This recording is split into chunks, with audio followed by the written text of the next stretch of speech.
There we go. We are back and we are here and ready for some good old-fashioned NASCAR racing here. Tyler Reddick and Ty Gibbs will share for row number 1. SVG and one of my favorite drivers, Mike McDowell, sharing row 2. Row 3, we've got Chase Briscoe and Ryan Blaney. Alright. We got Chris Buescher, Cindric, row 4. Again, this top 10 is a stacked one. Austin Dillon and AJ Allmendinger rounding out your top 10. And yeah, we've got ourselves a very exciting race ahead of us here today. Obviously, not under conditions that any of us want to be racing, but there we go. And yep, there it is. Car number 33 for Austin Hill. Following the very sad news that broke on Thursday that we have lost Kyle Busch. So,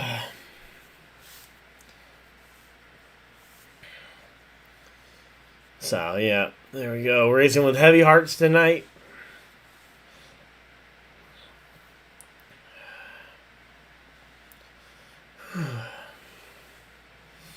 But we're back. First time we've streamed in literal months, and we are back. My other computer decided it just didn't want to do anything reliably, so I ultimately had to go ahead and get another one. So that is why we've been gone for so long, but we are back, and we are ready to resume racing action here. We've got Chase Elliott, we got Christopher Bell and Kyle Larson sharing row 9. Wow, they're starting far back. Obviously, qualifying was rained out, along with a lot of other stuff being rain affected here in Charlotte. So that's why some of your best drivers like Hocevar are starting a lot further back than you would normally expect to see them. Rookie Connor Zilic will roll off the 13th row alongside Brad Keselowski. Then you've got guys like Gregson and Chastain sharing row 14. And we are getting this one all set up. Hey Dominic, how's it going? Yeah, can't believe he's gone. Yeah.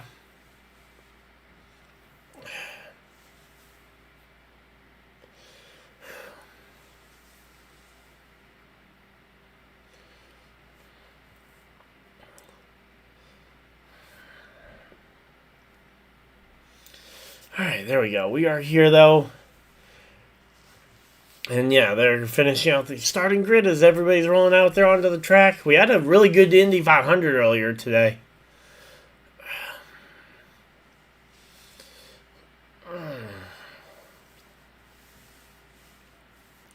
Yeah, the Indy 500 was amazing earlier today. A photo finish, closest finish in the race's history. I mean, that was incredible. But yeah, it has been a long week, though. And Catherine Legg did make it from Indy, though. Catherine Legg crashed out, unfortunately, early in the Indy 500, but she has made her way into the number 78 machine here in Charlotte Motor Speedway, and she is going to attempt to at least be the first woman to start both the Indy and the Indianapolis 500 and Charlotte in the same year. And there we go. Get that bot out of here. Alright, there we go. What was the reason for the long break? Yeah, I mentioned it, but my other computer decided that it no longer wanted to cooperate with the charger, so I couldn't get it to stay charged for more than about 30 minutes at a time. Yeah, so I wasn't able to stream consistently. So I ended up having to actually go and get a whole new computer. So if anything does sound off, let me know, because I literally set up this computer during the second half of the Indy 500 and the pre-race for the Cup race today. But yeah, that was the reason for the long break, was the computer just flat out wasn't working. I tried a number of times to try and get it to work, and it just flat out was refusing to work, so I ended up having to go and get myself a new computer there, but we are here and ready for this one.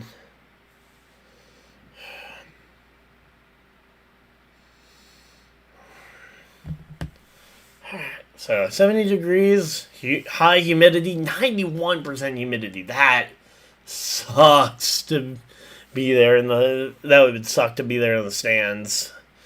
Okay, let's go ahead and skip around to ads, and we are here though. We are ready to go racing.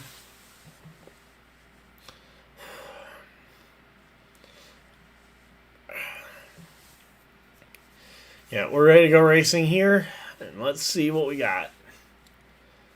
Okay, I see a lot of Coca-Cola stickers. Is that Chase Elliott? I can't even tell from the inside of the car because there's just Coca-Cola stickers. No other recognizable sponsor that I could see, and the fire suit was blue, but with the fact that it's a patriotic weekend, a lot of people are in blue. It's like one of the 3 primary colors of the weekend.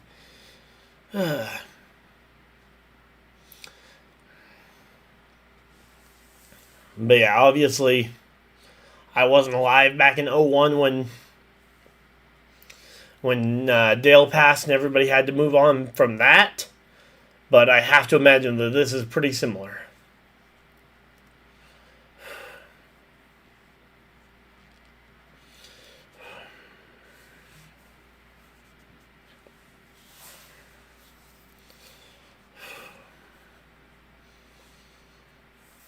But yeah, there we go.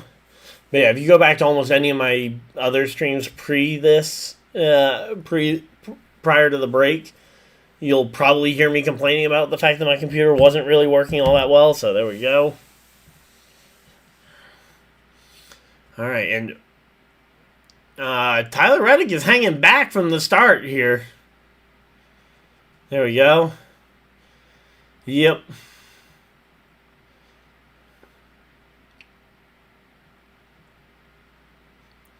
Oh, there we go. There we go. Yeah, I will say retiring the 8, while I was touched by it, I will say the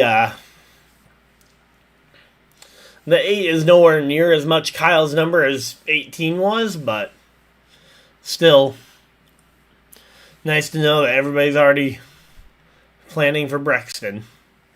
He'll be here before we know it.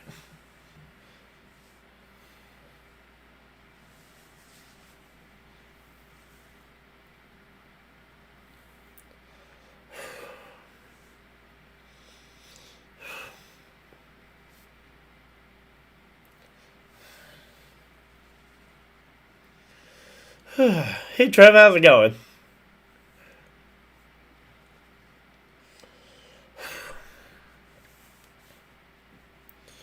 It's been a long week.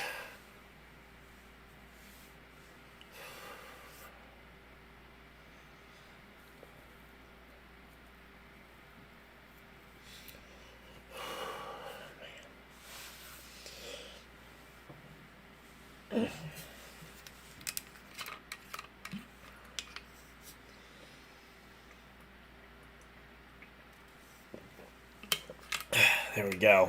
Alright. Oh, we're ready to go racing, though.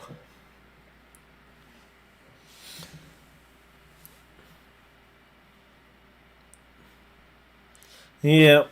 Yeah, and again, we'll have to wait and see what Brexton chooses to do. Because obviously he only, just turned 11 like last week? So, we're still, 5 years removed from seeing him part-time in trucks? And, so you'll have to wait till 18 to be able to go full-time in any of the 3 major series. So, there we go. Let's go Chase Elliott. And secure the career with a 600 win. I'm curious to see what Michael McDowell can do from a 4th place starting position. One of his best starting positions for a 600 in a long time. Personally, I'm feeling like it could be a Hocevar or Chastain type of night, but again, we'll have to wait and see here.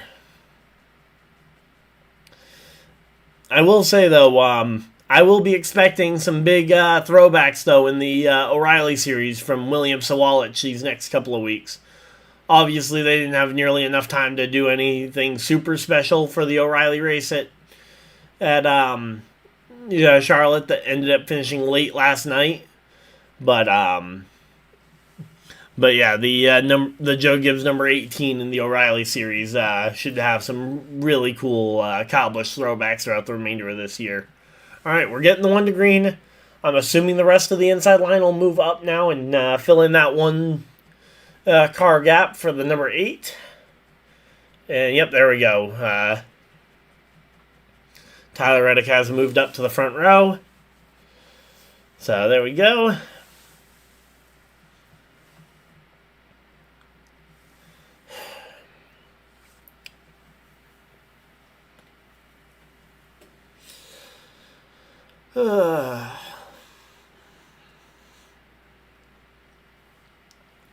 It's a weird feeling not having my favorite driver out there.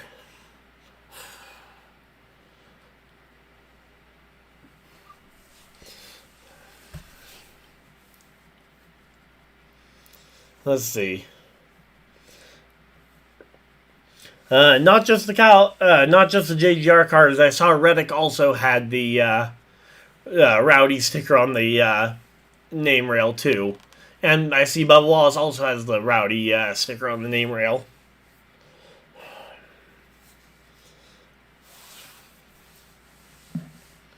I'm curious if they're gonna leave the little number 8 in the corner for the 33 for the rest of the year. Obviously, we have it this race.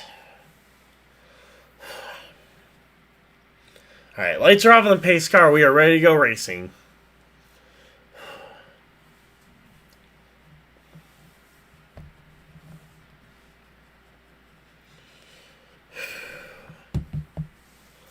All right.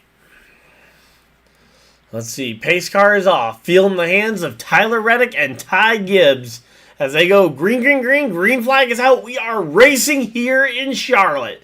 Let's go.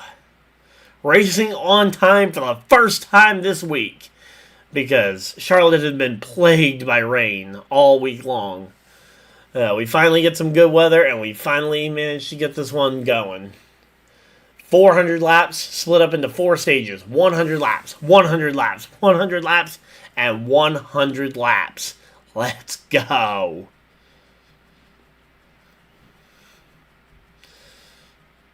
Yep.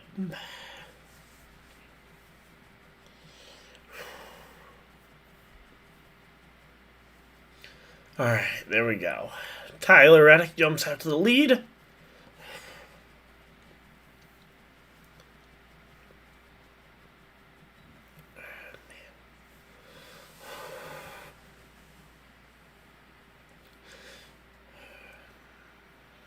Hey, McDowell up to 3rd. There we go. Alright. Sorry, a little bit out of practice and obviously a long week.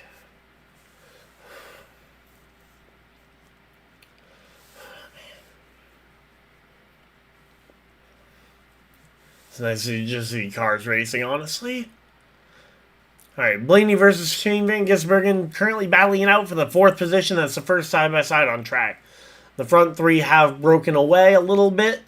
Again, that side-by-side battle for 4th between Van Gisbergen and Blaney. SVG looking like he might have the edge there on the inside. Let's go.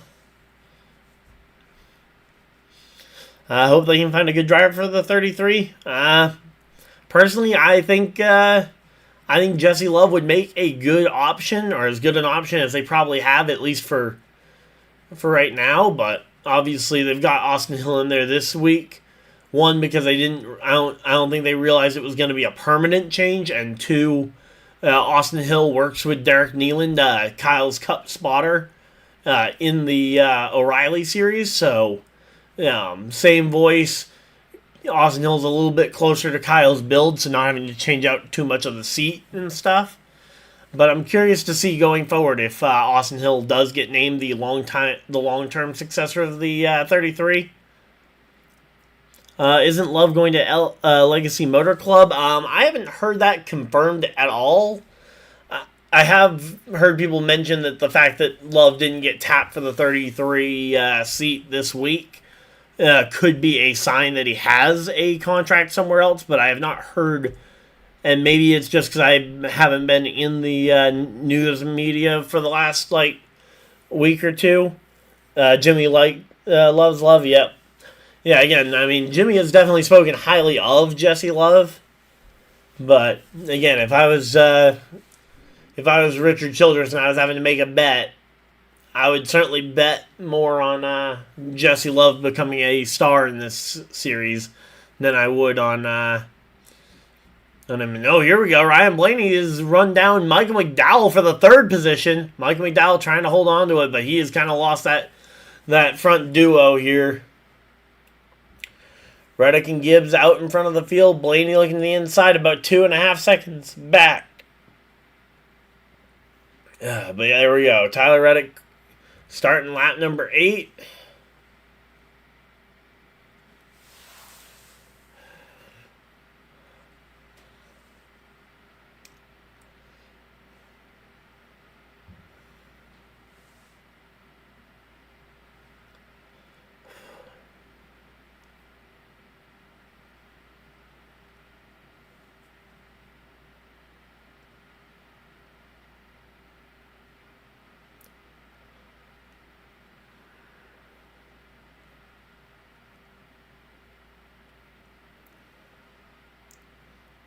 There we go. Lap 9. Let's go.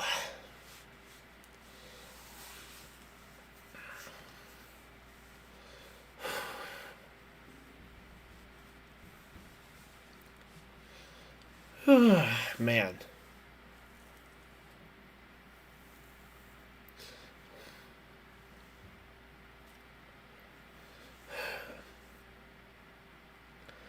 Alright, so we got Briscoe and Van Gisbergen dueling it out for the final spot inside the top 5. SVG, I think everybody kind of knew SVG was going to struggle to hang on to a top 5 positioning in the Cup race.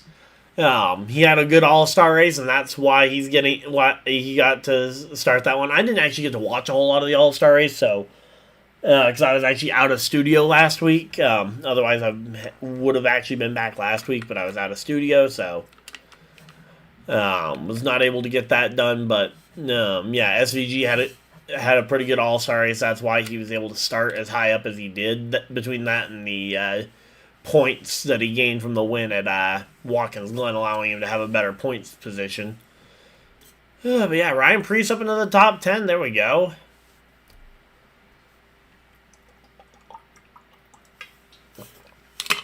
Alright, there we go. Just gotta get some water in me, and we are good to go.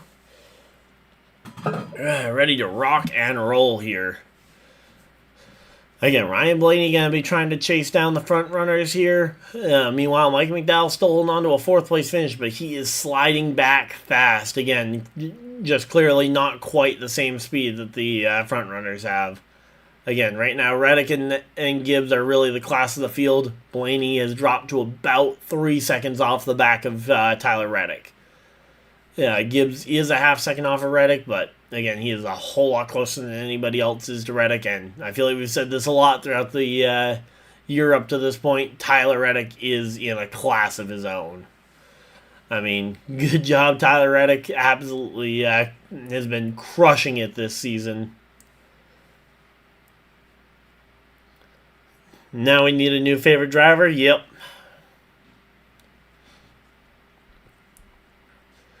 Well, I still got McDowell and Stenhouse, but yeah.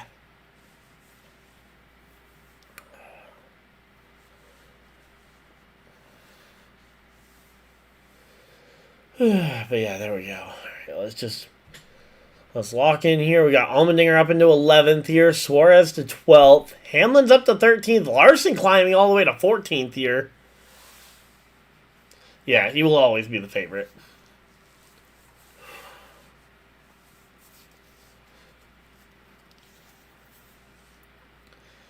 Corey Heim making some moves as well. He was starting dead last in the field. He's up 8 spots already through 15 laps. I mean, hey, that is some pretty good running there from Corey Heim. Heim time there, making his way through. And he was one of the drivers I put in my fantasy lineup this week when I made it about 10 minutes ago. So yeah, I went with Hamlin, Bell, Hocevar, Elliott, Chastain, and Heim. I am starting to wonder if I might regret not putting in Tyler Reddick, because Tyler Reddick is looking really good here to start this one.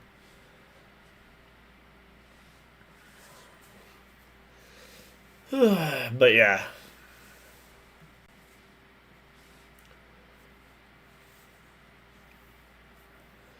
But yeah, we've got ourselves a pretty good race going though. Everybody's kind of gotten single filed out for a minute. Again, Reddick, Gibbs out in front of this one. Well, let's go ahead and get my check-in points because I'm not signed in on my new laptop yet. There we go. Alright, but yeah. Oh, and lap 18, they're doing another silent lap. Alright. As I see they're doing a big Kyle Busch tribute there. Are you kidding me? They're doing a Coca-Cola ad on lap 18. Man, that's stupid.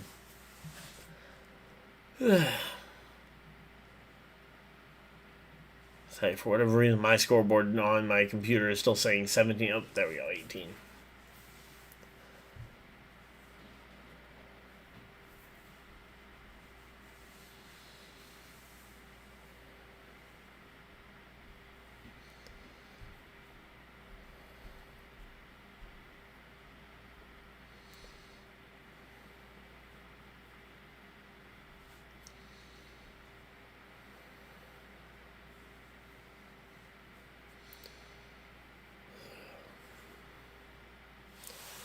Alright, there we go.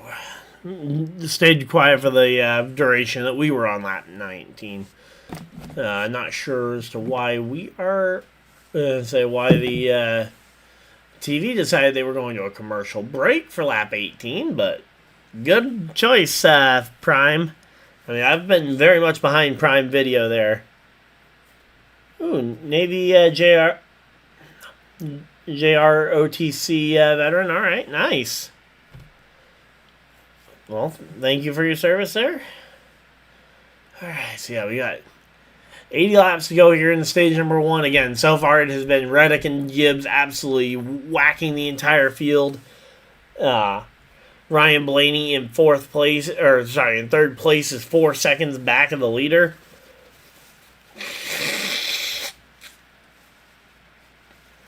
Lots of people forgot that he drove the 5 for a few years. Oh, trust me, I have that rookie car too, so I have not forgotten about that. I believe he also made parts time starts in the 84 before he even went full time too. So he's had a lot of different numbers over the year. Also, obviously, his truck and late model number of 51. I'm curious if they're going to do something at lap 51 as well.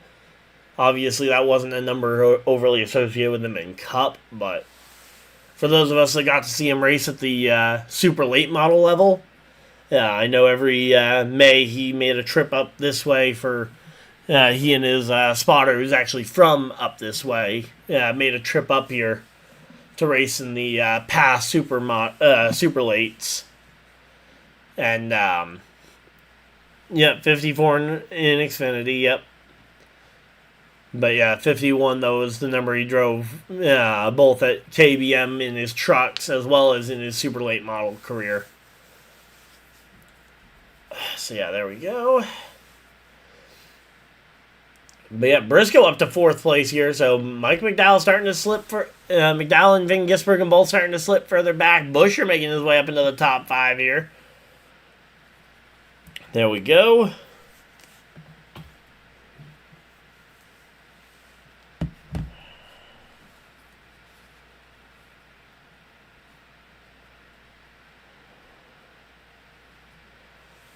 Alright, there we go. Yep, Kyle Busch, rest in peace. Has been a long weekend. In more ways than one. So, there we go. In a couple of weeks I will be at the track for Pocono. Yeah, he's a driver you can relate to a lot of numbers, yep. Yeah, I don't remember if there was any reason why he ran the 54 in the O'Reilly series versus running the 18, or what if there was any logic in choosing that number versus it was just available. Obviously, Gibbs had the 18 before Kyle got there. He just made it infinitely more popular.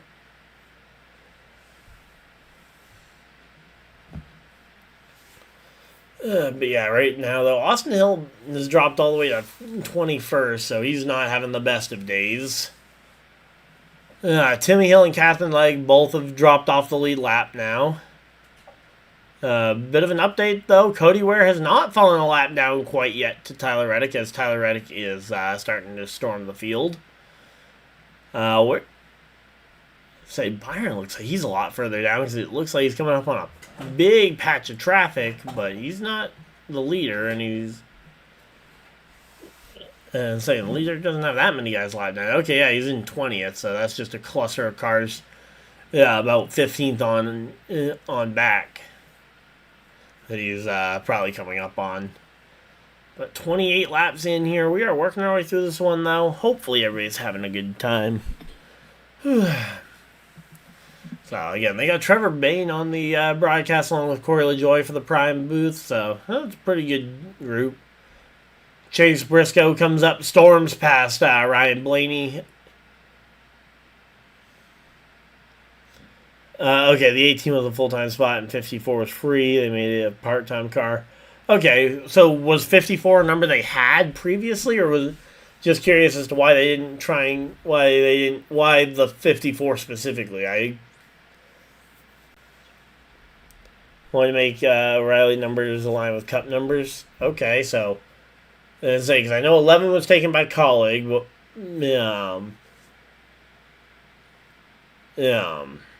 but yeah, I just don't really see where because 54 wasn't one of their Cup numbers, because they had obviously they had 11, 18, and 20, and then they opened up the fourth car for Tony Stewart when they brought in Tony Stewart there.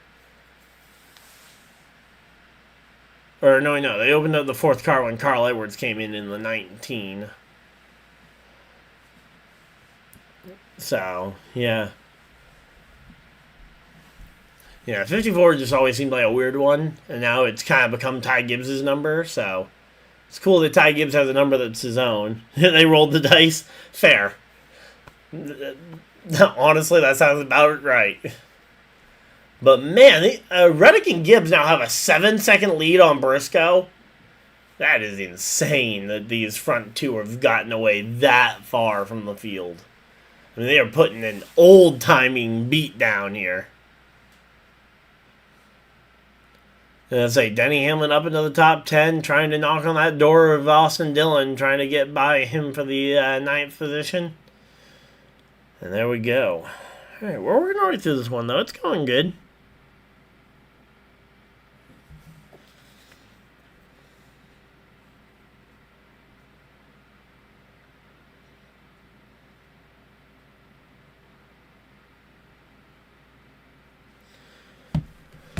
Alright, so there we go. Denny Hamlin looking to the inside of the 3, and he is going to be able to clear the 3 for the spot. Let's go ahead and skip another round of ads.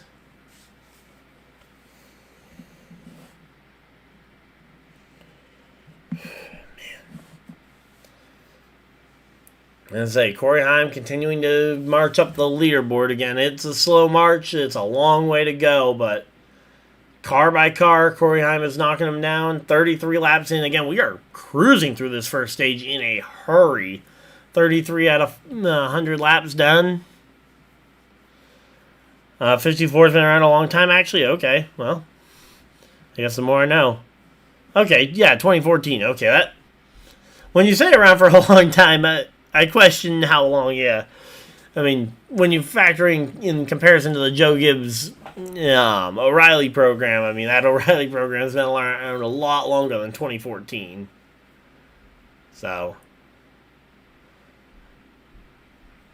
I guess what happened in 2014 that made him choose 54. And, oh, we got caution! Yellow, yellow, yellow. And I say, it looks like a blue car down the back straightaway with a flat tire.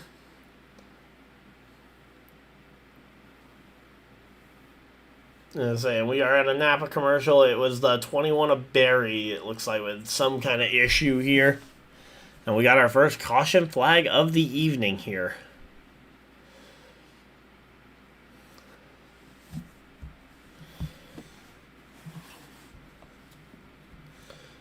Alright,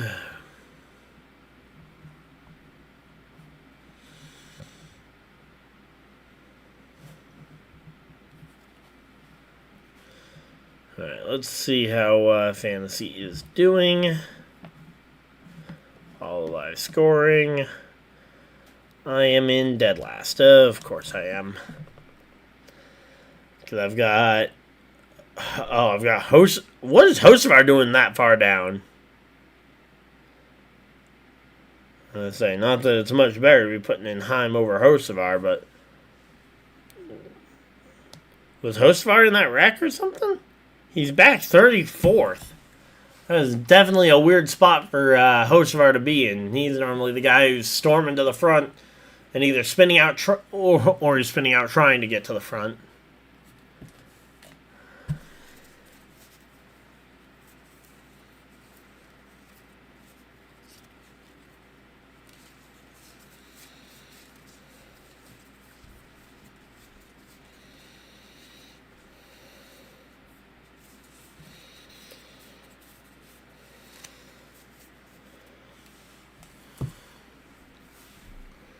Alright, so there we go. Alright, here we go. They're coming back from commercial break. They're showing us what happened to Josh Berry here.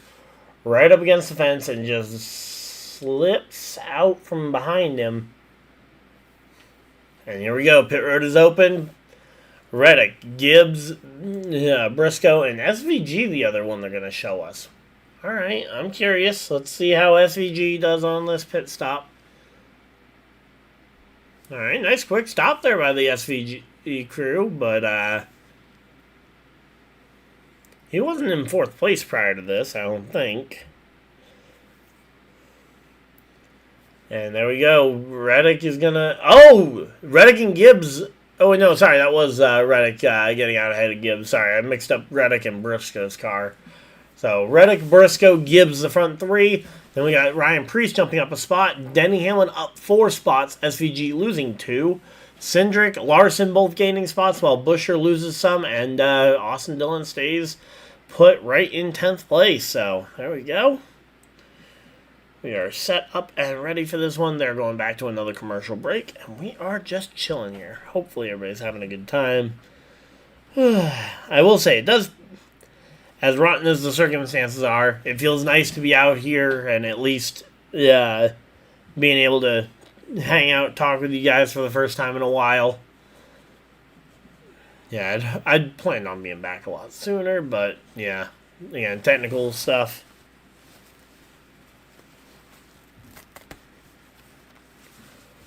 So yeah, there we go.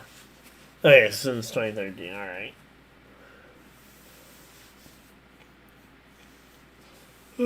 So yeah, there we go. NBA finals have been going on. I don't know if anybody... Okay, it was a full-time number back then. Alright, cool. They just decided they wanted to unite their full-time numbers with the numbers that they had in Cup.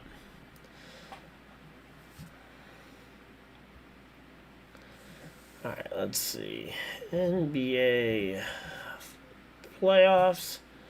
Let's see how the NBA playoffs are going. So we got Spurs and Thunder tonight at 8 o'clock. So in about an hour, we'll be keeping you guys updated on that one. Knicks are up 3-0 over the Cavs. Yikes.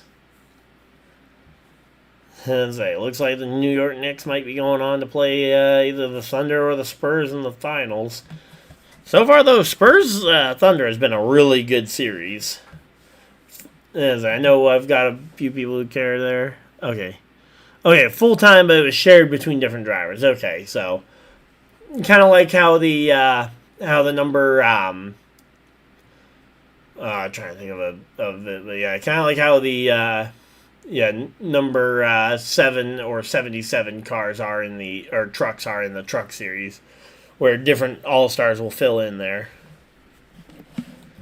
All right, so there we go.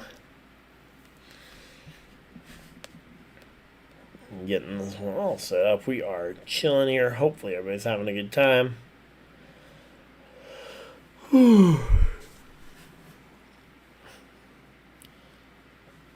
So we should have a pretty good race going, though.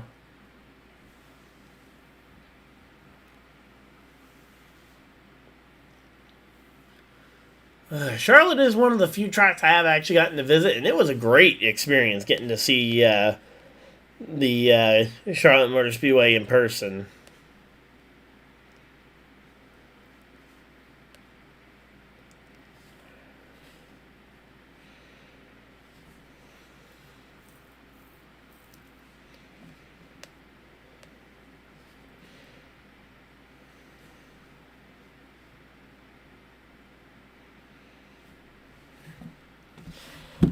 Alright, so there we go. Showing. Let's say a longer pit stop here for the 77 of Hocevar. Taking some time, making sure you get it right, which, I mean, granted, you were already pretty far back. No sense in rushing through the pit stop, as long as you can get it done in a timely order.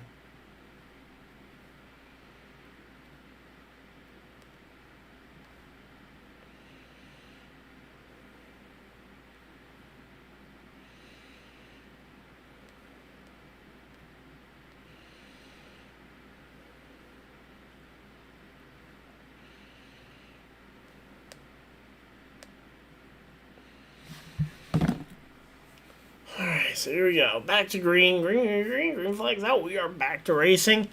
We got Reddick on the inside, Briscoe taking the outside here, and Ty Gibbs lines up on the back bumper of Tyler Reddick here. So, it's like 3 Toyotas at the front of the field. Oh, Reddick almost leaves a gap on the bottom, just big enough for Ty Gibbs to maybe look to the inside there. Ty Gibbs ultimately thinks better of it. And, he takes a step back there.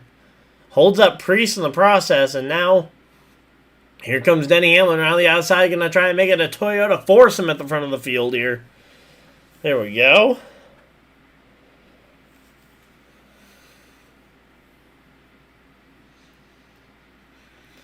Alright, so the Toyota group at the front of the field here.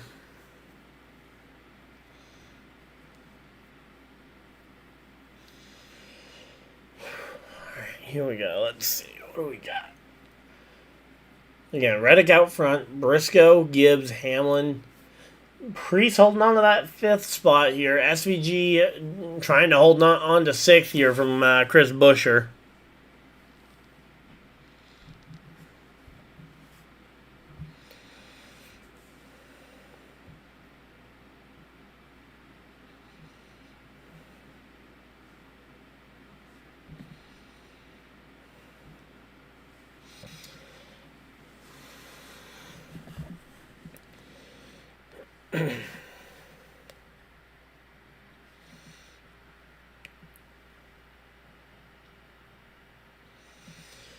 Alright, so there we go.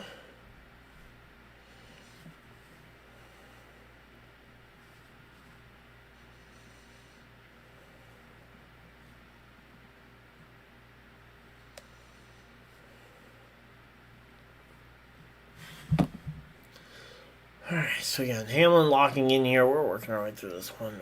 Alright. Did my chat get... Oh, my chat got froze. Hey, Dave, how's it going?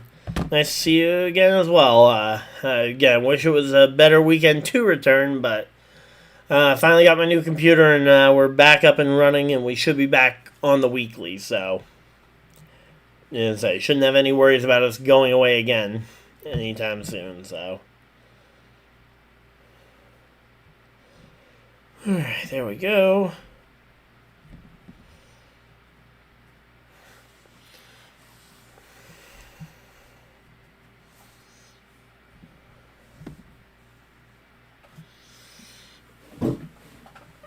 Alright, yeah, we're just chilling out here. Currently,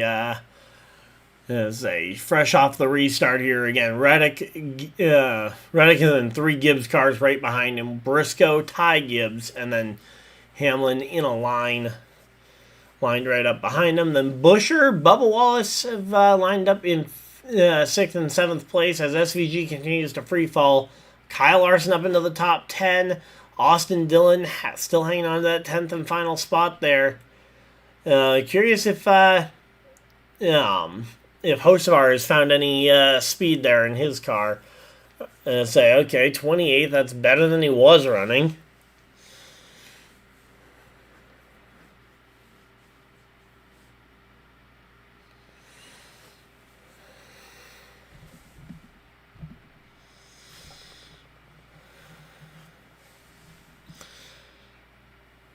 Alright, so there we go.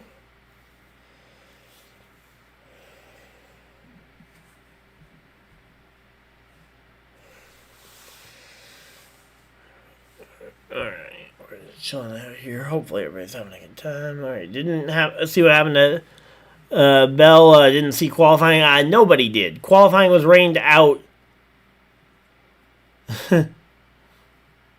Yeah, still such an unrelated number to the others. Yeah, there we go. So yeah, for whatever reason, my chat was deciding to get caught up there. All right. Yeah, again, the 54 does seem like a very random number compared to the rest. That was kind of my point there. And Daniel Suarez making a green flag pit stop here, loose wheel or something on the 7 car. Man, that's rough. But yeah, didn't see what happened to Bell. Didn't see qualifying again. Qualifying was rained out, so the field was set based upon the metrics in terms of point standings, finishing result, and fastest lap speed from the All-Star race. So, again, I was out of the office on last Sunday. In fact, I was out of the state last Sunday, so I do not actually know the full story as to what happened with that one, but yeah, again, the starting grid was entirely set based on the metric, though, for qualifying.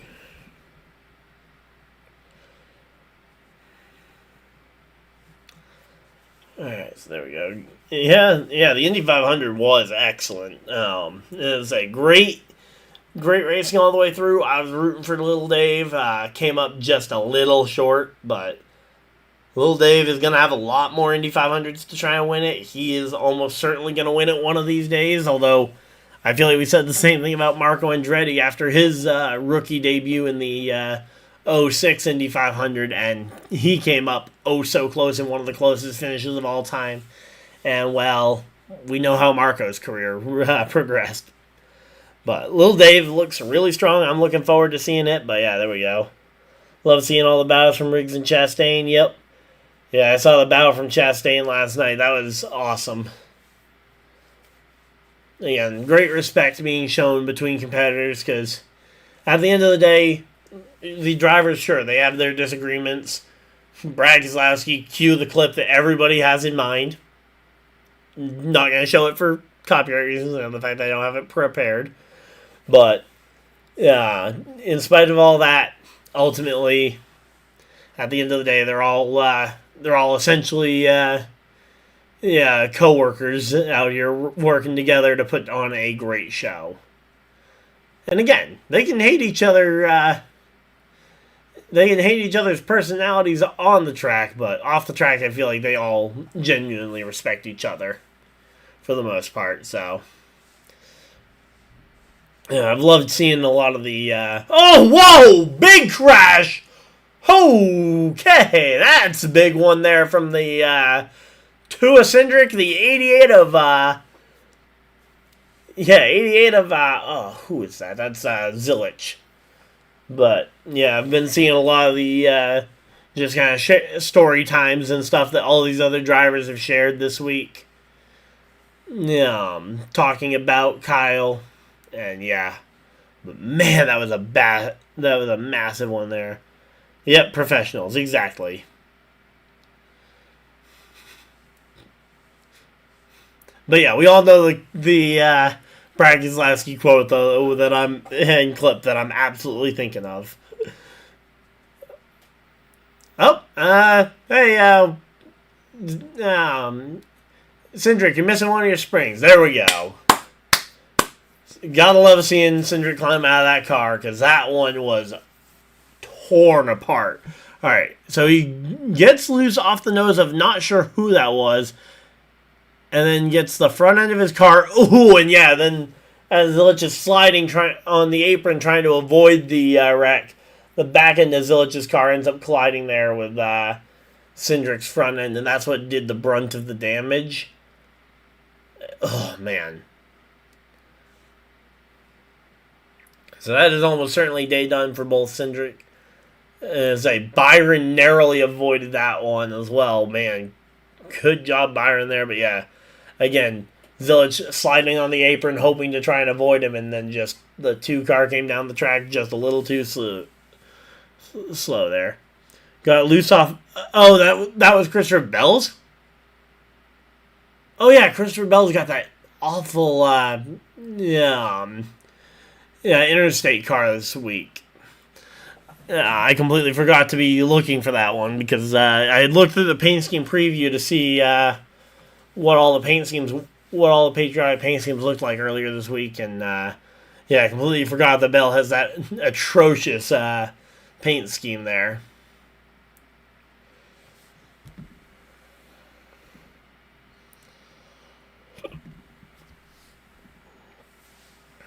But yeah, there we go.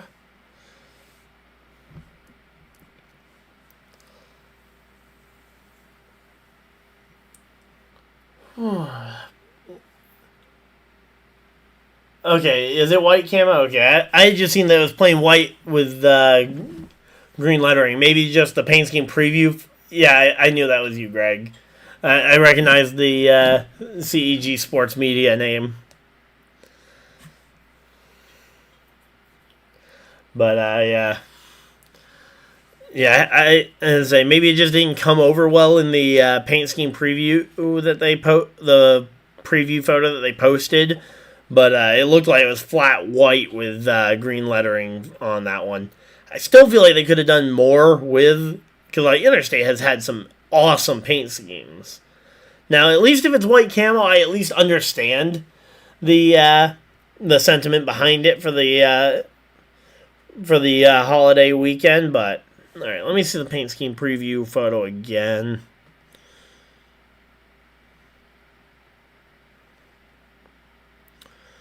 Okay,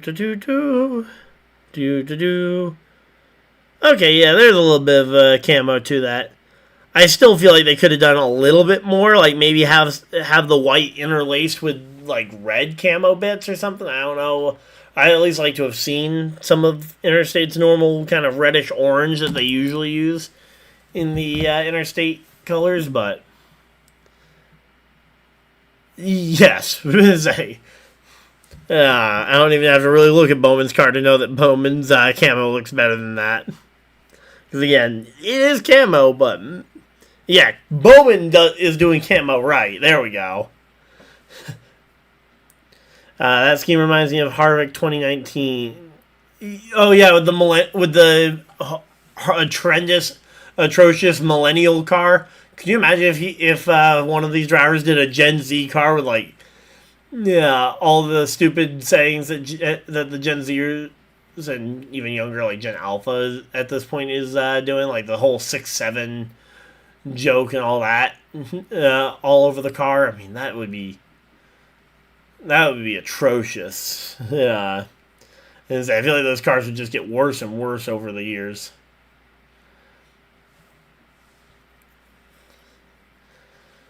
But yeah, I definitely remember the car you're talking about, though, Dominic.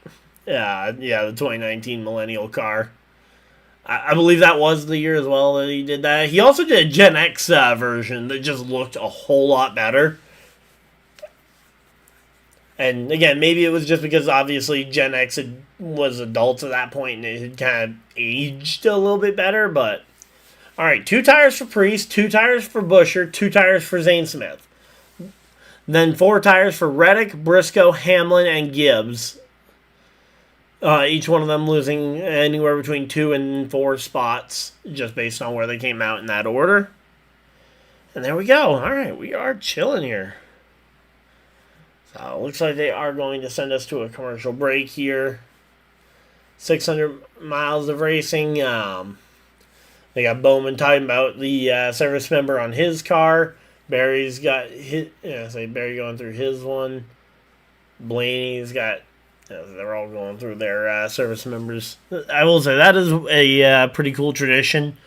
As I told my dad, I hope one day we can maybe get to the point where we don't have so many names to put on there. Looks like one of those Toyota promotions, if you know what I'm talking about. It's Denny time. Not sure I know what you're talking about there, Dominic.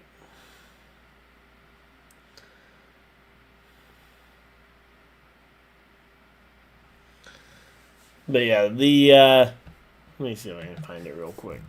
As I'm assuming we're still talking about the Harvick paint scheme.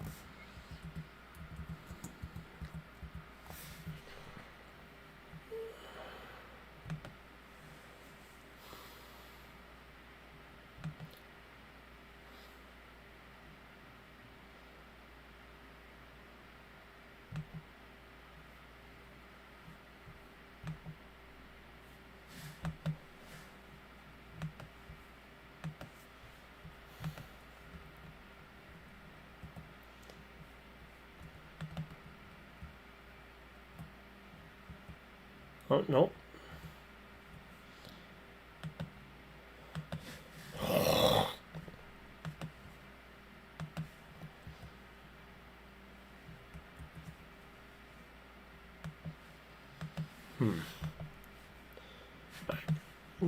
Alright, image copied.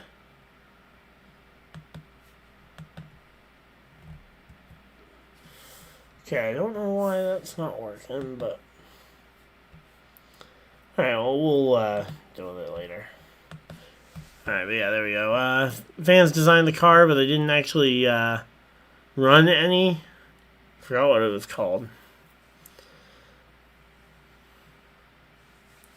Yeah, I don't know about that one. I know, when you're talking about fans choosing stuff, I remember the Bushy McBush race at Kansas that was won by Kyle Busch on Kyle Busch's birthday.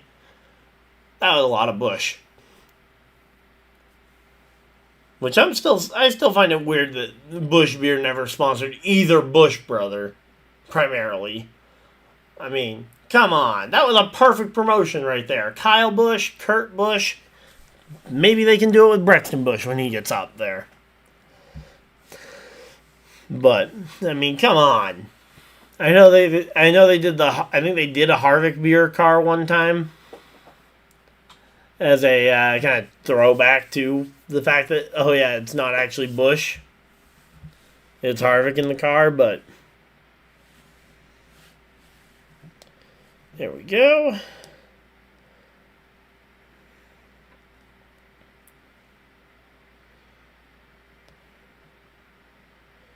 Well, Timmy Hill's got a pretty cool car.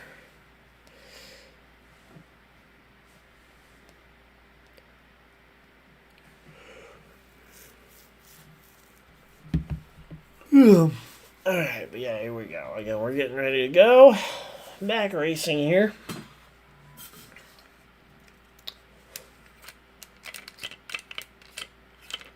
Alright, here we go. Chastain, Priest, Buescher, Zane Smith leading the field back to green. So Chastain did not pit. The other three inside the top four took 2 tires. Everybody else on 4.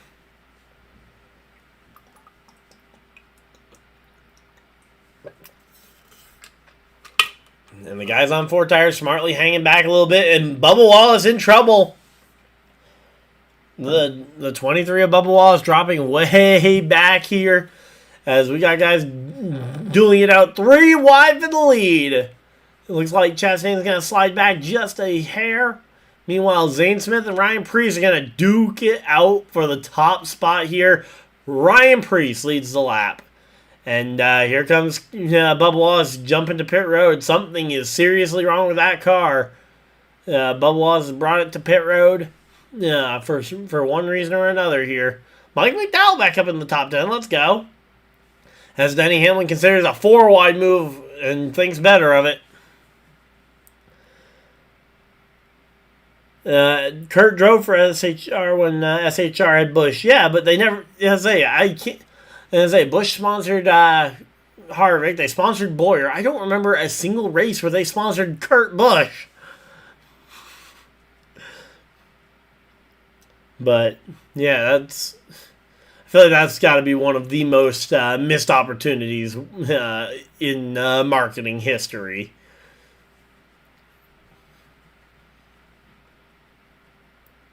Because, yeah, I remember in 2018, there were a few races where both Harvick and Busch were both running them. And, ooh. Okay, so there were a few drivers there who locked up the brakes. It looks like Bubba just kind of shoved up into the fence and wanted to get get the car looked at. Must have say maybe he felt something more. Oh yeah, no, that was a pretty significant. Yeah, it was a pretty substantial hit into the wall that Bubba took. But he must have felt something even more wrong inside that car, because I probably would have tried to limp it out, especially given these drivers' potential to go ahead and wreck, especially where there's some of them that are on 2 tires trying to make it work. But again, sometimes discretion is the better part of valor, so certainly ain't gonna say anything too negative about it.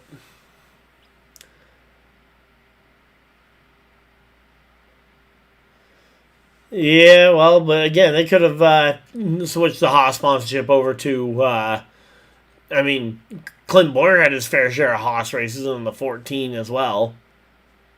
And so there's definitely plenty of other reasons why you could. Yeah, I mean, yeah, it was definitely primarily sponsored by Haas, but I find it hard to come up with a great reason as to why Busch couldn't have done at least one race on Kurt Busch. Especially when Haas was really just a placeholder because they couldn't secure long-term sponsorship from any other company. Oh, all right. What are we talking about? It looks like a couple of my cowboy friends are talking. Let's see.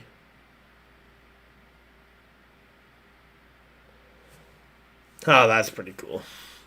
Someone went and recolored the 18 the 18 thing we got going on here. Yeah, there we go. Alright, so Zane Smith, Tyler Reddick out in front of the field here. I can't see Amarola and Danica in a Busch car. Well, both of those drivers, more so Amarola than Danica. But Amarola brought a full-time sponsor with him in Smithfield that was on his car pretty much every single week. Danica, I know in her final season struggled with sponsorship. A couple years before that, she had Nature's Bakery, and the less we talk about that court disaster, the better. But yeah. So I mean, again, both Danica and Amarola typically brought in outside, a significant amount of outside sponsorships that filled up their entire. That was one company willing to take on their entire season. Kurt had Monster Energy as like a co-sponsor, but Monster Energy was never really a full sponsor of his until he got to Chip Ganassi.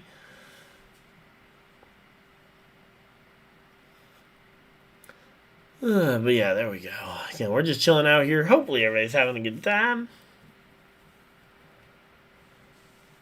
So there we go. Zilich out of the race and Cindric out of the race.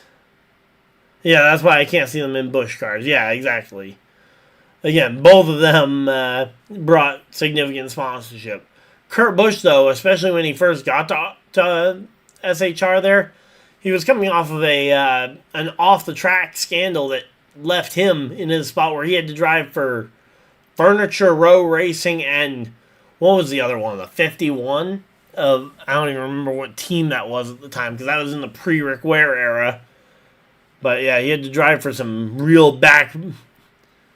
Yeah, he had some real back-marking cars due to an off the track scandal that he was involved in prior to that, which is why no sponsor really wanted to touch him with a 10-foot pole for the most part. Which is probably why Busch Beer might have said, maybe not the right ambassador, but still, it's hard to pass up that the irony of the name.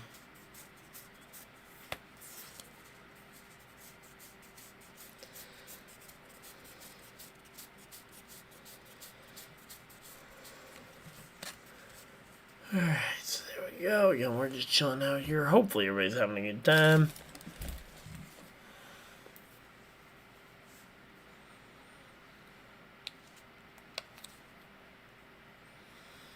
So that's where my hard drive is. But yeah, it is going to feel nice, though, to be back and doing this full-time, though. Or as full-time as I can do, guys. I may miss a race here and there, but again, we're going to try and be back as close to full time as I can be, guys. Actually, let's look at next week's schedule while we're kind of just in lockstep here, as Reddick and Larson are actually starting to do battle here for the second position.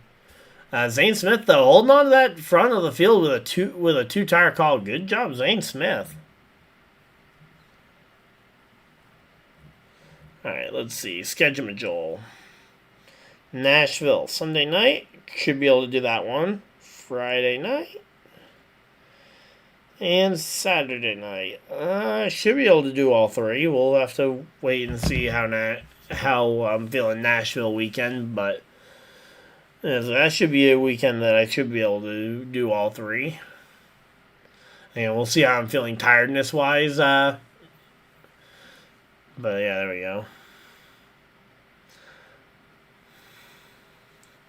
I always thought that the 4 and the 14 were Tony, and the 10 and the 41 were both Gene Haas, and that was kind of how they split the ownership 50-50. And again, that could be another reason why maybe Gene Haas had something against a beer sponsor, but Tony didn't, because, well, he's Tony.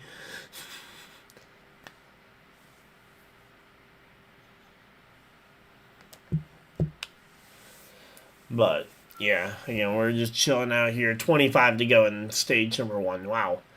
Again, we were absolutely rocketing through this first stage. I mean, it hasn't been a long first stage, but definitely kind of feels surprising that we're only one stage in at this point, as we're already working our way through a first 100 laps almost.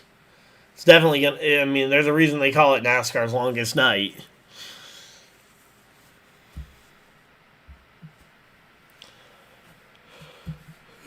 But yeah, there we go.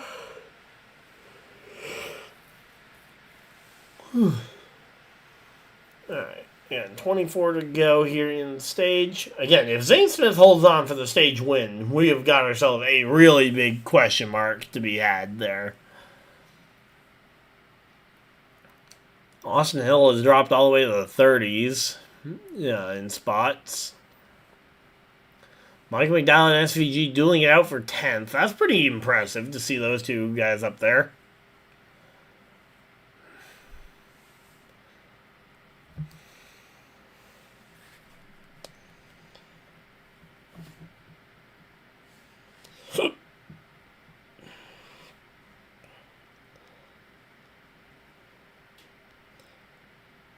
Man, I don't think I could have picked a worse roster looking at my fantasy roster, though. I've got Chastain in 32nd. I've got Hocevar in 35th. I've got Heim in 28th. Oh, man, that is some rough pickings. But 22 to go here. Working their way through this one. Hamlin trying to get up past Priest and into this fight.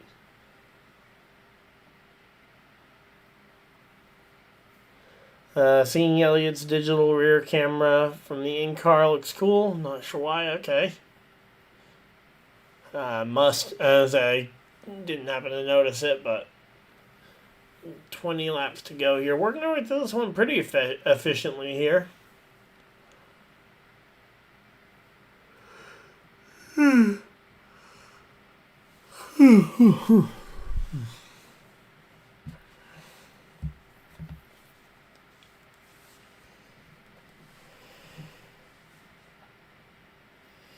At least on the bottom, I've got two right. I got 2 right on bottom.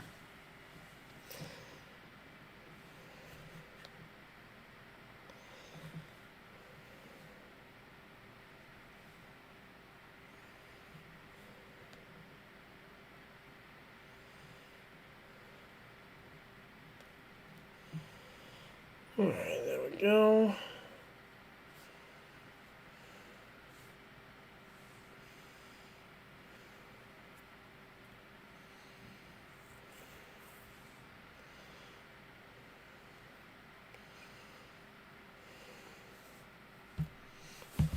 Alright, so yeah, we're just chilling out here. Hopefully everybody's having a good time. We're just locking in, getting ready for this one. getting down to the end of this first stage. Again, is Zane Smith? Zane Smith may legitimately hold on to some good stage points here. At the very least, he's gotten a major net positive out of those tires. If I am anyone with a remotely close connection to Zane Smith's team, I would be asking them how they managed to hang on to that one. I may not have been a Busch fan, but I respect everything Kyle did. He was an awesome guy. Yep, there we go.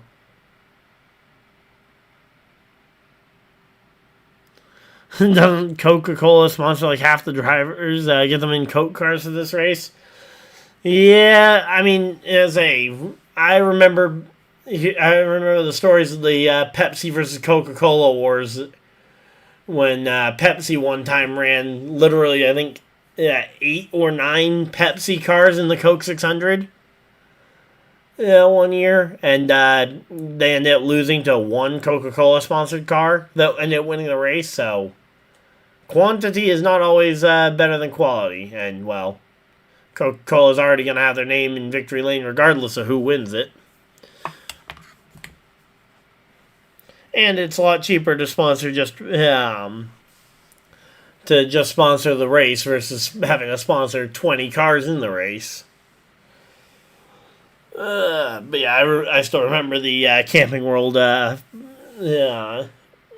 truck race where they had like literally a quarter of the trucks were Camping World sponsored because the CEO of Camping World literally was like, "Hey, if any trucks don't have sponsors, hit us up and we will we'll sponsor you."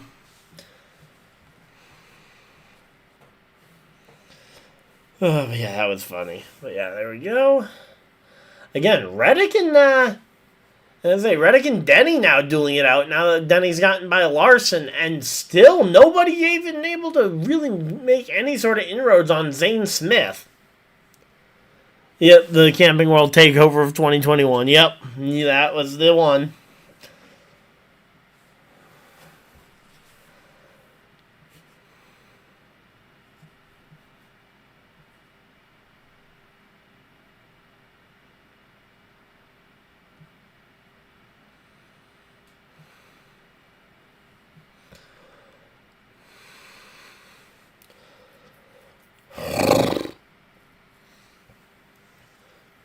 So there we go. Zane Smith still hanging on to a 1.2 second lead here. Hamlin gets by Reddick though, and that puts Hamlin up into second place here. But man, Zane Smith is he's led 27 laps tonight, more than his entire season so far.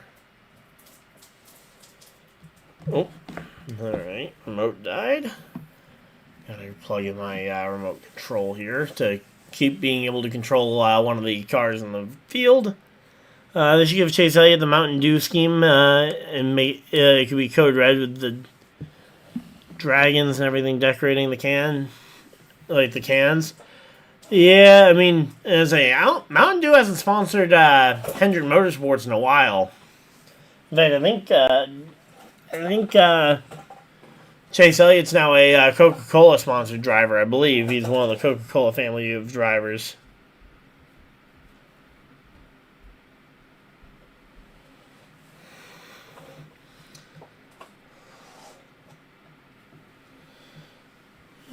There we go.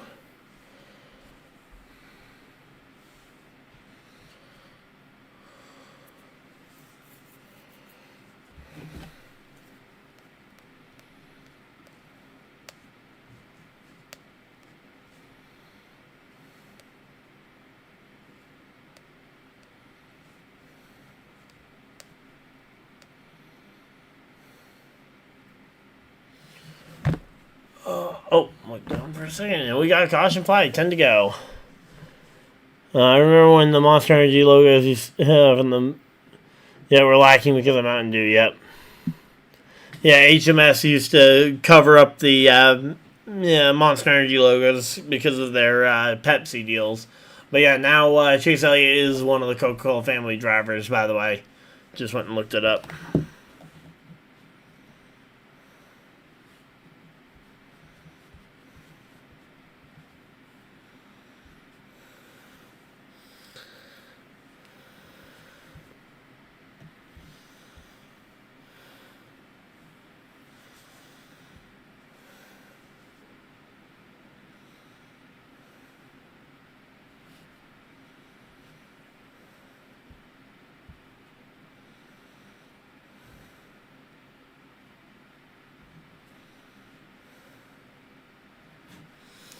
All right, there we go. Yeah, exactly. Elliott has Coke all over the interior, and I think I've even seen him drive a Coke car this past year.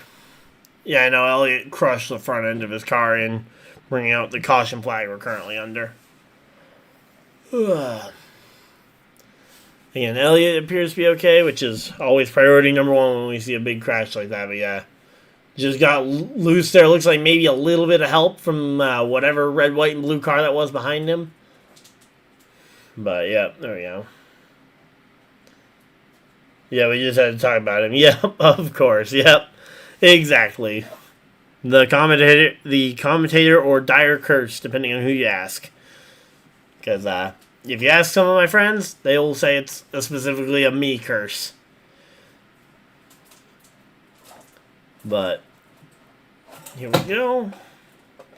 Obviously, other commentators in other sports will have commentators' curses as well, though.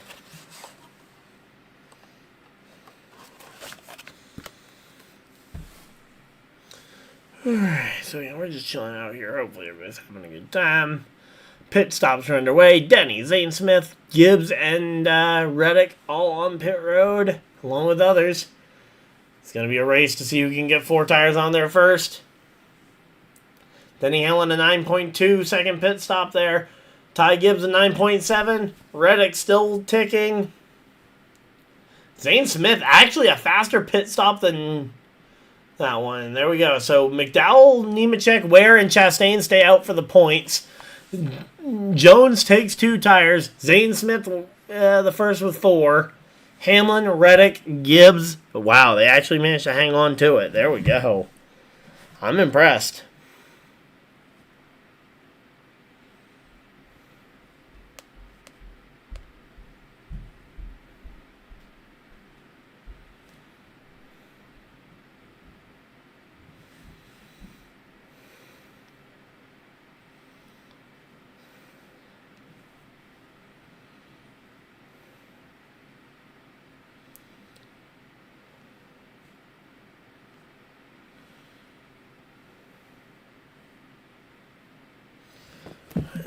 Crew has been Zane still has the all-star quality crew. Crew's been fast lately. Yeah, well, did they win the pit crew competition? I was out of touch with NASCAR last weekend, so I legitimately have next to no idea if he won the pit crew competition or not. Or how the pit crew competition even went.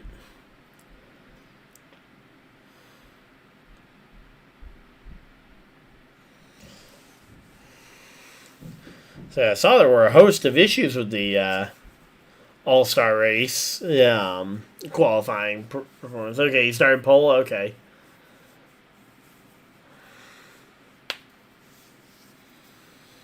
Or at least front row. All right. Well, hey, that's pretty cool.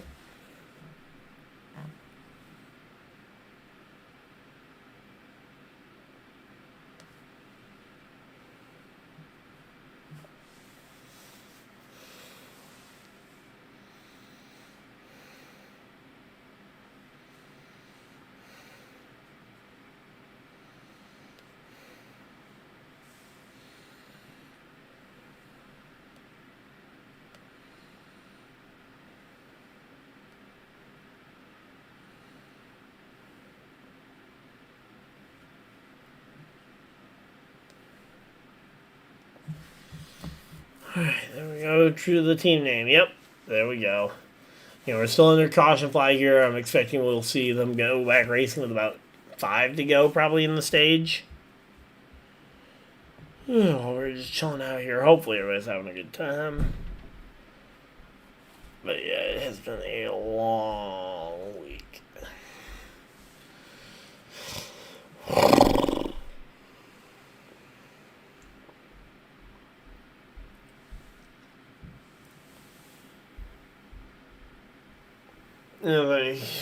Crazy to think that team was a starting park team. Now where they are.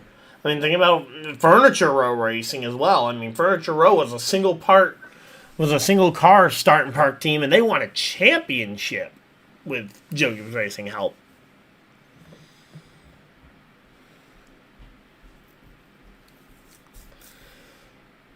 There we go.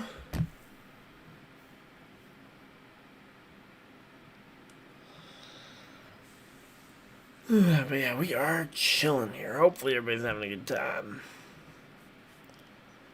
Boom, boom, boom. Let's say.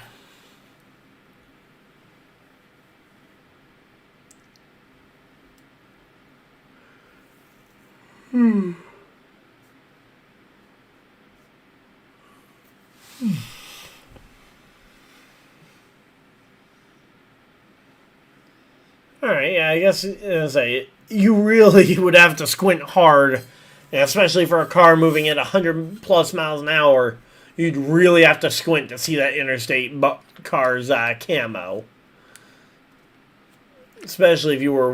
and the 20 getting a pit penalty there for equipment interference. There we go.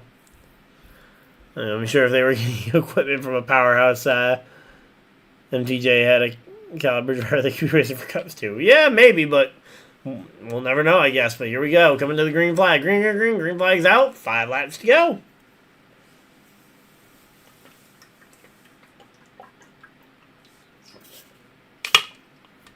Come on, Michael McDowell. Let's see. I want to see Michael McDowell win this stage. Come on. Nope, he gets split 3 wide. First corner. Split 3 wide, getting sucked right backwards. And now it's Larson, Hamlin, Briscoe. Eric Jones in the mix there as they're going forward. Michael McDowell trying to find somebody to help him stop the bleeding here as he is just falling backwards far and fast here. Meanwhile, again, we've got a pretty good 1, 2, 3 at the front. You got Larson, Hamlin, Briscoe.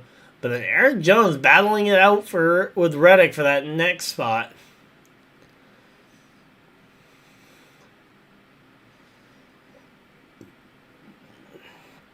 The big bad side draft, yep. Yeah, McDowell just going and getting sucked right backwards. Again, Chastain all the way back in 33rd. Come on, man. How did Chastain end up back there? I thought he was one of the guys who stayed out. Was he a lap down?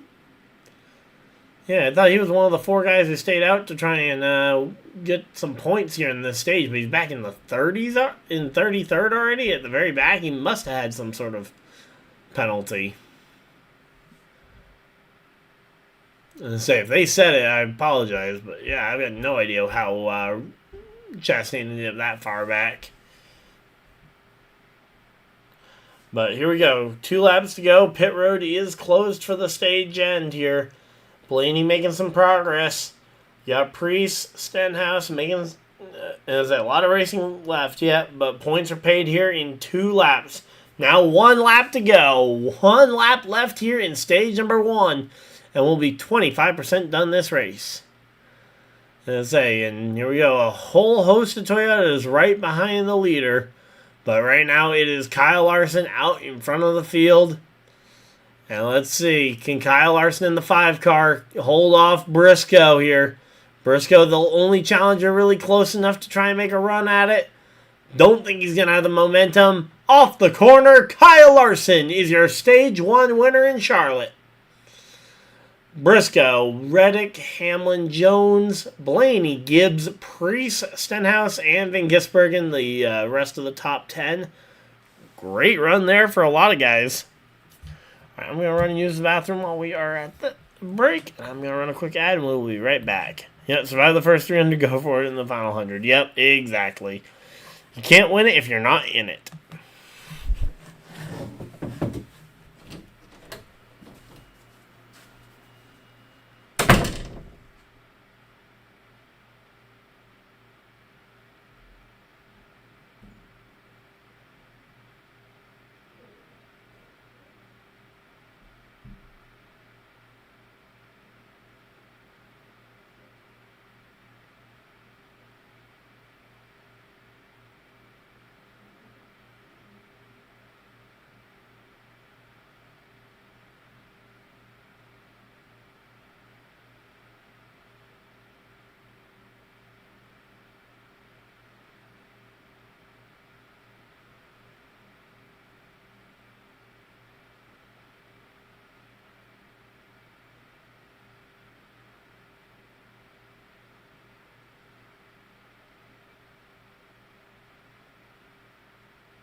Alright, there we go. We are back, and we are still at commercial break, so there we go.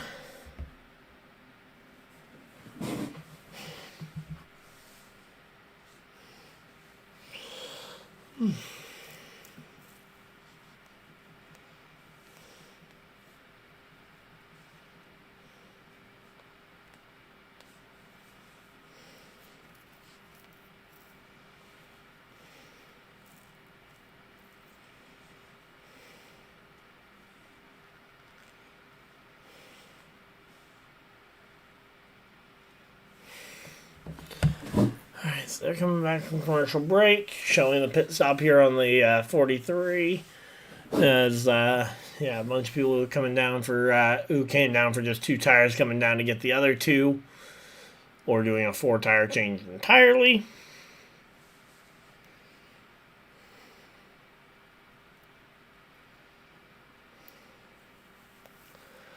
Alright, so there we go. Again, we're just chilling out here. Hopefully everybody's having a good time.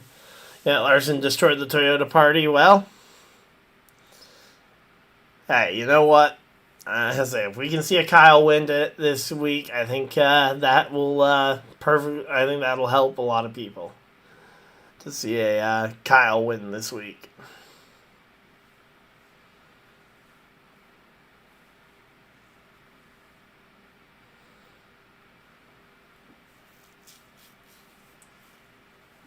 So yeah, and there's the equipment interference there. One of the tires from Christopher Bell's crew got in the way of one of the tire changers on the 4 car. So yeah, that's where the penalty came from. Perfectly legit penalty there on. Kyle doing it for Kyle. Yep. Just like I always say, we Ryans gotta stick together. Same thing with the Kyles. The old Kyle and Kyle show. Slide job! No, I saw that clip. That clip is always fun to watch. Man.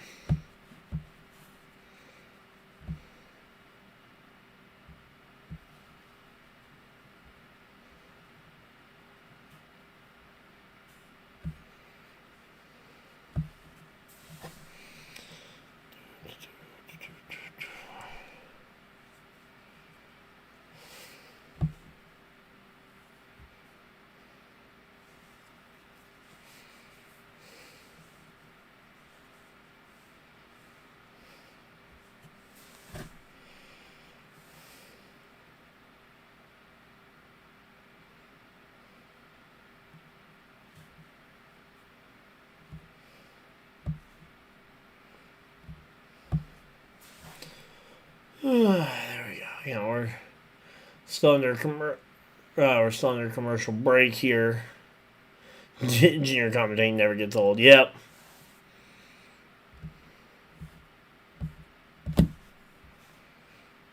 Yeah, I love Dale Jr. in the commentary booth.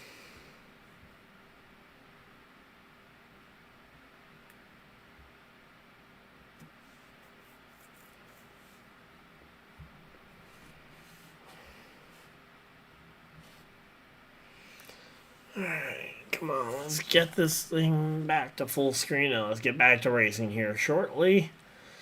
Austin Hill in the 18th position. Corey Heim up to 19th. There we go. A couple of guys doing some pretty good stuff. Let's see. As Hocevar hasn't rebounded at all yet. Neither has Chastain. Great. Love that.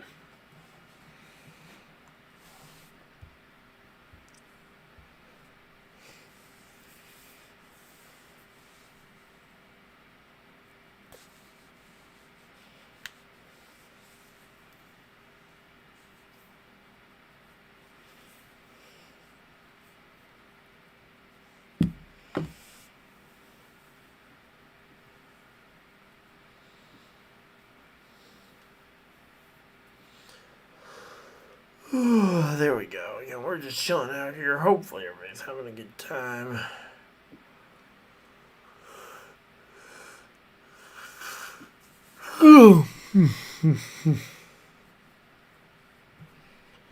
It has been a long weekend. I apologize, guys, if I am a little tired.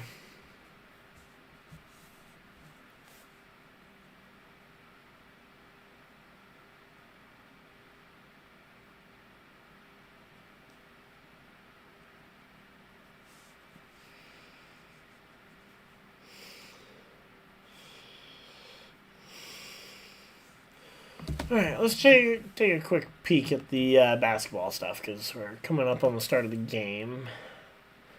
Has not started yet, so we're good. Haven't missed anything there, and we are chilling. We're rooting for in the NBA playoffs, by the way, guys. Do we think the Cavs making a Game 7 comeback here? It's always one of my favorite race weekends. Yeah. Yeah, it'll always kind of have that tinge for the Cowboys fans here. But yeah, it's like I can't ever really be too unhappy with a race full of a weekend full of racing. Although there should be another race, Freedom 100. Bring it back, IndyCar. Come on, Indy NXT's on the big Indy Oval, 40-lap, 100-mile race. Come on, that was one of the greatest races of every year. And then, COVID took it away. Oh, hey, look, there's Carlo. Where's my boy? There we go. Another one of my favorites. But, yeah, this race, I'd say, this weekend's always pretty cool. How'd F1 do? Because I was clearly way too busy with other stuff to pay attention to the F1 results. Let's see. Mercedes got the win today over Lewis Hamilton. That's ironic. Verstappen in third place. Fourth place, Leclerc. And I have no idea who that even is in the other Red Bull car. I don't know. I feel like I can't recognize any of the, or almost any of the F1 guys anymore. It's like, okay, you've got George Russell at Mercedes. Okay, I recognize that one. Fernando is still kicking around at Aston Martin. Lando Norris for McLaren. Sergio Perez at Cadillac. Okay, that's interesting.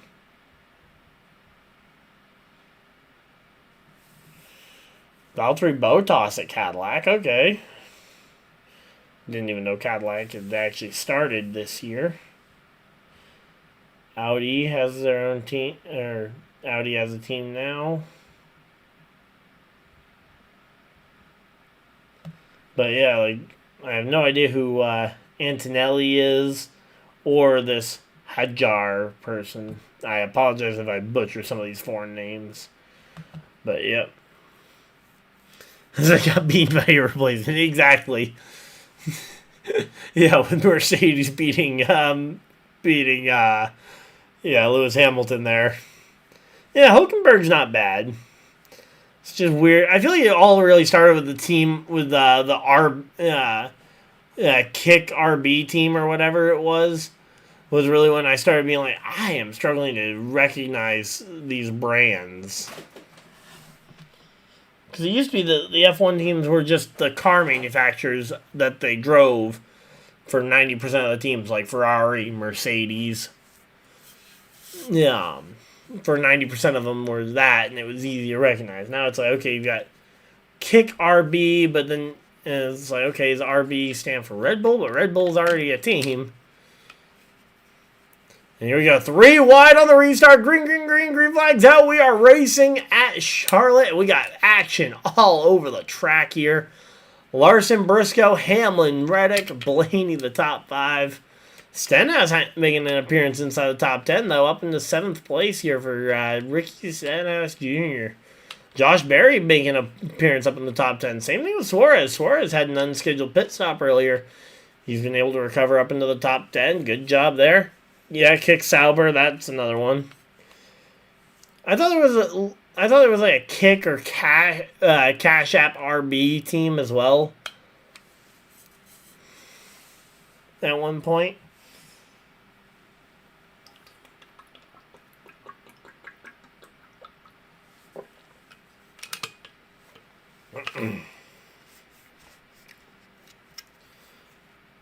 Oh, RB is another team? Okay. For whatever reason, I thought RB had something before it, not just Team RB or whatever.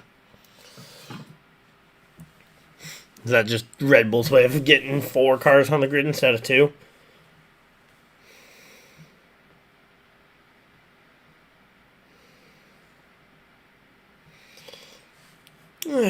we are chilling here. Hopefully everybody's having a good time.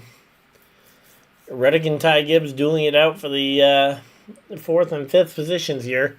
And Stenhouse and Blaney moving. As I say, Stenhouse trying to challenge Blaney for a position. There we go. Stenhouse is an interesting looking car.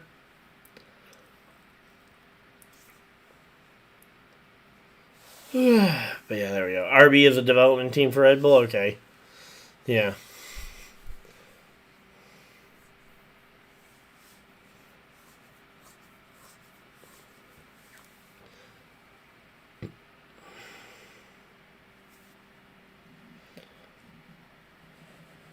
Okay, yeah. Yeah, Cash App Red Bull Racing Bulls, yep. Yeah, as I said, long, unnecessarily long name there.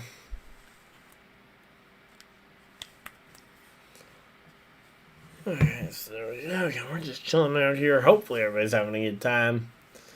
Getting Briscoe back to the front of the field here. He's holding off the pack of them. Who's that? That's Blaney battling it out with Ty Gibbs now for the 5th position, trying to break his way up into that top 5. And here comes, as I say, Stenhouse lurking there in 7th here. He's not going away. Corey Heim up into the 17th position. Hocevar up to 18th. There we go, working our way through this one.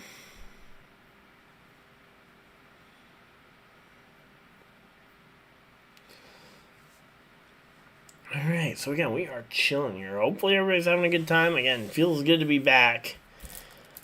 Wish it had not been so long, but we are back here and we are ready to go racing. So Suarez up to 8th there for a moment. There we go. Brad Keselowski up into the top 10. Stenhouse was not on your bingo card tonight. Yep, nope. I don't think he was on many people's bingo card tonight, but there he is.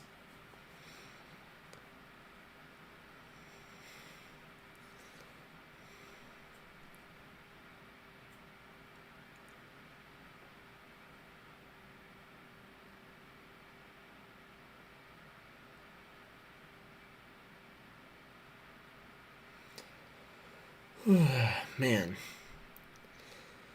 Alright, so 117 laps in here. And say the racing at the front of the field, it just feels like the track itself is really good. The racing is not bad, but the front of the field just feels like they're getting strung out a little bit quick and a little bit quicker than usual here. Briscoe, Hamlin, Larson up at the front.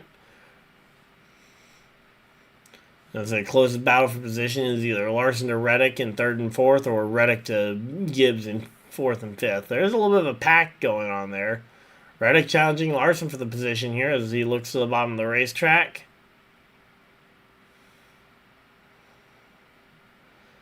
Back and forth battle, Reddick versus Larson here. Hey, any chance we can actually get a camera on that Fox? Or, sorry, not Fox, it's Prime now. Prime, can we get a camera on the battle for 3rd between Reddick and Larson? And now Gibbs and Larson battling it out for 4th? Rather than showing the battle between... Yeah, here we go, finally. Get to the battle shortly after after Gibbs clears Larson there for 4th. Putting Toyotas 1, 2, 3, and 4. There we go.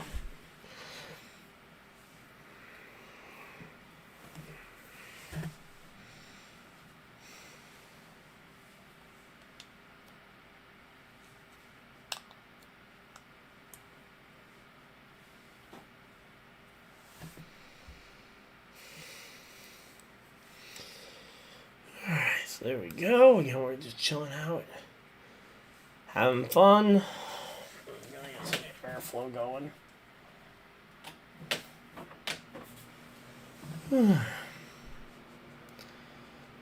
Alright, let me know if that gets too loud there. Say, Stenhouse was your next driver, but you couldn't find a spot. Yeah. Sure thing, Dad. I'm sure he was. Granted, he would have been a better choice than about 90% of my drivers in my lineup.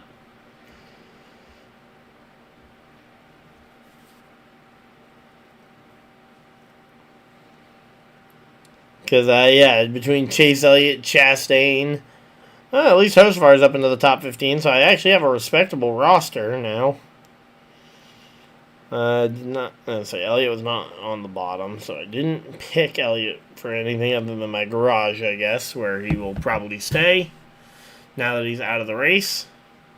Yeah, yeah, I can smell your sarcasm even through a computer, Dad. Alright, there we go. Reconnection successful.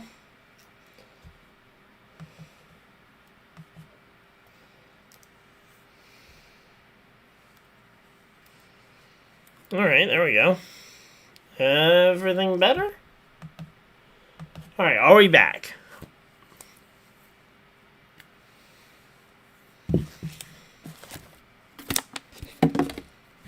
Alright, let's see. Alright, everything looks like we might be back here. Alright.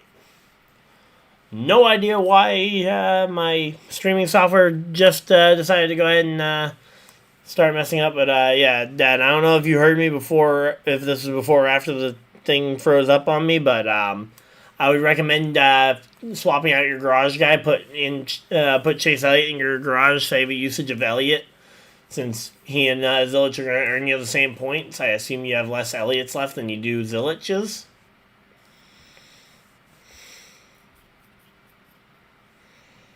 So, yeah, I was just looking at your roster, saw that, and was like, yeah, that might be a thing.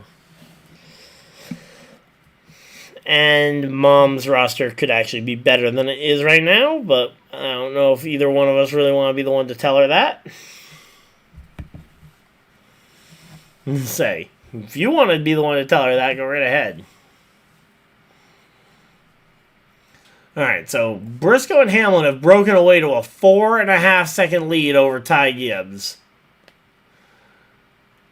And say Reddick, Larson, again, these front two, no matter who it's been, the front two cars just break away from the entire field, which is just strange to see that kind of breakaway. Alright, so there we go. We're just chilling out here. Hopefully everybody's having a good time.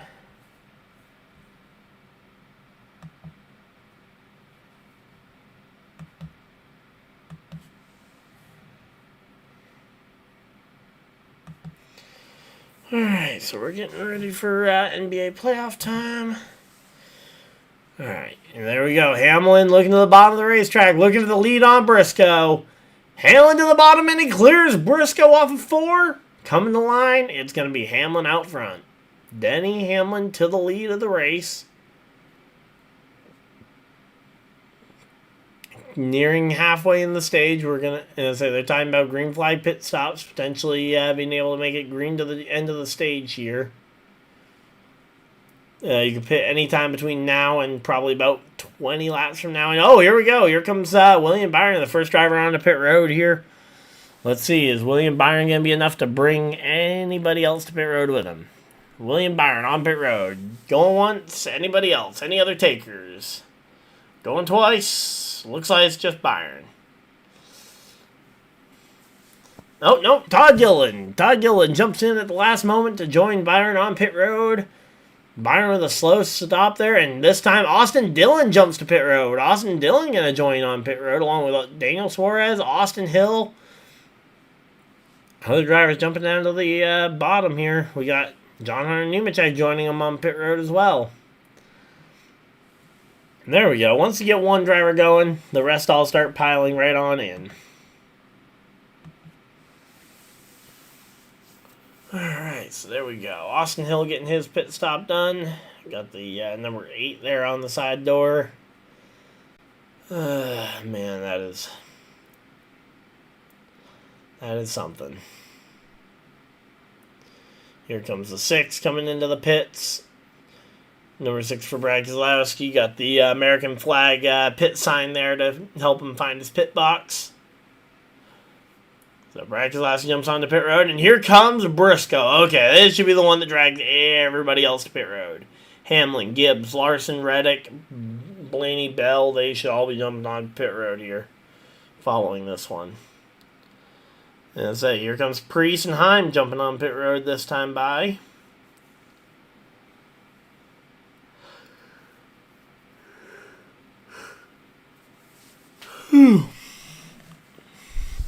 Yeah, and there comes Hamlin down pit road. Reddick stays out, though. Bell stays out. Larson and Blaney both come to pit road. SVG hits pit road.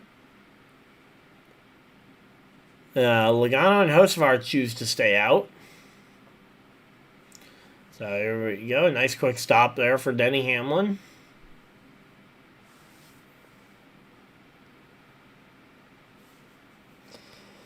There we go.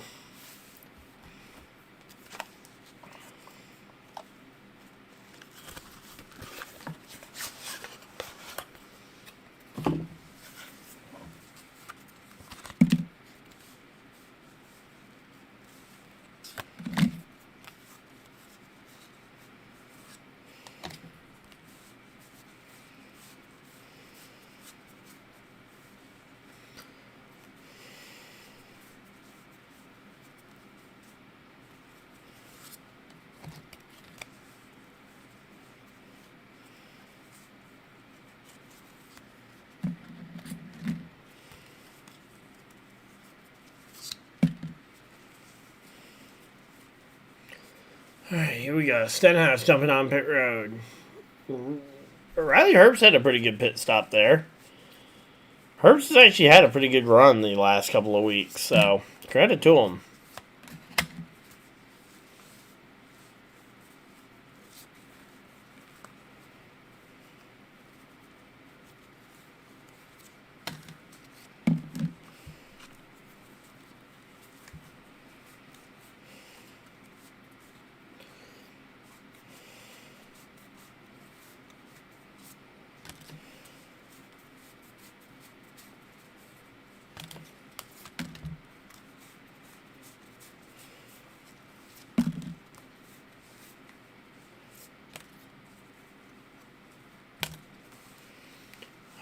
Here we go. We're just chilling out here. Hopefully everybody's having a good time. We got McDowell and Bell on pit road, along with Logano, Busher, a couple of others coming down.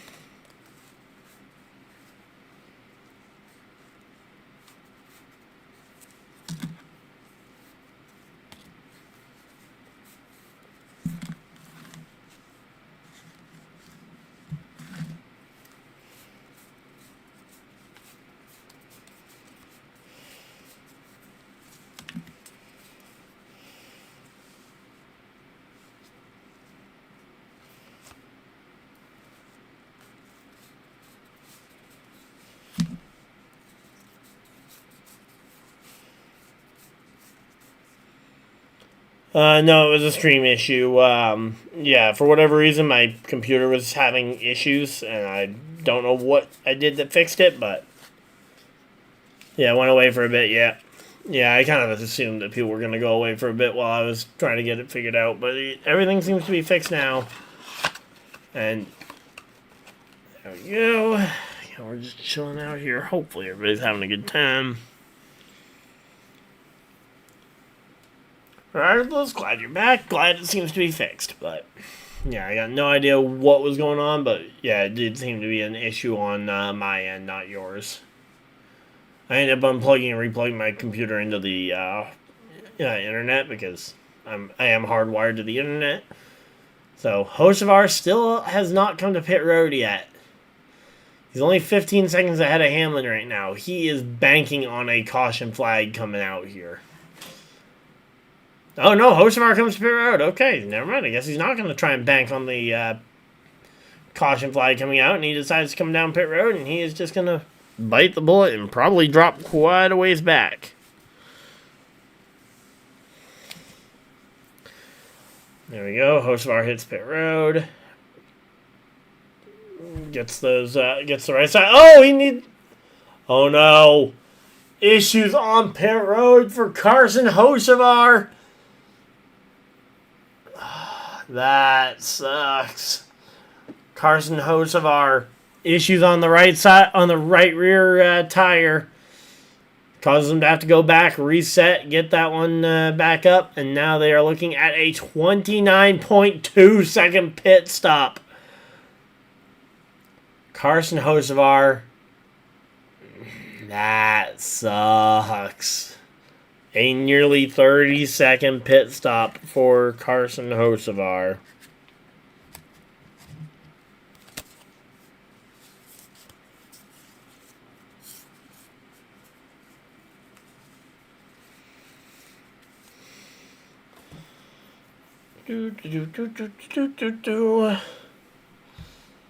Yep. Oh, there we go. Spurs and Thunder is going on now, and Spurs are up 13-8.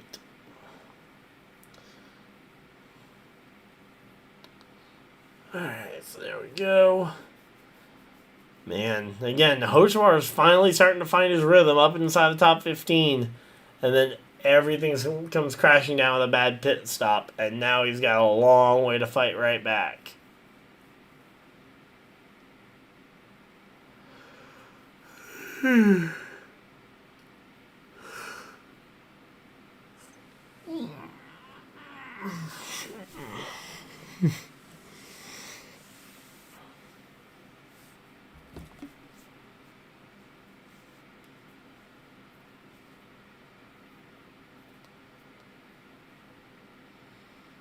So I still think Chase Elliott in my garage is still going to be better than Hocevar being down a couple laps, but again, we're just chilling out here. Hopefully everybody's having a good time. Alright, so we're on Prime for these next few weeks, and then we go to TNT for 5 weeks, and then we go back to NBC to end the year.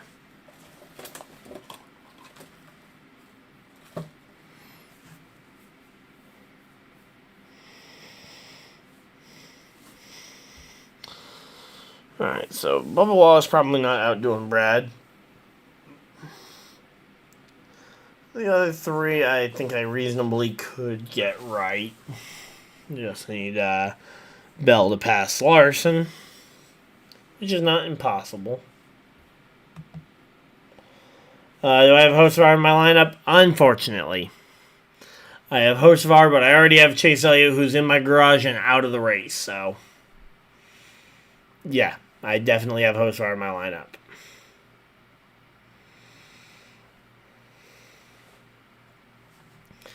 So, yep. By the way, Mom, I don't know if you checked your lineup, but you did have an improvement you could have made to your lineup. But then again, we've had pit cycles since then. Not sure if you made it, but yeah, no, your lineup's looking pretty solid now. 1, 2, 4, 5, 6. With all 4 on bottom correct. Wow. Oh, you just saw a 67 paint scheme? Yep. Yeah, it's interesting. That is for sure. That is one way to... That is a word to describe it.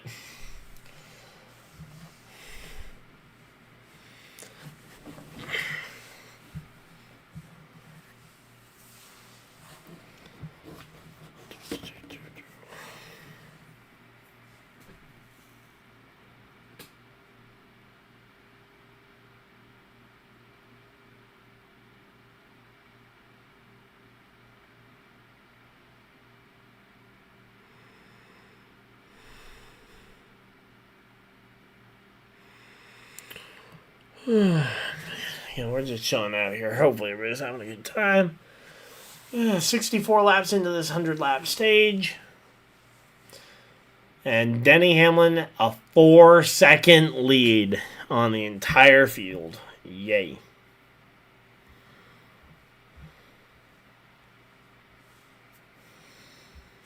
But yeah, again, Hamlin got in and out of the pits with minimal issues, and yet he is now absolutely crushing this one. Yeah, Hamlin, Briscoe, Gibbs, Larson, the top 4. Reddick and Bell, the rest of the top 6.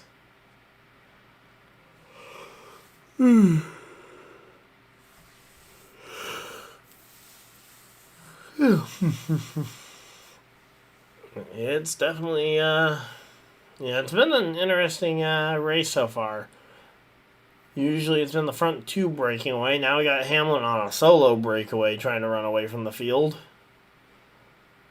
Hocevar is officially only one lap down. Okay. Good on Hocevar. He's only one lap down. Going to be trying to fight to try and get himself back into the back into the free pass position, which he would currently need to pass Ty Dillon, but John Hunter Nemechek and Austin Hill are going to be losing those lead lap statuses in a hurry.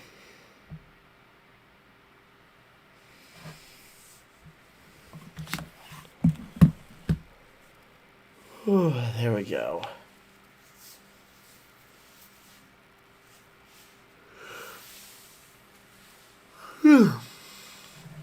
Daniel Suarez up the bottom of 3 wide there for Suarez as he tries to avoid ending up another lap down, as he is currently 2 laps down, about to be 3.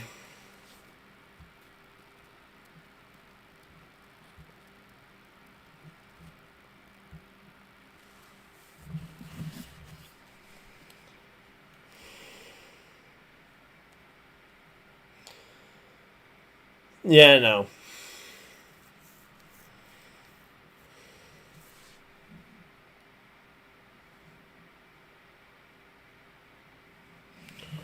Alright, so there we go. 33 laps to go in stage number 2. Working our way quickly through this first half. Again, this first half has gone pretty efficiently. We're just about 2 hours in. We'll be getting through the first 2 stages in about an hour and 10 minutes apiece. And that's a pretty good rate to be getting through this.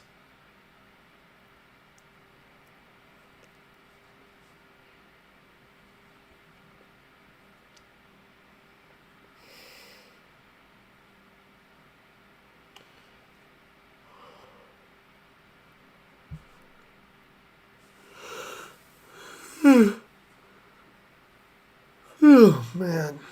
It has been a long day. We are working our way through this one.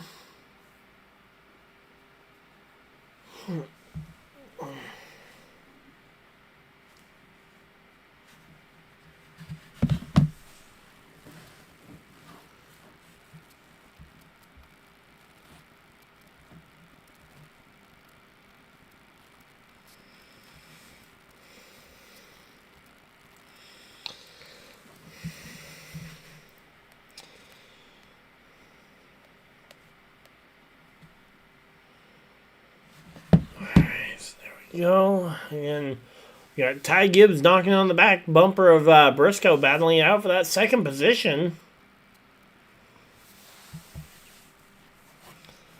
But yeah, we are getting into that middle portion of the race where things start to dry out just a little bit, especially when Hamlin goes and puts a 4-second lead on the entire field. And they're showing off the Briscoe versus Denny pit stops. So Denny have a significantly better pit stop. Oh, yep, there we go. Briscoe's tire carrier had a little bit of a problem and didn't actually affect the stop all that much. Must have just been the difference in getting to pit road a lap earlier.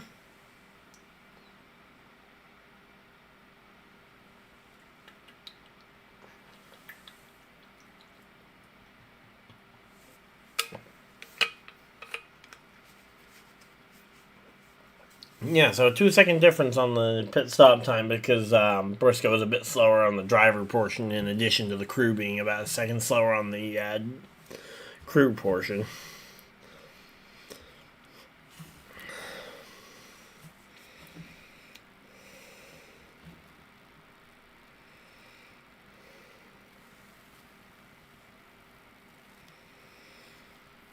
Alright, there we go. Alright, so we got Hamlin looking to try and put a lap on Austin Hill here, driving the number 33. Man, trying to lap that 33 car. I imagine it'd be a lot harder to lap it if it was the number 8 car. Both if Kyle Busch were driving it, and if just if that was a number 8, because of the fact that absolutely the driver would have to think about the fact that that's Kyle's car when passing it.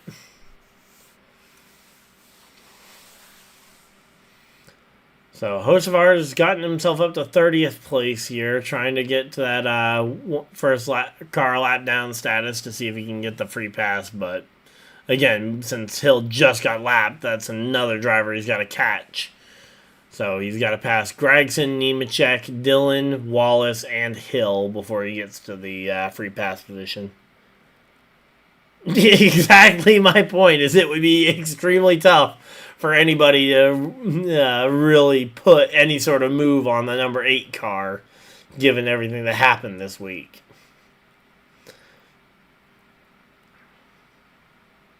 So there we go. Last lap time. Okay, that's not a bad graphic to put up there. This ain't nowhere near as dumb as the current MPH that they had been putting up there, that Fox had been putting up there. Because current MPH moves around way too quickly to try and keep up with or to have any real relevance. 7 career wins, all on road courses. For SVG, he is the road course king.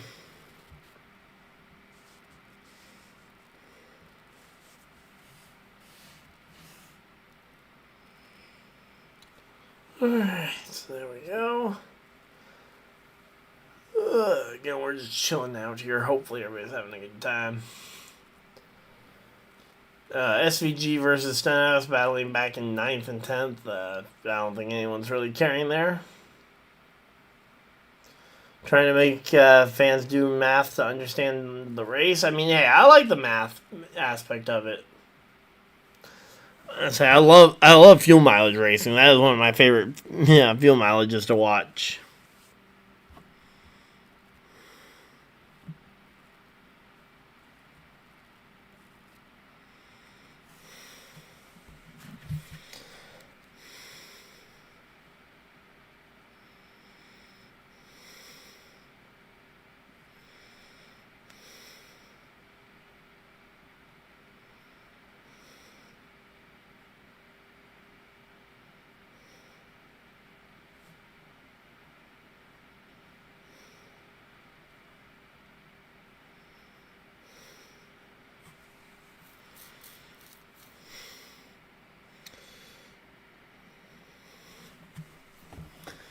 Alright, so there we go. Again, we're just chilling out here. Hopefully everybody's having a good time. Let's see.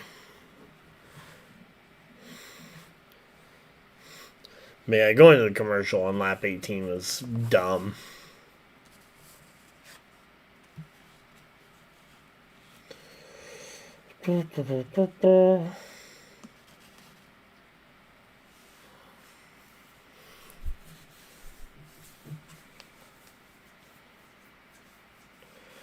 Alright, we've got 5 people hanging out in chat. Thank you guys for deciding to spend a portion of your very valuable Sunday evening here with us as we are getting ready to, we're winding down the end of this stage here. We're going to have a really big battle at the end of the stage, though, as Hocevar is going to be trying to unlap himself here.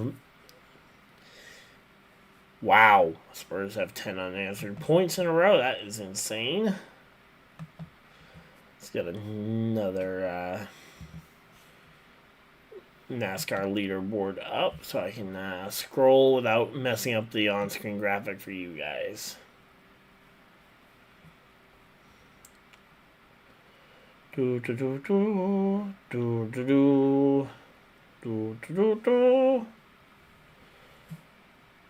Alright, so Hocevar is in 30th place. He would need to pass. Okay, yeah, no, he's not unlapping himself. Corey Heim currently in the free pass position with Riley Herbst, the next car to go a lap down. If I'm Denny, given the fact that I drive a Toyota, I would be maybe taking it a little easy on Heim to try, or on on Herbst to try and let Heim get back on the lead lap at the end of the stage if I can. I mean, granted, you have a 4-second gap as Ty Gibbs just took the second position away from Briscoe. You've got time to play with. Granted, Larson in fourth is still a Chevy near the front-ish, but yeah, if I was Denny Hamlin, I'd like to try and help the team I own out a little bit by helping them get back on the lead lap. Mm-hmm.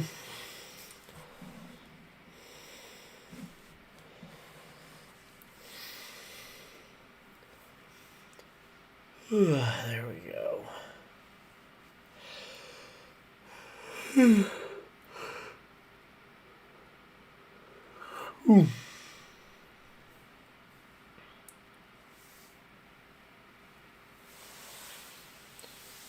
It has been a long night here.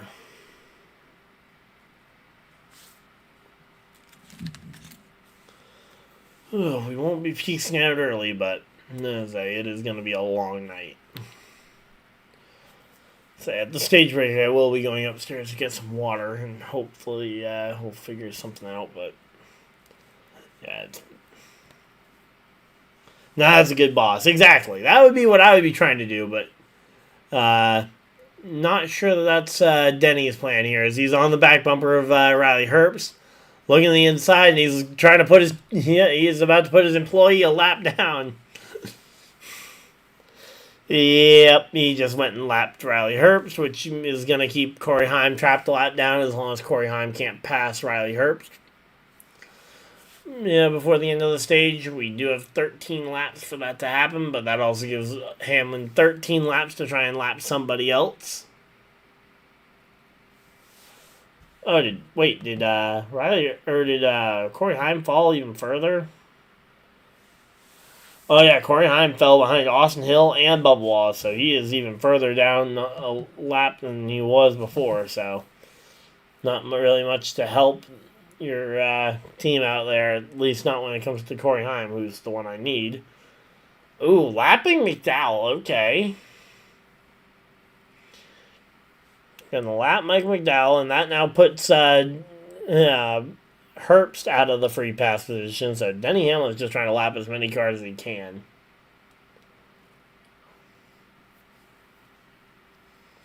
Which, granted, that is exactly what he's paid to do, and exactly what he's supposed to do. Doesn't make it any less seemingly unsmart if you could have potentially helped your team out a bit. Oh, Bowman has lost first and second gear. Oh, boy. Uh-oh. That is going to make for some really rough restarts. If he only has third and fourth to work with. I wonder if Hamlin goes, come on, guys. You have the best equipment as he passes them. I mean, granted, I don't think 2311 has the best. Okay.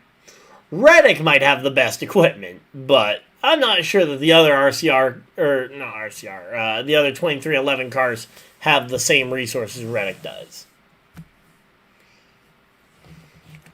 Because Reddick is in a league all his own when it comes to why do I keep saying the RCR? Probably talking a lot about RCR this week, but yeah, no, compared to the other 2311 guys. So,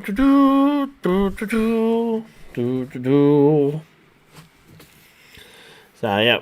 I'm going to be working on some other stream upgrades, so hopefully you guys will see those in the coming weeks, but at the moment we are just working our way through this one. And, yeah, we will hopefully have a some cool stream upgrades coming soon now that I have access to a new laptop that'll work consistently. I can actually put time into actually trying to improve the stream quality here. And we'll do our best.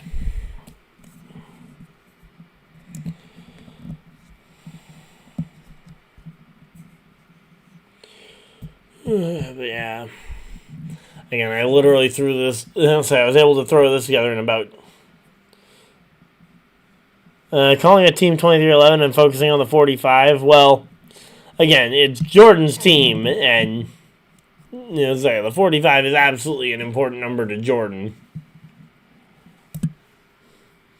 But it's not like they don't put some emphasis on them.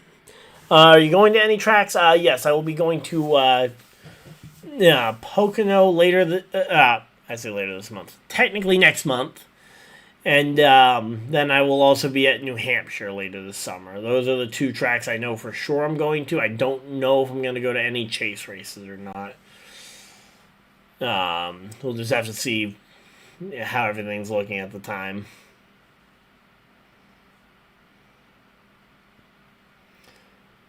Yeah, so if I do go to a chase race, the one I would probably circle would be Bristol, because I know the area the best. But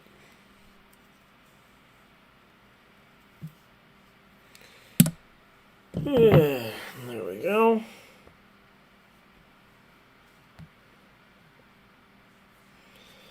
Alright. 5 laps to go on the stage. Denny Hamlin putting an absolute generational beatdown on the field. He's actually given up a few seconds here on this last run.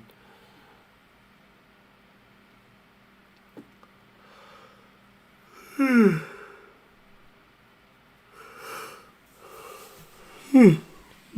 you going to any local tracks? Yeah, I'll probably go up to Unity a few times. As I believe their first race is in June this year.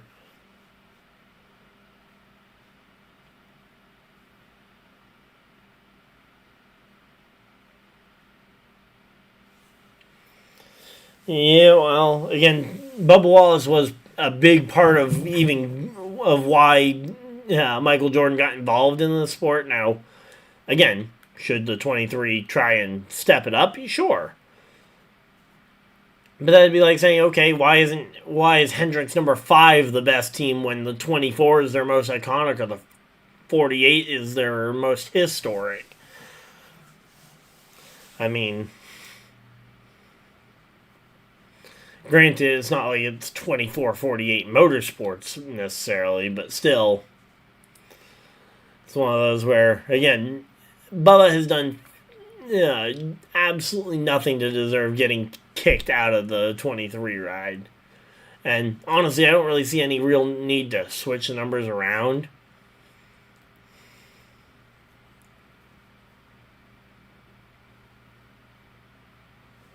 So there we go. Alright, 2 to go here. Hamlin continuing to try and lap as many cars as humanly possible. He's lapped up to the top 20, it looks like.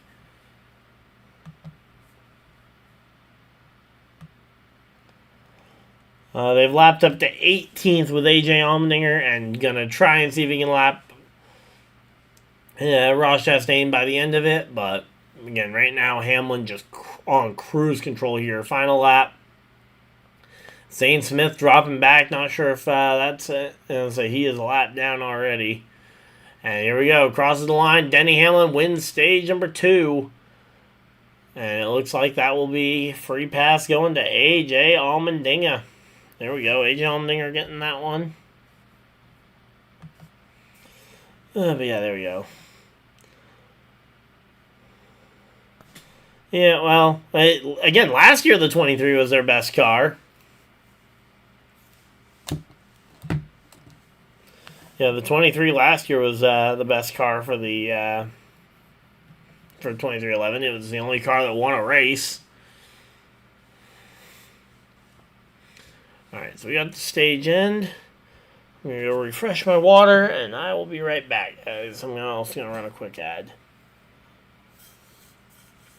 Oh, yeah, I know. I'm just... Yeah, Bubba is definitely...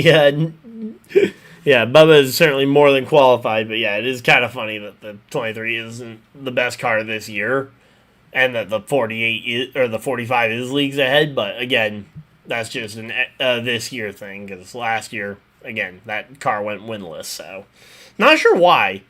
I do not understand why that car went winless last year.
So we're back from our stage break.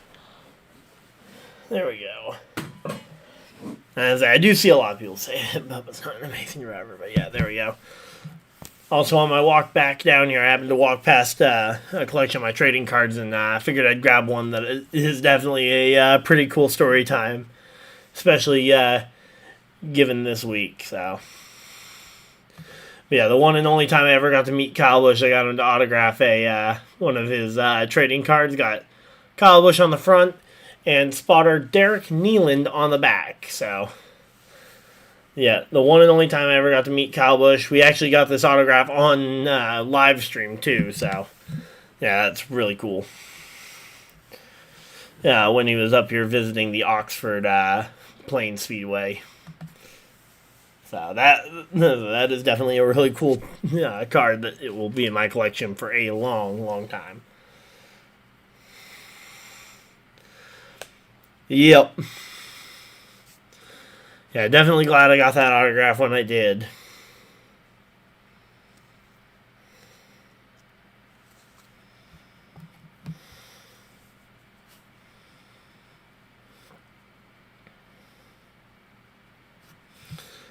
Alright, so there we go.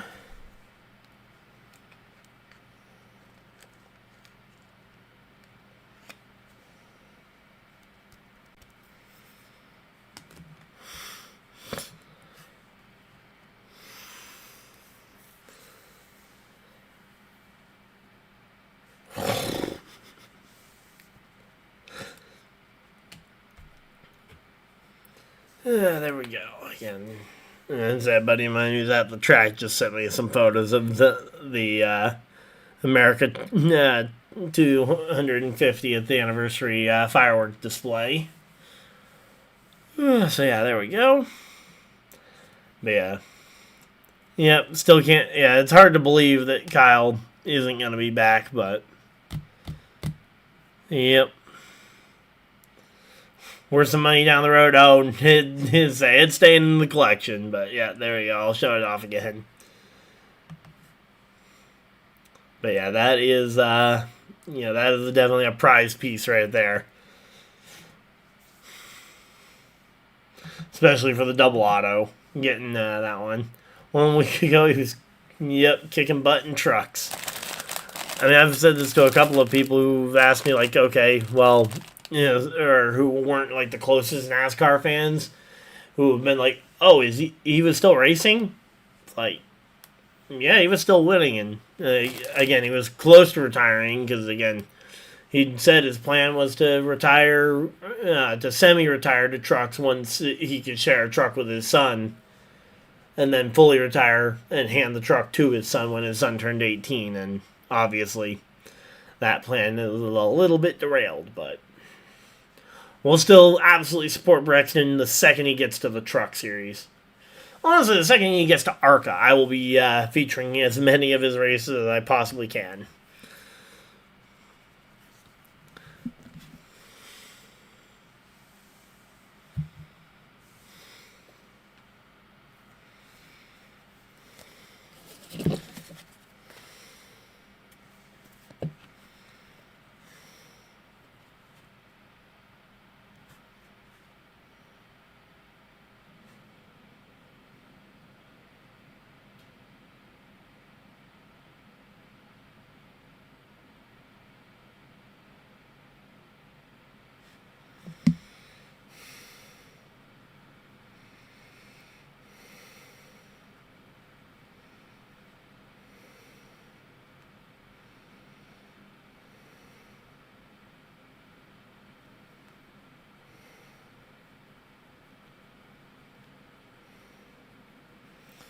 There we go. Do you think he'll win most popular driver? Like, that would be an interesting one. I don't know. Could Kyle Busch win most popular driver this year? Given you mean Brexton? I was gonna say because I'm actually thinking could Kyle Busch win most popular driver this year away from Elliott and break the streak?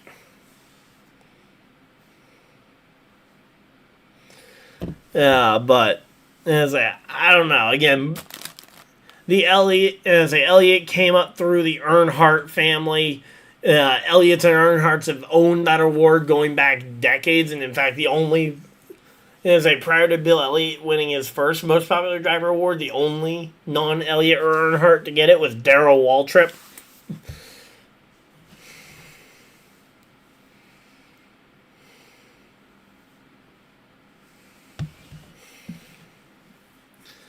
Alright, so there we go. And say, oh, there is some rain coming in. Oh boy. They're pulling up the radar here. That'll be something to keep an eye on. But yeah, there we go.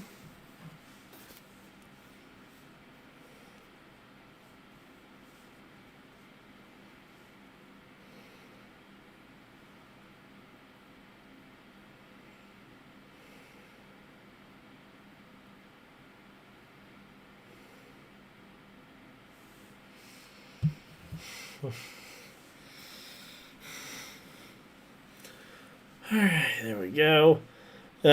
Repeat of last year where the rain came in.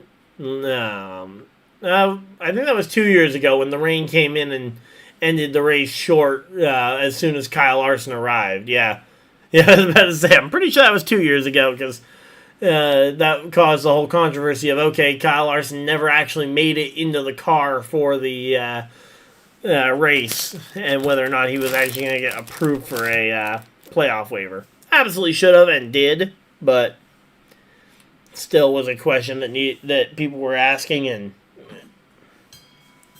yeah, rain's still about 10 miles out from the track, so we're gonna try and get going as quick as we can. Time flies, that it does.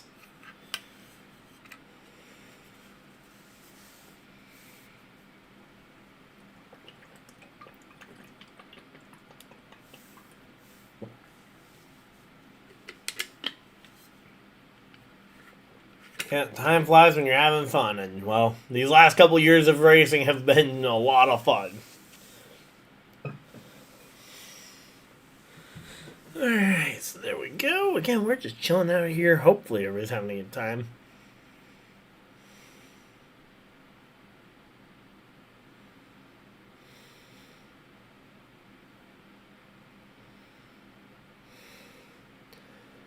But yeah, we are.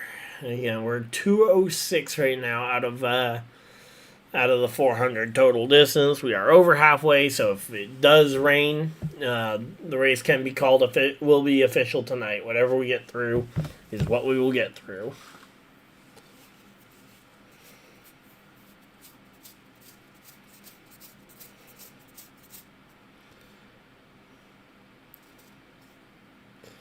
Racing is fun if it goes right anyway, or any racing. I don't know. I think I like my racing going left more than I do going right.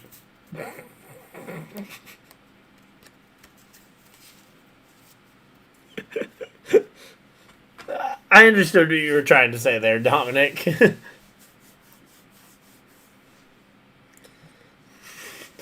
But I do think I like my racing going to the left rather than going to the right.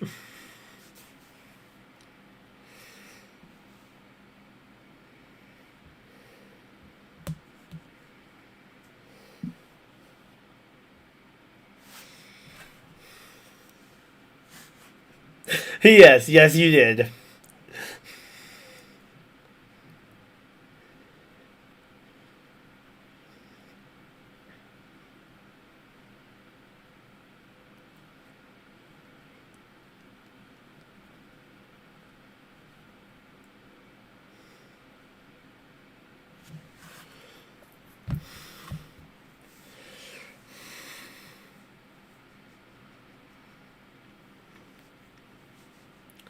Alright, so here we go. Again, we're getting ready for the restart. They're doubled up. We got Hamlin and Briscoe on the front row. Gibbs and Larson row 2. Row 3 we've got Reddick Reddick choosing the outside line. Yeah, and then SVG going to the inside line here. So outside line slightly better there for Tyler Reddick. But that is interesting to see.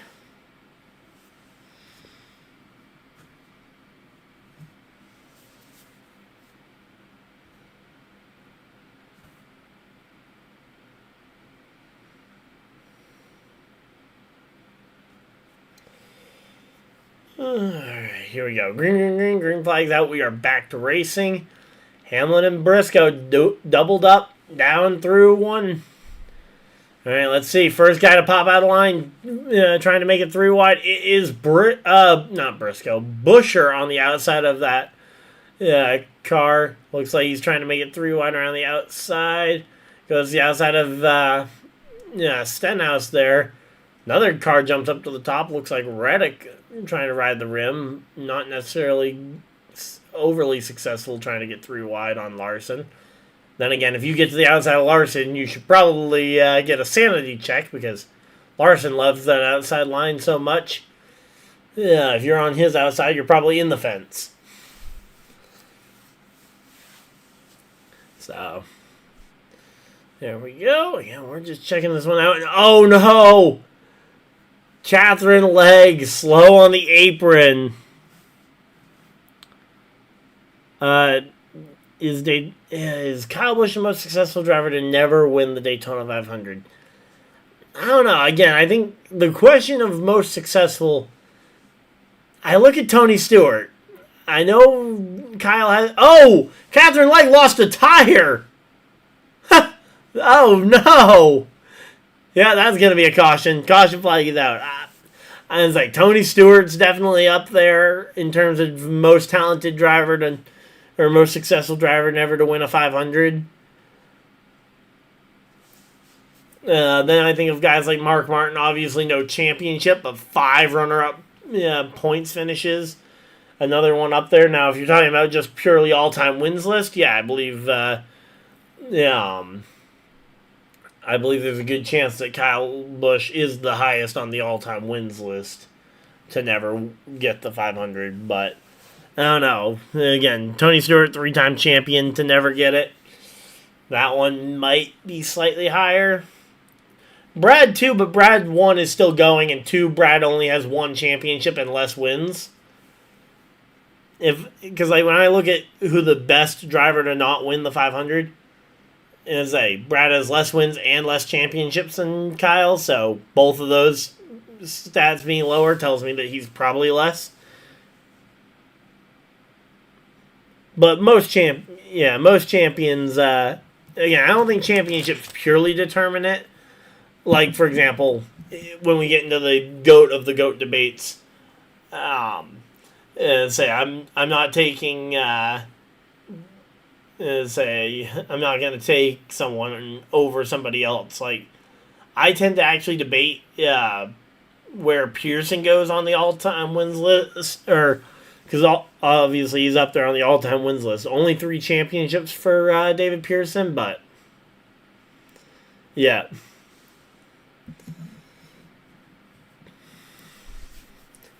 Because Pearson obviously is up there in all-time wins, but didn't quite get as many championships.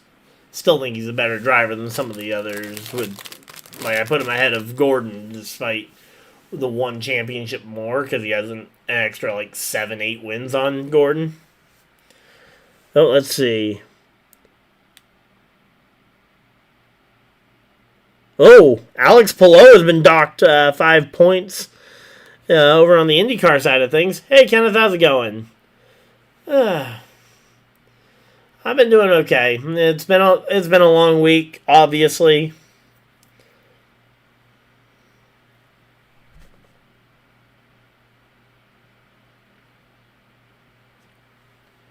Yeah, it's been a long week. We've been talking a lot of Kyle Busch stories this week. Finally got my new computer set up, so I was able to get back to streaming. Literally was downloading the software about 20 minutes before we started the stream up. Was also showing off my Kyle Busch autographed card. that I've got just sitting here now. Got Kyle Busch on the front, and I got his Cup Series spotter there, Derek Nealand, who is actually from this area, to sign the back of the card. So that's pretty cool. But yeah, that was some jarring news to get on Thursday night. I wanted to make a video and I just couldn't find the right words, and yeah, so many other people that knew him better had said things, so I just kind of left it to them. But yeah, it was a sad night.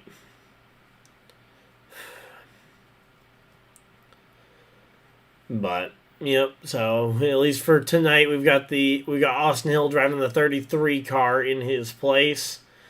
We'll have to see who ends up on that on the entry list going forward.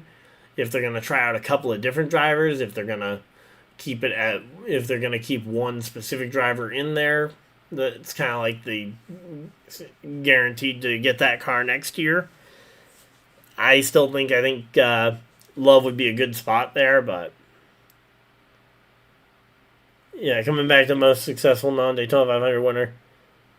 Tony has 49 wins. We're talking okay, yeah. If we're talking O'Reilly and trucks, I was talking about Cup wins specifically, though. Because, yeah, Kyle definitely racks up the O'Reilly and truck numbers a lot. Because I was thinking of their Cup numbers specifically.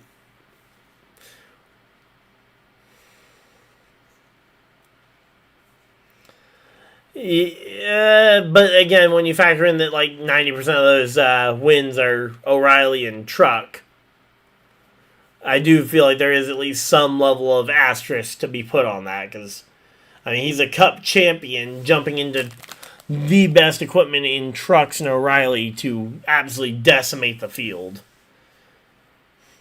I still might put Kyle above Tony, because I know he does have like 10 more. He has like 10 to 11 more Cup wins than Tony.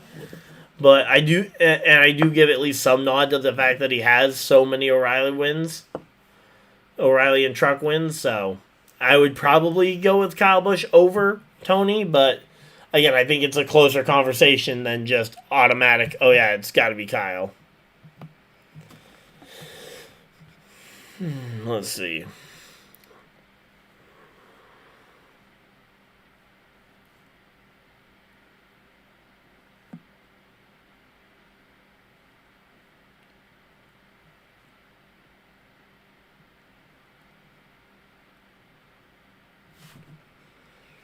All right, let's see.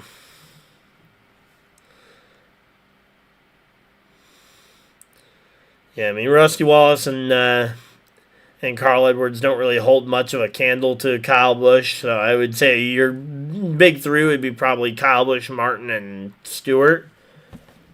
But, yeah. Again, all three of them are some of the greatest drivers of all time, and there is no shame in being put above or below there. Again, personally, even setting aside my personal Kyle bias, I would probably still say Kyle is ahead of those other two, but again, 5 times, Martin was a runner-up in the final driver standings.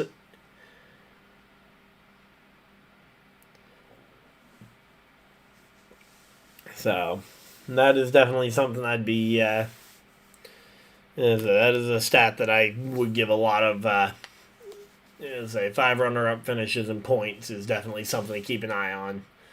Oh wow, they got all the lights on at the dirt track. Say, we want to take the cars over and run the dirt oval next? I mean, honestly, that'd be a fun all-star race, running on the dirt track.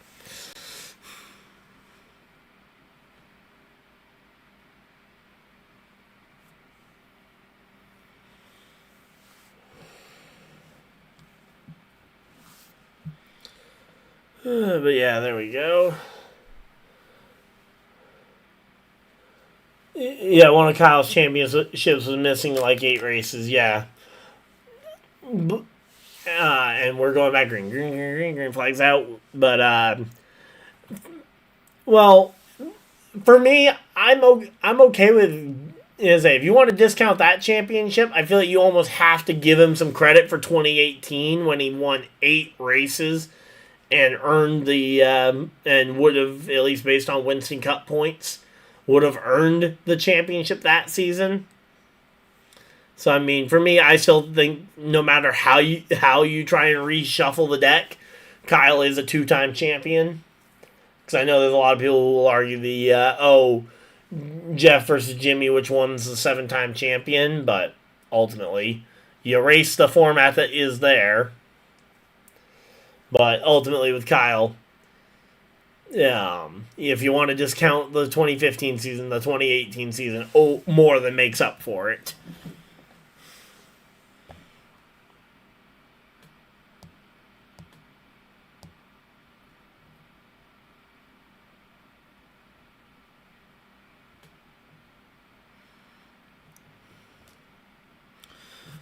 Terry Labonte would be another one to maybe consider, just because he finished 3rd in the 500 3 different times.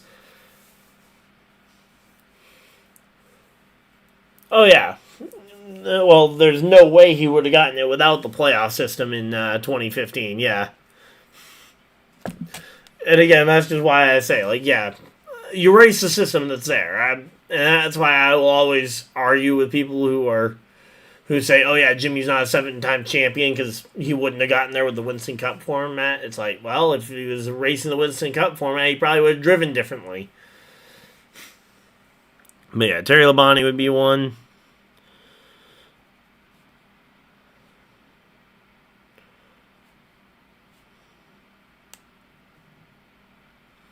Martin Truex Jr. is an interesting one to mention there.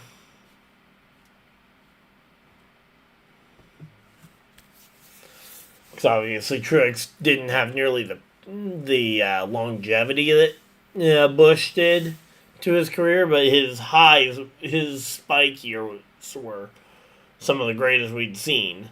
And if he had competent equipment for most of his career, who knows how much higher Truex would have been.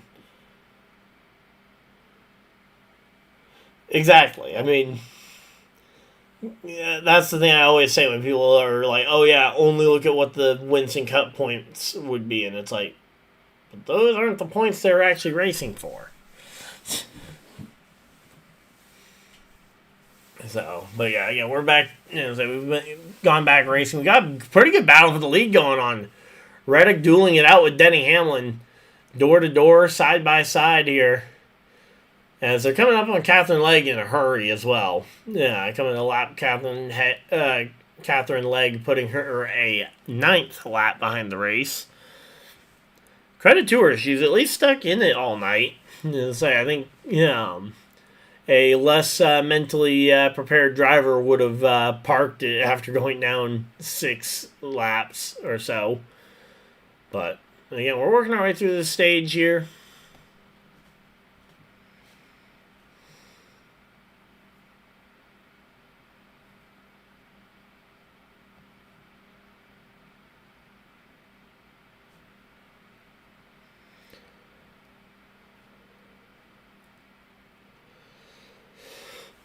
But yeah, so.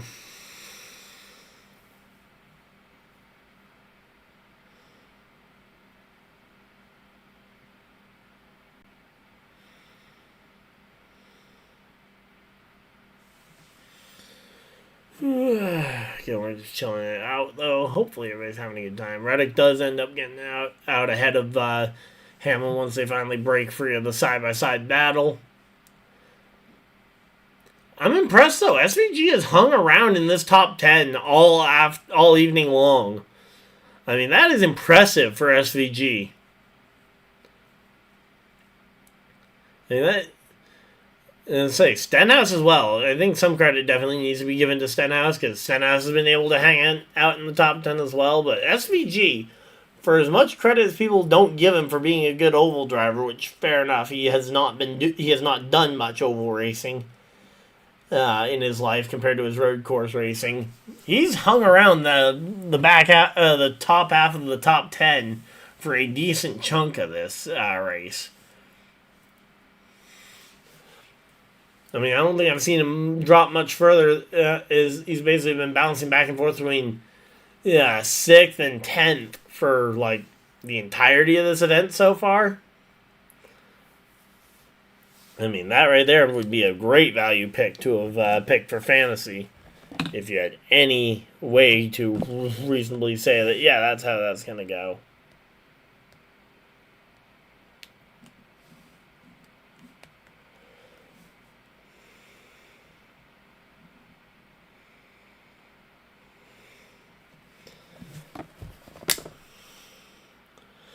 Yeah, I mean, him struggling, again, I mean, we've seen that with almost every international driver who's tried to come over. I mean, look at guys like, well, guys and girls like Danica Patrick. When Elio's come over, I mean, Elio's one of the most talented oval open-wheel drivers we've ever seen. I mean, 4 Indy 500s under his belt.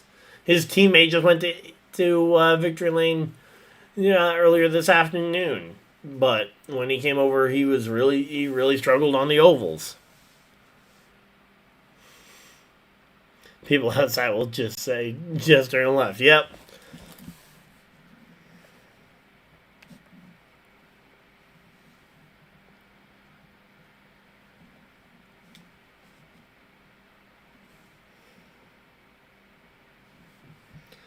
Yeah, Marcus Ambrose, that would be another one. Again, there's a lot of them. I'm trying to think of...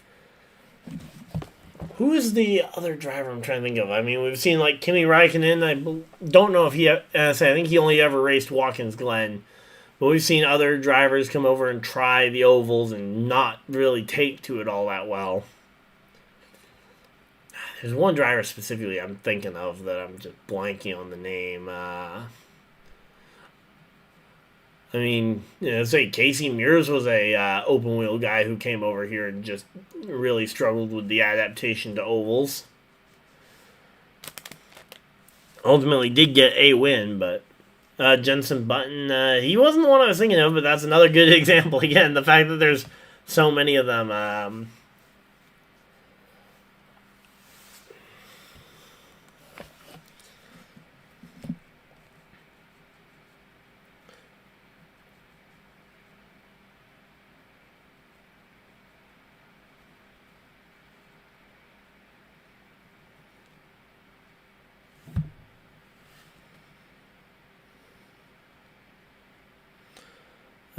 Let's see. Juan Pablo would be another one that I hadn't actually thought of. Sam Hornish, another one that was, but neither one of those were the guy I was thinking of.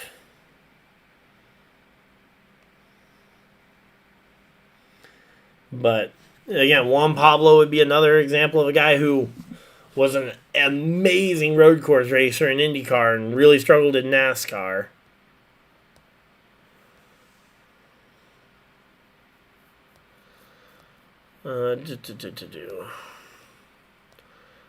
Not looking for dirt drivers.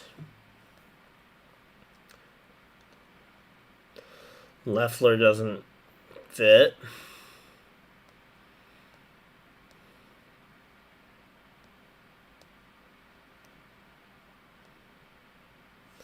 Yeah, now that list was basically just all dirt drivers.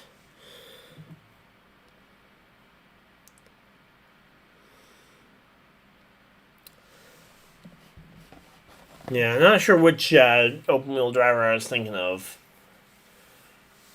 For the life of me, I can't remember the driver's name. But, again, Juan Pablo and Sam Hornish, though, would be two other great names to point out. Like, hey, this NASCAR thing is not easy. Kamui Kobayashi, yeah, again, he only ran, like, one plate race, so...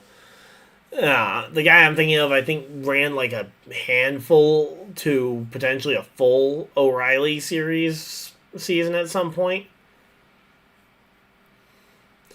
And so I think it was like a French sounding name too, if I had to guess. No, it wasn't. It was like Marco Andretti, I know, came and John Andretti both tried their hand at NASCAR, but neither one of them were necessarily stars in open wheel either, outside of obviously the last name, which, again, Marco was not bad, but again, I'm pretty sure the name was French sounding, but again, I just can't for the life of me remember it.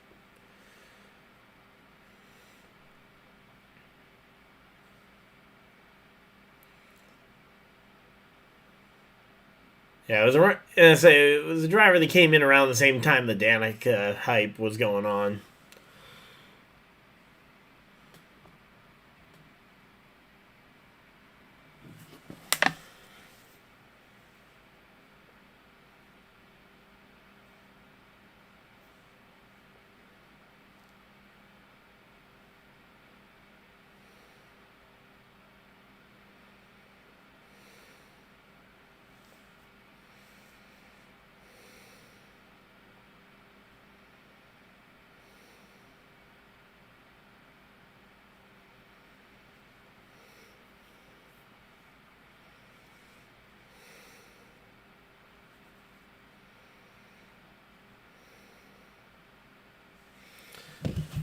Yeah.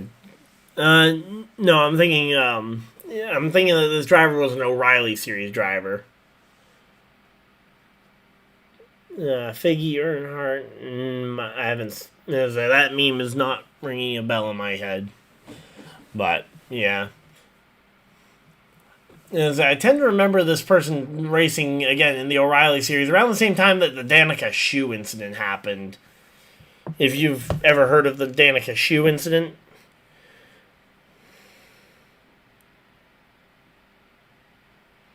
When she ran over a shoe.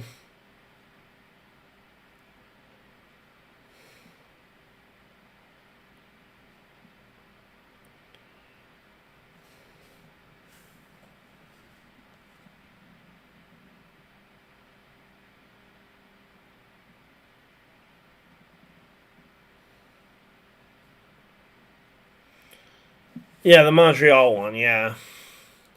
Yeah, I thought that driver raced in the Montreal race, too.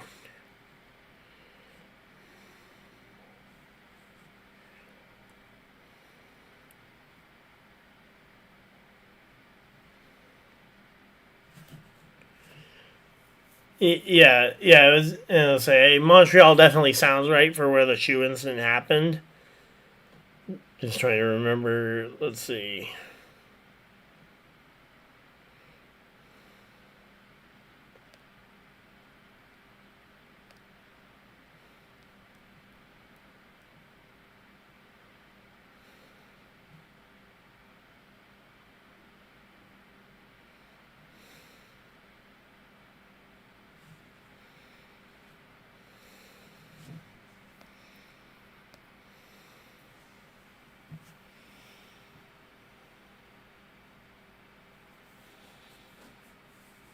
Alex Tagliani was in that race. That's interesting. Jacques Villeneuve. That's who I was thinking of. Yeah, Jacques Villeneuve. That was the name. I knew it was French sounding. There we go. For whatever reason, I could not remember Jacques Villeneuve, but I'm almost certain he raced a bunch in the O'Reilly series at the very least.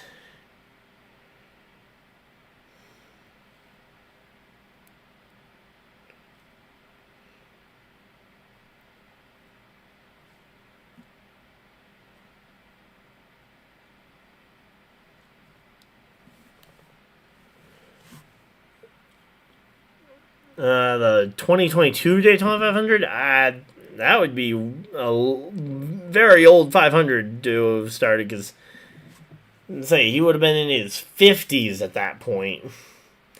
I mean, granted, maybe he did, but let's see. Racing record. Racing results. Here we go. Let's scroll down to the NASCAR stuff, because that's what we're looking for right now. Oh, he did. He did win an Indy 500 at one point.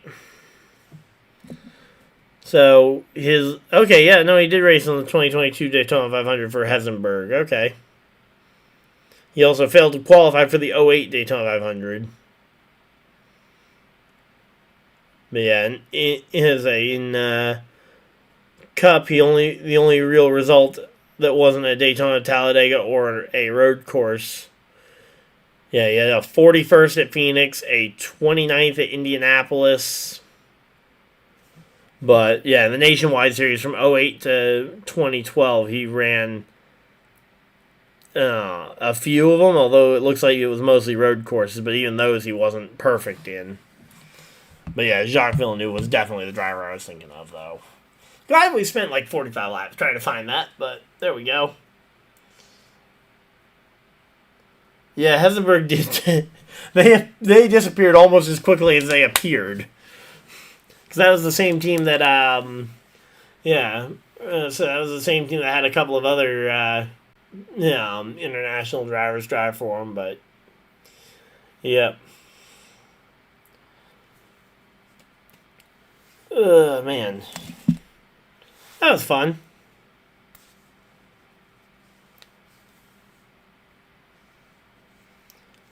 Alright, so again, Reddick right now holding on to a 1 second lead over Hamlin. Briscoe's about 2 seconds off the back of Reddick. So the front three are only separated by a second each. And even Larson's only about a second further back than that, but he's got Ty Gibbs all over his back bumper trying to take third away from him. Trying to take fourth away from him. SVG and Stenhouse both hanging around inside the top 10 still. Yeah, but yeah, there we go. So this, again, this top 20 looks so weird. Just, I don't know if it's, definitely it's partially because of SVG being up there, but I'm used to seeing Kyle somewhere in that back half the top 10 to 15. But yeah, no Byron, no Elliott, also making it a little weird.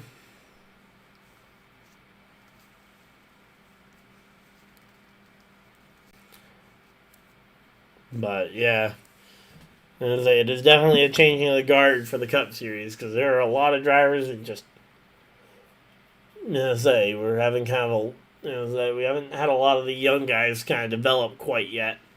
Josh Berry and Austin Hill both on pit road right now doing their round of green flag pit stops here.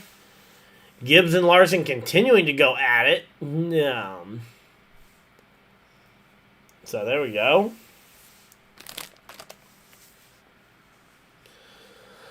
But yeah, Hessenberg did drop out pretty quick.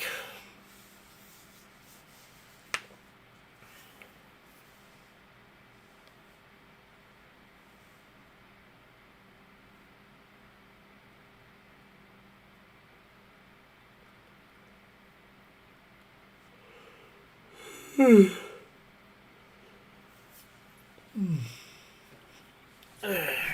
we go. We're just chilling out here. Hopefully everybody's having a good time.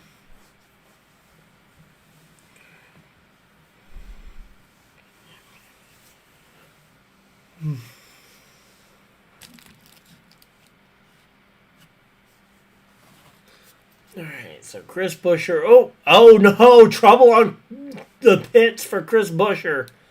That is unfortunate there. Chris Buescher in the pits with an unfortunate incident. Reddick, Hamlin, Briscoe, Gibbs, Larson, Logano, everybody's coming down pit road right now. Everybody's coming. Party in the pit lane. Alright, there we go. Can't wait for the moment Elliott passes the torch to someone like Day. The problem is Day is going to come up way too quick for Elliott to really pass the torch. Because, Corey Day, I've heard people talk about him as a potentially replacing Bowman this upcoming season. Do I think he's ready for that? Absolutely not. But I've heard the rumors that is at least being talked about. And obviously would have been a lot easier to talk about if Bowman was still out with vertigo, if those vertigo symptoms were still keeping him out of the car. But now that he's back and driving as good as ever, I don't want to see him get replaced. I think he's driven good enough to not get replaced there.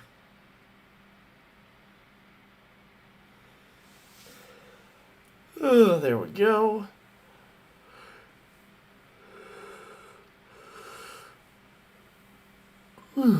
Everybody cycling through pit stops.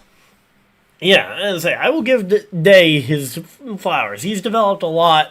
I do feel like he's about 1 year away. I think give Bowman 1 year to prove it to him, to you guys, and to some other team to try and help facilitate a move, and have Day develop in the O'Reilly series and maybe work with the 62 team or somebody to try and get him Cup Series reps.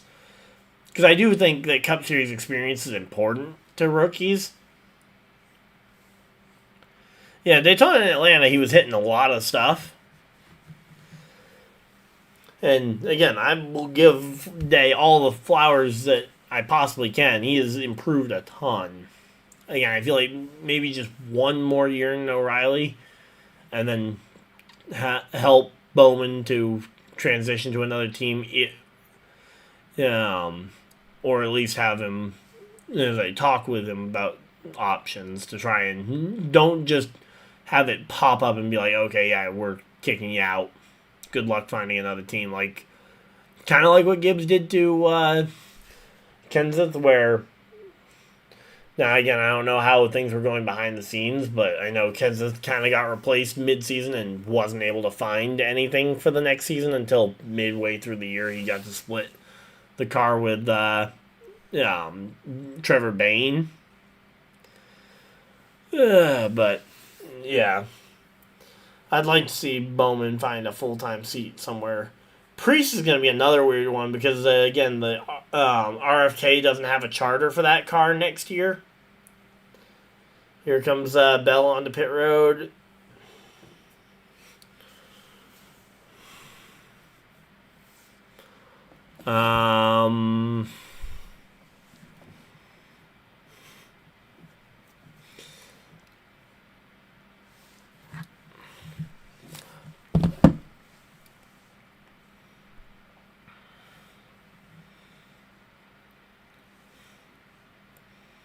Yep, the broadcast is showing the radar. So, yeah, weather is building here. Bowman to the 33. Yeah, I mean, I wouldn't hate that. And I say, if they really want to move Day up to a Hendrick Cars car, but then that comes to my other question is Hendrick Cars really going to sponsor 2 drivers in the Cup Series full time? Because that's really, every car I've ever seen Day in has always been Hendrick Cars sponsored. Never any other outside partners. And Kyle Larson's already that. So, are they really going to have 2 cars that are fully Cars.com sponsored? HendrickCars.com sponsored? Because that just does not sound sustainable. That is now if Ally likes him and will be willing to stick with him, sure. Yeah, and I know Ally's been around before Bowman, but again, I've seen things like this before. Give me 1 second, because I have something within reach.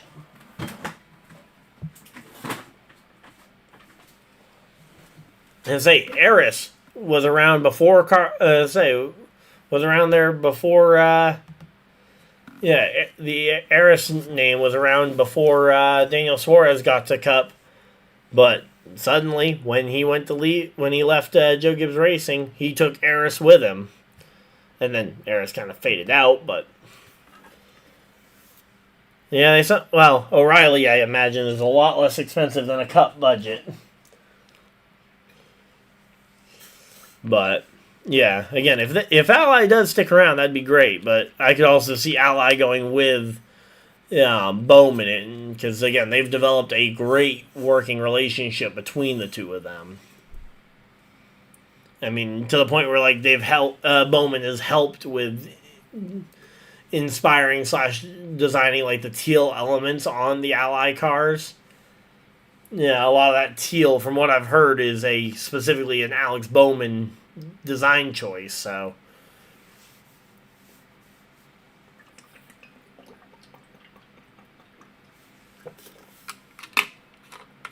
They definitely seem like they're, at the very least, they're a sponsor that's very friendly with their driver. Again, does that mean that they can't be friendly with another driver? No, absolutely not. It does not mean that. But it also means I could see if Bowman goes somewhere else, Ally potentially could go with him. So, just something to keep in mind. Now, again, yeah, if Ally sticks around, I think that makes it a lot easier. Yeah, again, I just can't, literally, go back through all of Day's career. I can't remember a single time he wasn't racing HendrickCars.com branding. Like, ARCA, Trucks, O'Reilly. I can't remember a single race that wasn't Hendrick Cars sponsored. Like, is there some reason why why no company will touch him with a 10-foot pole?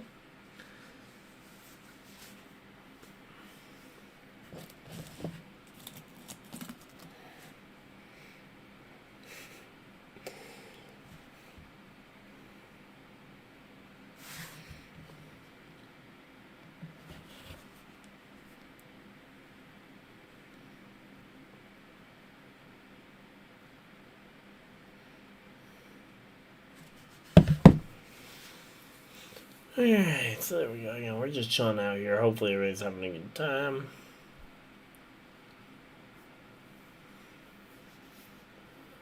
$35 to go in this stage. We're working our way through this one.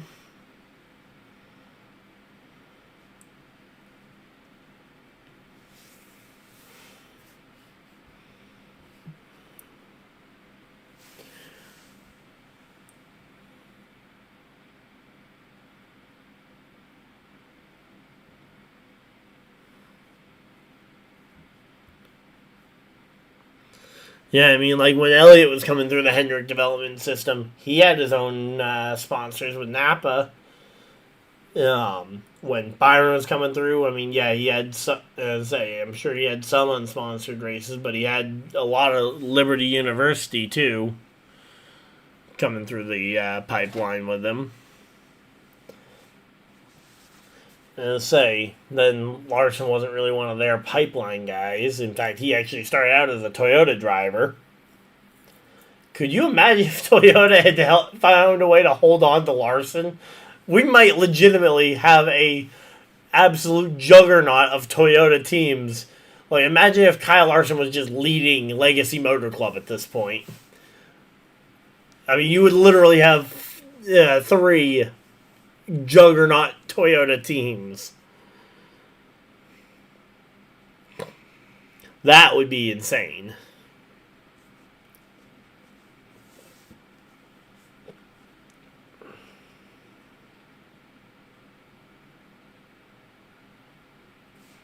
But yeah, I mean, it's not like there's very few development drivers who go up entirely sponsored by just their eventual cup team.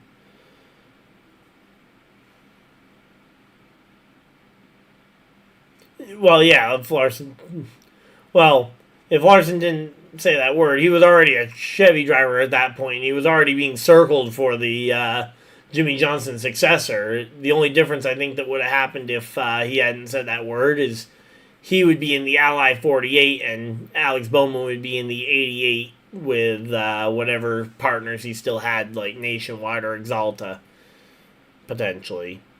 And then Bowman would be a potentially very easy candidate to move off of because he wouldn't have the most solid sponsorship behind him. And potentially you would have lesser equipment, although who knows how the equipment's actually managed behind the scenes.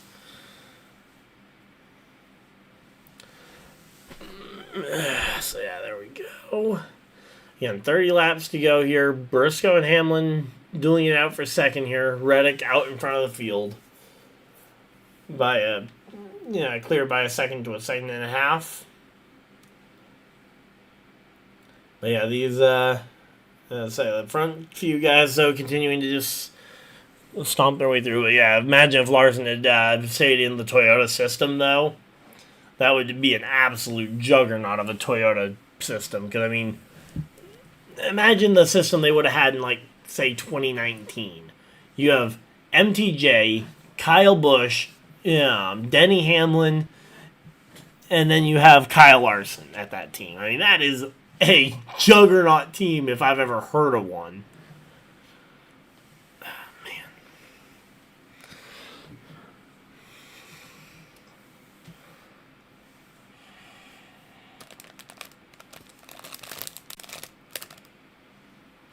Alright, less than 10 minutes out for rain. Yeah, but in another universe, Legacy Motor Club is a powerhouse. Exactly.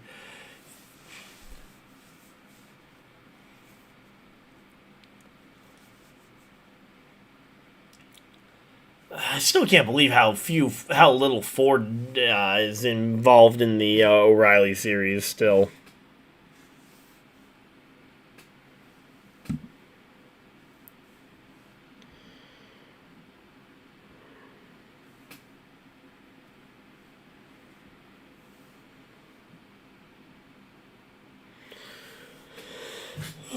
So yeah, there we go.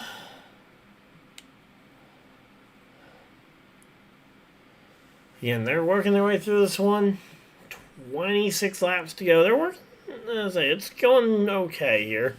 Let's just double check our fantasy lineup, make sure we have our best guy in there. Although I'm 99% sure I've already got my best guy in there.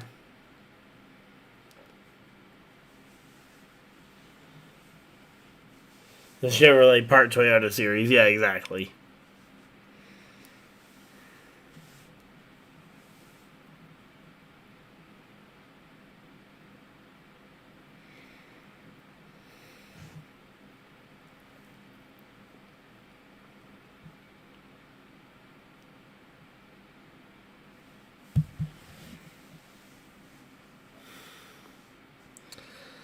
Alright, so there we go. Skip round of ads, 24 laps to go, and here we go again. We still got Hamlin and Briscoe still duking it out about a second behind Reddick. And I say these two have been battling for a good chunk of time here. SVG is still in 7th. Wow. Stenhouse still in the top 10. There we go.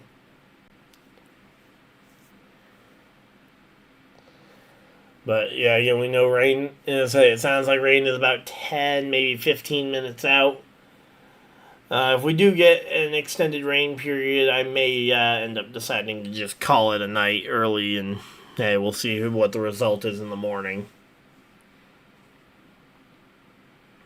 But all things considered, though, tonight's been a pretty good race.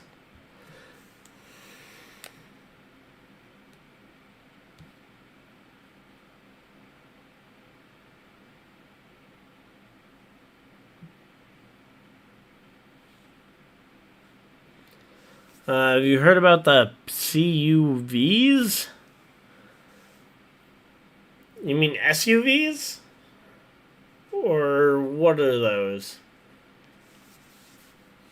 Alright, there we go. Bell goes and passes Larson. I know that was the bottom half for one of the, that was the bottom half for one of the, challenges, so I've got 3 out of the 4 now. Joe Gibbs Racing 2, 3, 4, 5. Yep.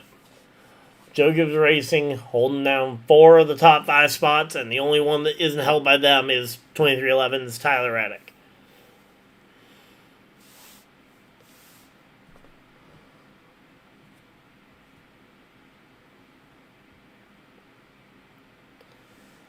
The prototype EV. Okay, yeah, I've seen those. I think they could be a good secondary series, kind of like how Formula E is to Formula 1. I think they could be a good support series, but I don't think it replaces the O'Reilly series. Because I think you need a series for drivers to develop for NASCAR. I think I could see it almost in kind of the role that the SRX tried to fill. Now, granted, I think it's almost the exact opposite of the SRX, where the SRX is trying to play to the older fans who don't want no electric cars. But I think you could play it up to the to a younger, more progressive crowd, where it's like, okay, yeah, our EVs as just kind of a secondary thing. But I think you still need some regularly aspirated cars for development drivers to learn how to drive the eventual Cup car, because the Cup car isn't going electric anytime soon. I could see maybe a partial electric or a hybrid system, almost kind of like how IndyCar uses it, with the push, with it being almost a secondary push to pass type thing. But that's about the extent of how I would see the Cup Series utilizing hybridization if they did want to use it.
Alright, 16 to go here. Yeah, again, I'm not a big fan of overtake systems just because they feel a little bit gimmicky to try and force passing. Especially when we already have a lot of assist. Say the NASCAR Cup Series does not need, I don't feel like, artificial passing necessarily. Because when the cars are good, they just pass as is. And now we got a really good battle for the stage here, by the way. There we go, Briscoe to the outside of Reddick. Hamlin to the inside of Reddick. 3 wide for the lead.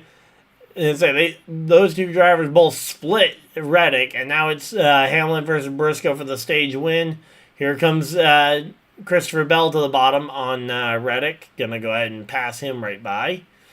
And that'll now make Joe Gibbs Racing 3 of the front 4, with Ty Gibbs right on the back bumper of that one. And yeah, literally, you got a 4 Toyota party and then about a 2-second gap to Larson.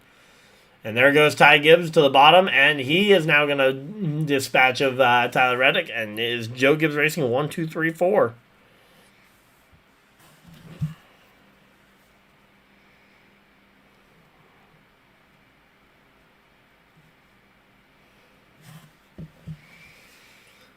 Alright, so there we go. JGR 1, 2, 3, 4 there for Gibbs.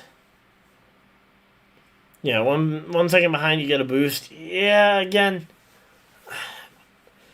I'm not a big... Again, I like natural racing, and sure, every once in a while you might get a blowout, but it honestly makes the exciting races, like what we're seeing here, a lot more special when it's not every single time. Now, I wouldn't mind if NASCAR wanted to, like, say, allow the teams at the very back of the points, like, allow the BJ McLeod Motorsports of the world, or the Rick Wares of the world, to maybe experiment with a little bit more horsepower or something else. Or allow them to experiment with stuff like that, but you have to be a genuinely bad team, or a team with lesser equipment, something like that. But yeah, again, boosting like that for the road courses could be interesting.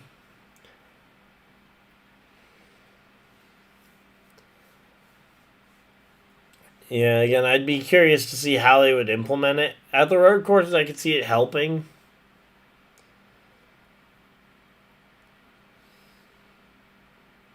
There we go. Bell now passes Briscoe, and now Bell is going to be looking to see if he can get by Hamlin in the next 9 laps. And here comes Ty Gibbs to the bottom, looking underneath his teammate Briscoe. Again, these Toyota drivers, Reddick fell off a cliff once. Let's say, yeah, Reddick has fallen off a cliff. He's dropped almost all the way back to Larson, while these four are still 2.5 seconds ahead of Larson.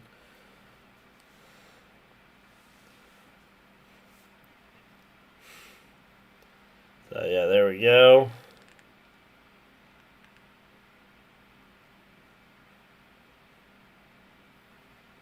This is some great racing right now. I mean, I don't care who you are. This is some good racing. So I'm not sure who that was they just lapped. Oh, that's Bubba. They just lapped Bubba.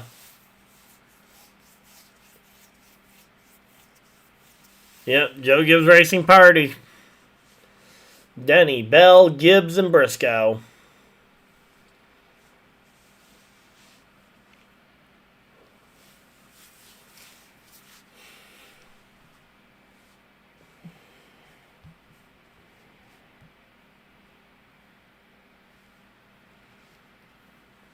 Alright, so there we go.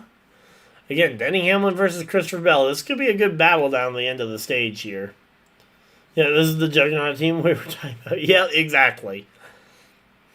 Yeah, I mean, honestly, if Gibbs can just shape up a little bit, I mean, the Joe Gibbs Racing Armada is a really strong Juggernaut on the level of Hendrick right now. Because, I mean, again, you've got Hamlin and Bell are your two championship caliber threats. Briscoe's your regular race win contender, who has an outside shot at the title, and then Gibbs is kind of your fourth tier development driver who is getting closer. And again, if he can develop into a more consistent winner, again, I think you have your 4-car Armada right there. I mean, that's kind of the same thing I was saying about Hendrick, is that really there is not a whole lot of openings at Hendrick for other drivers to potentially go into those spots. So here we go. Christopher Bell looking to the outside on Hamlin. Let's go, Hamlin.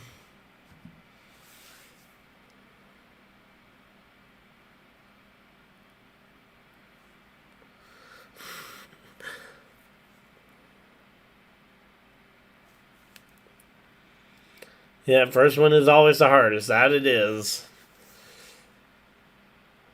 And there we go. 4 laps to go. Bell in control of the field after getting by Hamlin. Gibbs and Briscoe fell off a cliff too, similar to Reddick.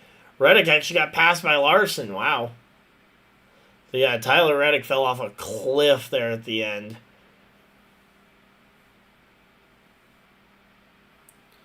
One of the best lineups Joe Gibbs Racing ever had was 2015. Yep, that Edwards, Kenseth, Denny, and Kyle. Yep, that is a super team right there. All 4 of those guys are regular championship contenders pretty much any given week. Yep, I love that team. That was my favorite Joe Gibbs Racing team of all time. And especially when you factor in the in 2016 when you add the Furniture Row car with an MTJ. I think I like that. Them having that 5th car even better, because MTJ was just such a natural fit with those other 3. Not to mention, I absolutely love that 2016 Daytona 500 a ton. Watching that photo finish between Truex and Denny Hamlin. Kind of wish it had gone the other way, but hey, a great finish is a great finish. 1 lap to go here. Speaking of great finishes, Christopher Bell has taken off from Denny Hamlin. He has built a nearly 2-second gap from Denny Hamlin here down the end of this stage.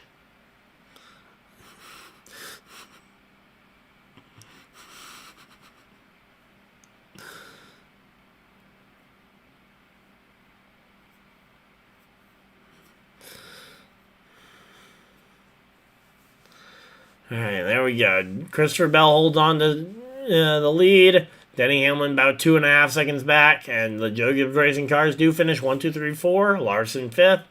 Reddick, Van Gisbergen, Yeah, Keselowski and Blaney and Stenhouse round out your top 10 finishers in stage number 3.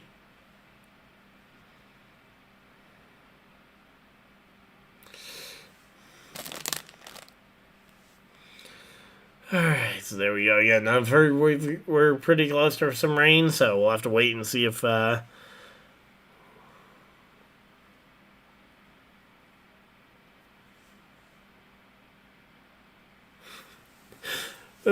so yeah, there we go. Yeah, man, it is 10 o'clock. It is getting late.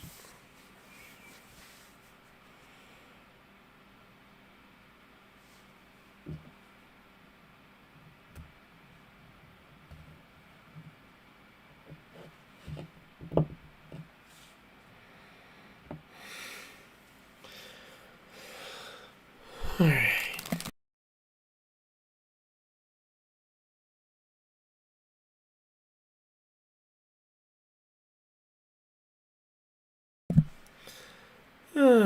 Just gonna get some food in me because I am getting hungry and we've been here for nearly 3.5 hours.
Okay, there's a fire going on apparently.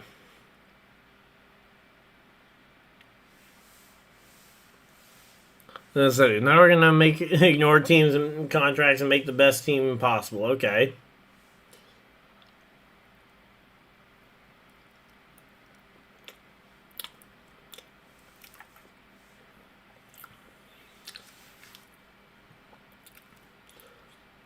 Honestly, I think you take out Byron. I might even put in Elliott. I mean, Byron was good the last couple of years, but Elliott, release recency bias aside, Elliott's been pretty good this year.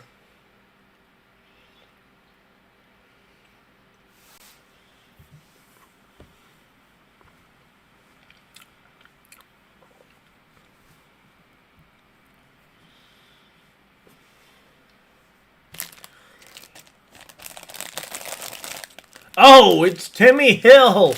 Timmy Hill was on fire.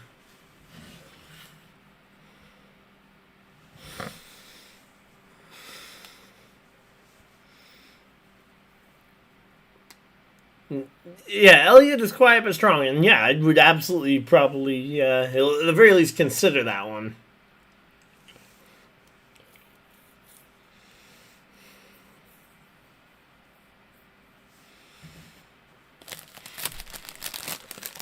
So yeah, something caught on fire underneath the 66 car there.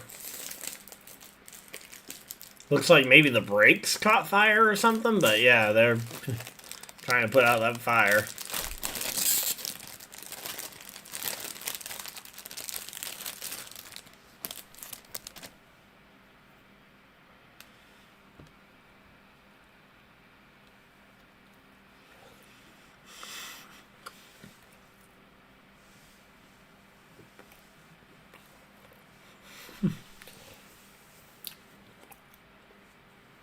At least caution flag was already out.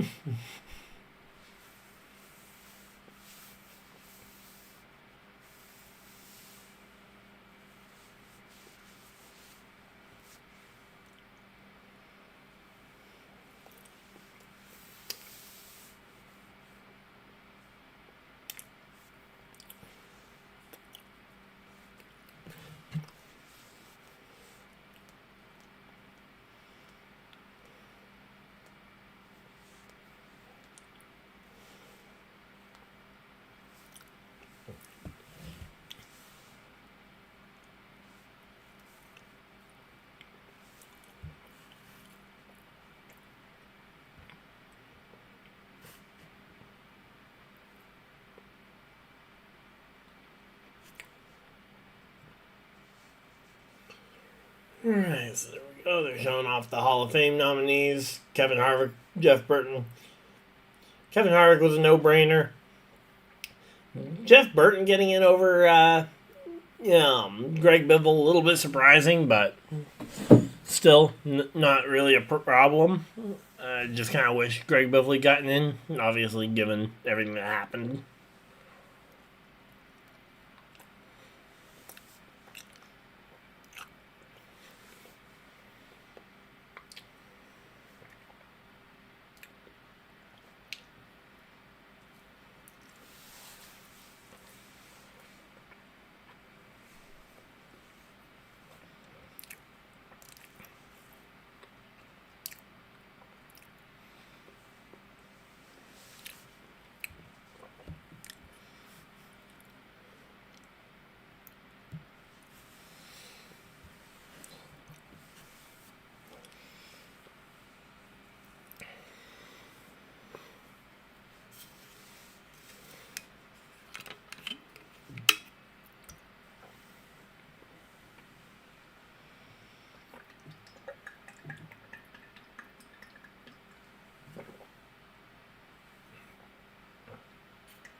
Yeah, so again, when you compare when you factor in the off-track contributions to the sport specifically, yeah, Biffle wasn't really involved with the sport too much post-retirement.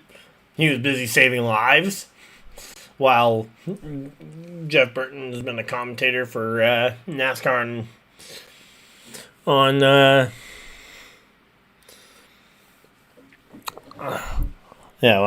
Burton had been a commentator for NBC for the better part of the last decade or so.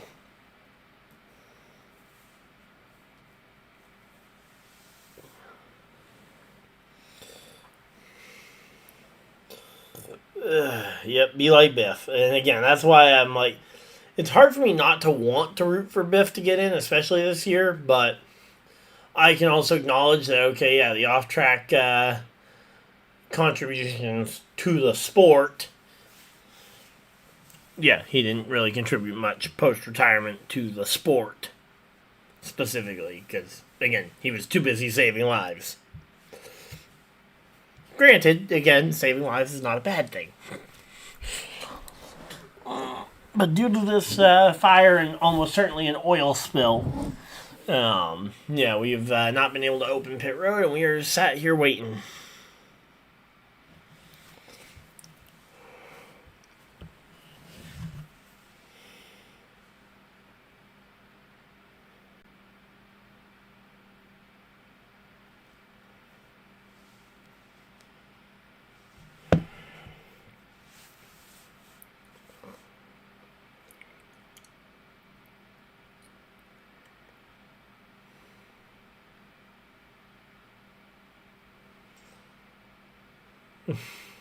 Biff should be in the Humanity Hall of Fame.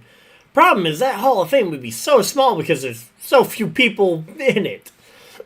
But, yeah, I totally agree.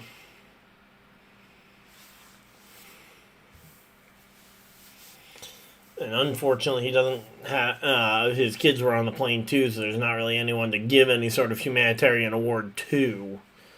Yeah, in recognition of everything he did.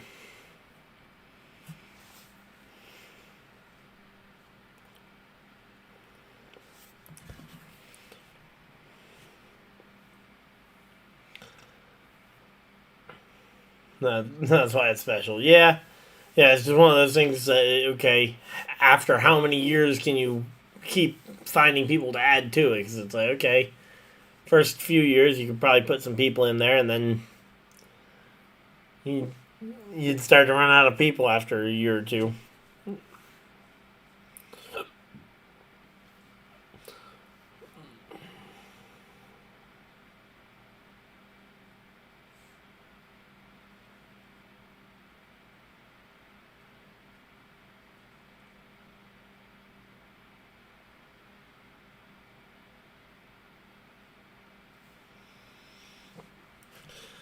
Alright, so there we go.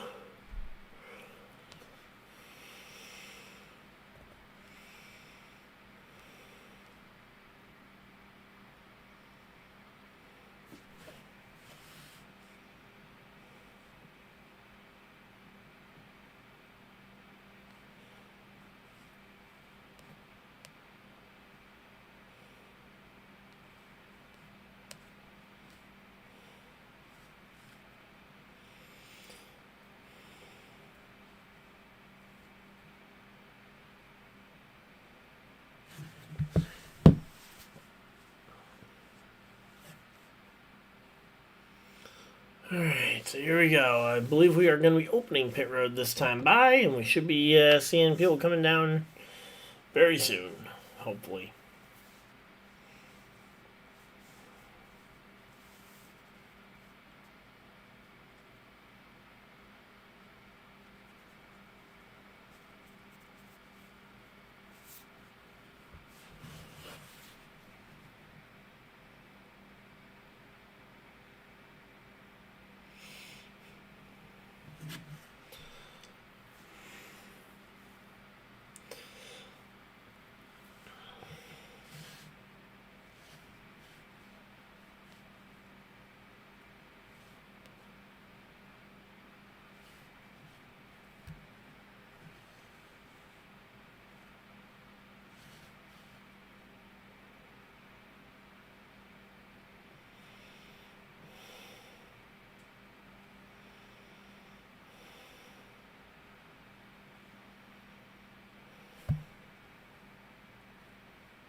Alright, there we go. Did you see the Cletus 3-wide finish at Dega? Yes, I did.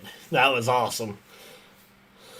I was really rooting to see Cletus potentially get that win there, but obviously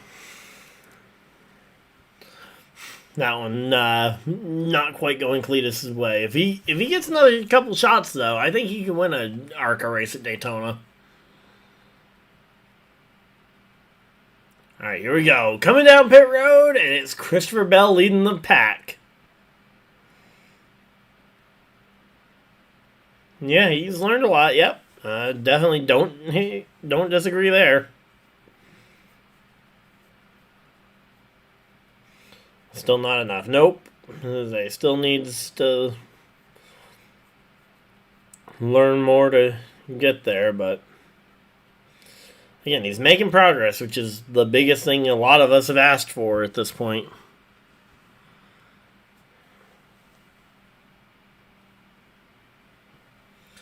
And here we go. Bell wins the race off pit road. Gibbs, Hamlin, Reddick, Larson, Van Gisbergen up a spot. There we go. Briscoe loses 3 on pit road. Yikes. And hey, there we go. Ryan Blaney actually gains a spot on pit road. There we go.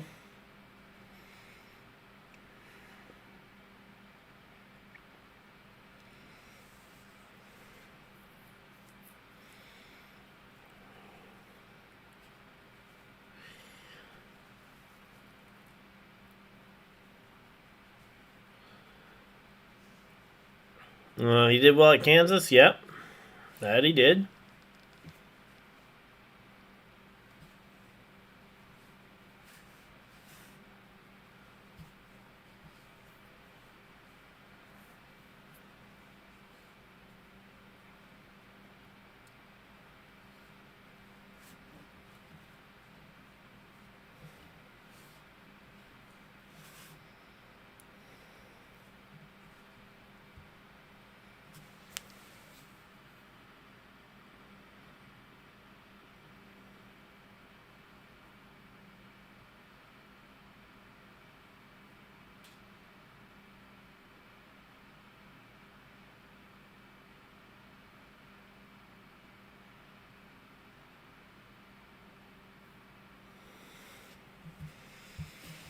Alright, so here we go. 90 laps to go. Showing more guys, all the lap down guys coming off pit road. Oh, uh-oh. Byron still in his pit box. That's not good.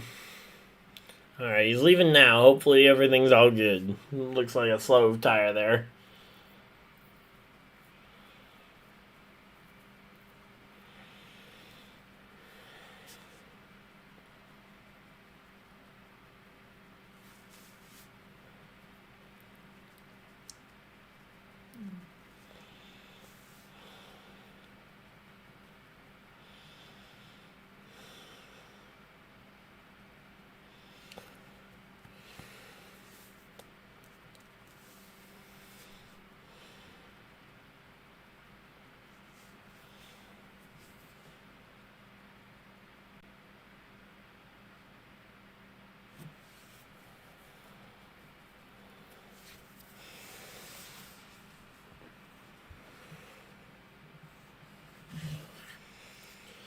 Alright, there we go. Showing some replays of that insane Toyota battle as everybody was splitting the 45. And then the 19 and 11 continuing to duel it out.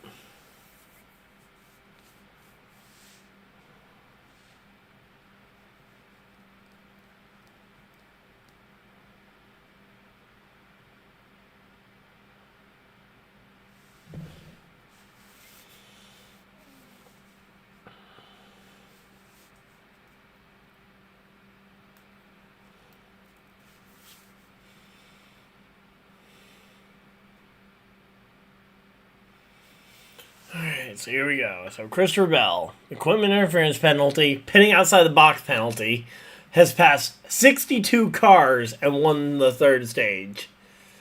And yeah, it looks like that rain cell might be going to miss us off to the west. So we are, if that does avoid us, we are clear. And we get to race the final 90 laps out here.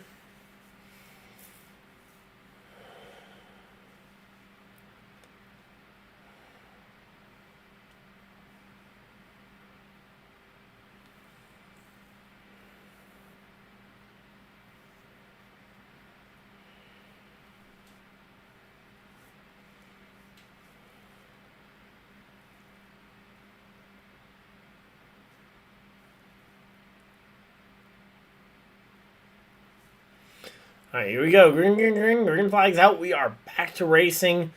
Again, we got Gibbs, Bell, Reddick, Hamlin, Briscoe. The front five are all Toyotas. Yep, there's like under 100 to go here. And now it's time to take the reins off and see how far these Toyotas can fly.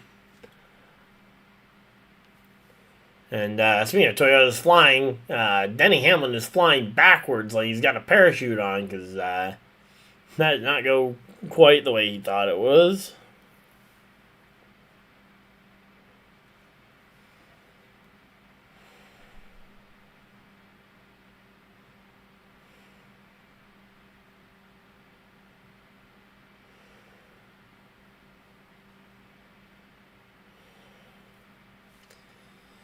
Alright, so there we go. So Ty Gibbs out in front of the field here, leading it, Charlotte. Then we got the 45 of Reddick, the 5 of Larson. The 20 of Bell is falling back to the 4th position. Then you got Briscoe and Hamlin right behind him. SVG knocking on the door of that top 5, trying to make the pass around the top side. Bell is able to pass him, but then SVG was able to get up into 5th place by passing Briscoe and Hamlin. So there we go. SVG making some moves here, up into the top 5 for a moment now. There we go. SVG, time is now. You got to get there. Eric Jones up in the top 10. Shout out to Eric Jones, doing good. McDowell, Suarez, and Hocevar all a lap or more down. Where did Stenhouse end up?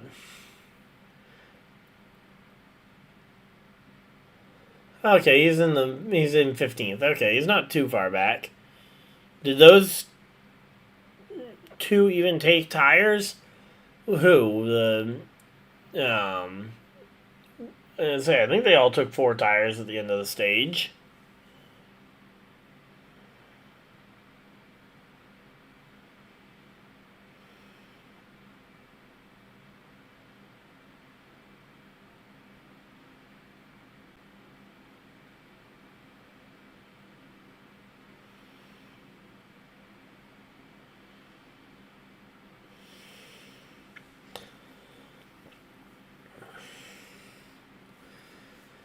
The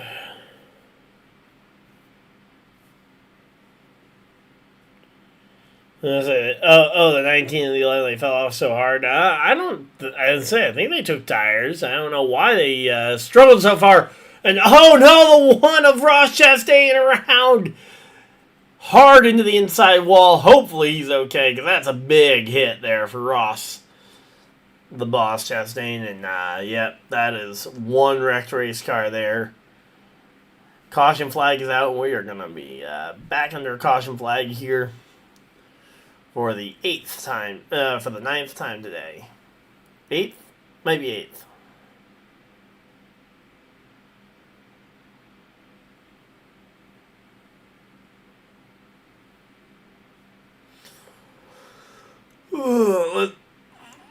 Let's see what the cause of the caution was. Okay. Chastain, way at the bottom. Tried to cut up right in front of Ricky Stenhouse Jr., and Stenhouse just taps him on the back very lightly, and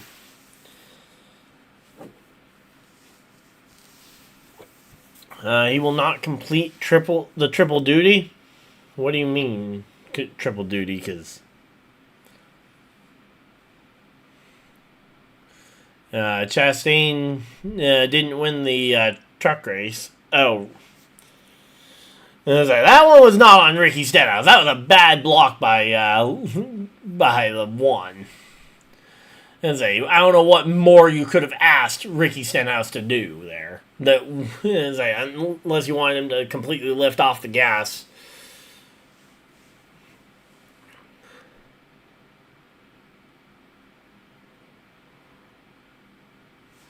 But yeah, you try and make a slot. You try and jump up like that. Oh yeah. Yeah, he entered in all three. He didn't win all three. If he had won all three, then we would have been having a conversation about Kyle's legacy there, because that was Kyle's biggest thing, was the sweep.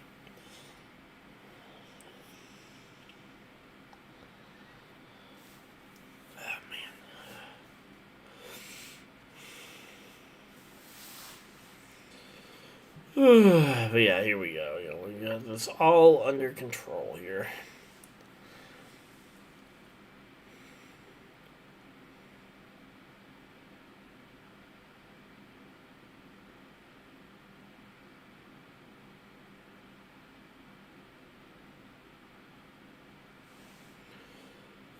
Yeah, those two legendary Bristol weekends. Because Kyle did it twice, 2010 and 2017. Swept the weekend both times.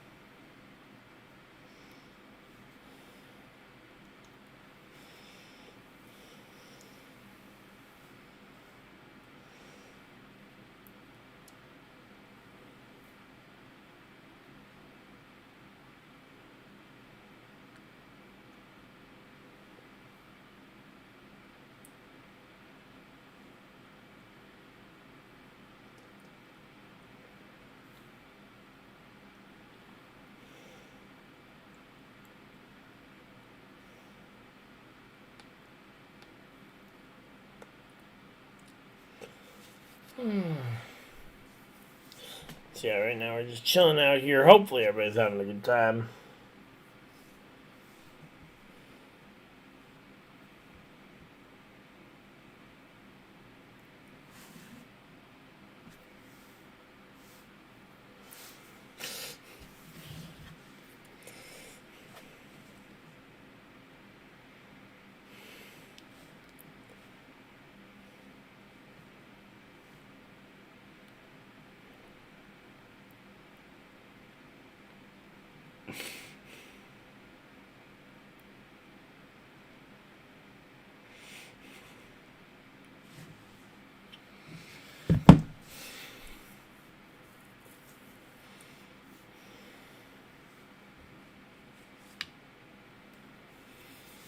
Alright, so there we go. Yeah, we're just chilling out here. Hopefully everybody's having a good time.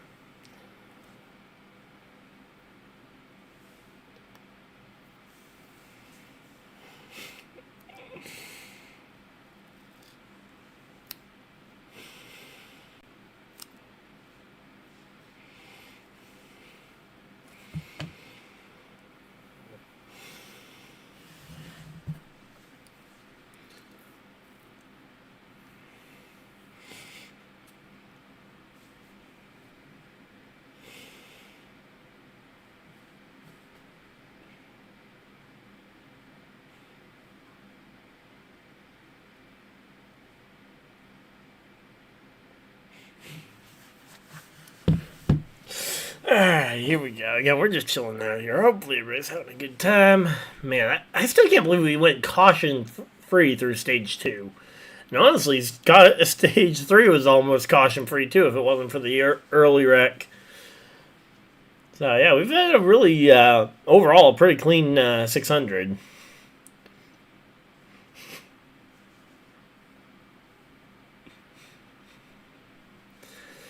So yeah, there we go.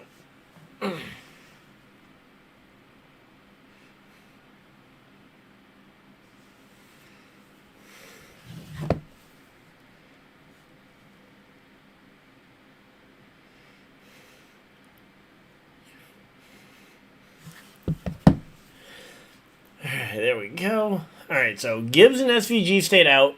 Larson 2 tires, Bell 2 tires, Hamlin 2 tires, Briscoe 2 tires, Jones, Logano, Zane Smith 2 tires, Reddick, the first guy on 4.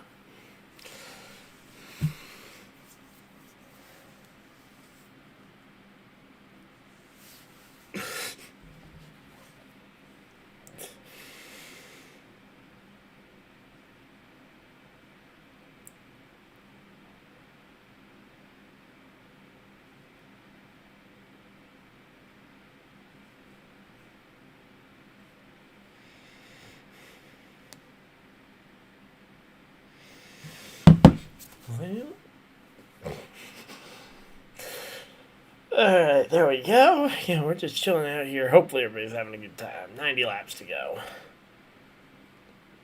Should be 80. Oh yeah, it is 80 laps to go. No, they're putting up 90 laps to go. NASCAR, update your lap count. Your lap count's 10 laps off.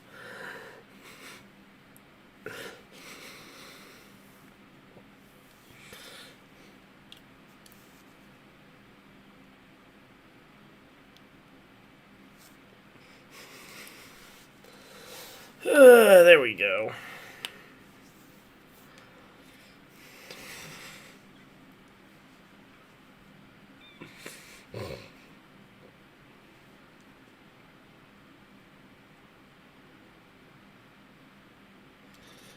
Fox moment. It's we're on Prime Video. I usually have higher expectations of Prime, but yeah, still says 90 laps to go. It should be like 77, I believe, is what we actually have to go.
Alright, there we go.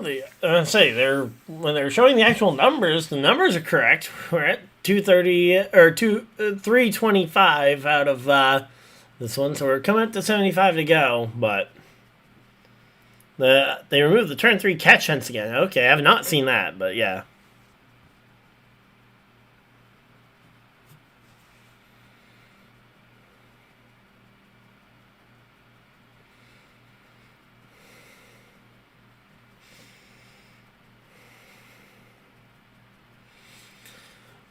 So yeah, here we go. Again, we're gonna say Gibbs and SVG leading the field here at Charlotte Motor Speedway. Imagine if SVG wins an oval tonight. That would be hilarious.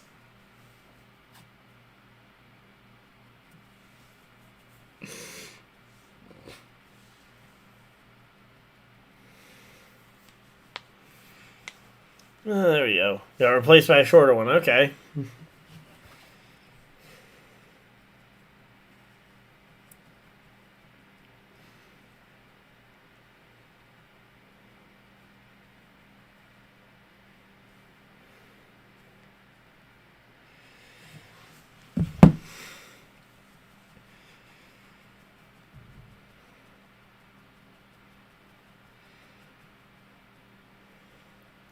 Like that fence ain't stopping anything. Yep. Well, let's say, just ask IndyCar how it goes when the fence at Charlotte doesn't stop things.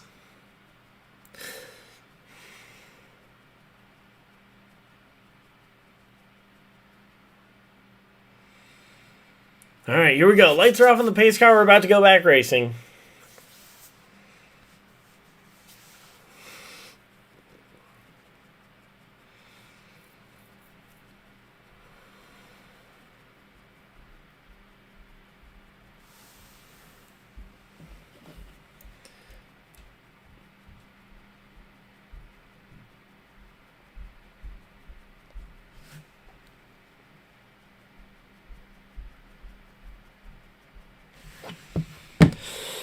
Alright, see.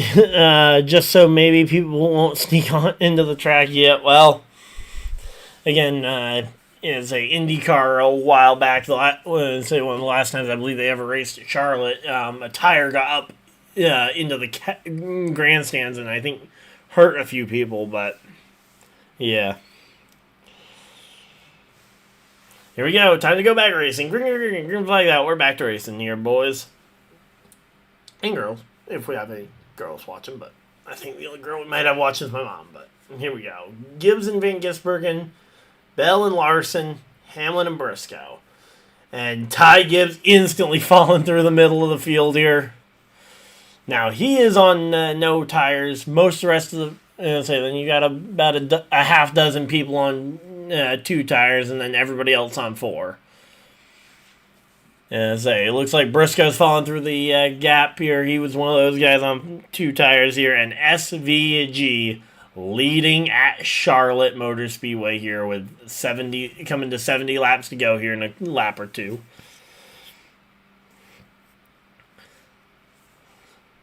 Here we go, poking out of line. Here comes Byron to the bottom of 3 wide here. Not sure who those guys were on the outer side, and they panned away from it too quickly for me to identify car numbers. But again, SVG out in front of the field. And it was a Trackhouse win here 1 year ago. In fact, this was the last time the Trackhouse guys won on an oval. Could we see Van Gisbergen win this oval? Yeah, to help keep... No! Spin! Around goes Buscher! Yeah, Priest involved. You got Barry. You've got Briscoe involved too. Couple cars going everywhere.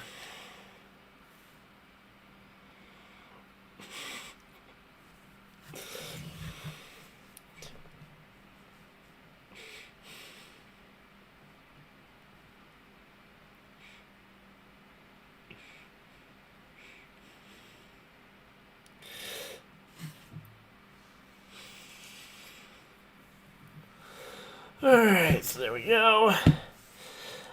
Ticker should show how many of them have fresh tires. Yep. Professionals, yep.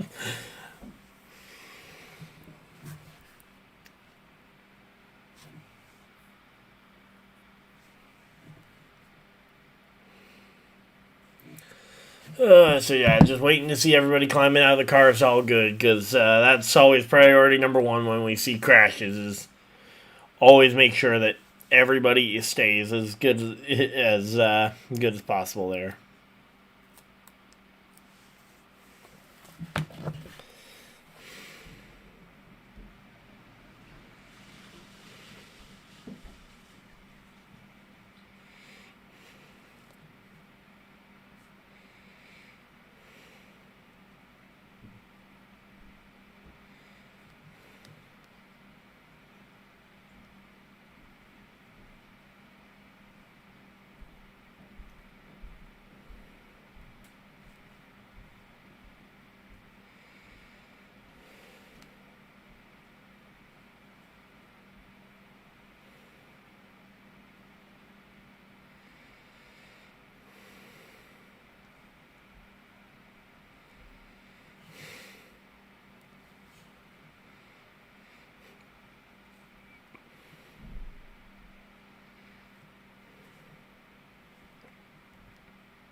So yeah, there we go.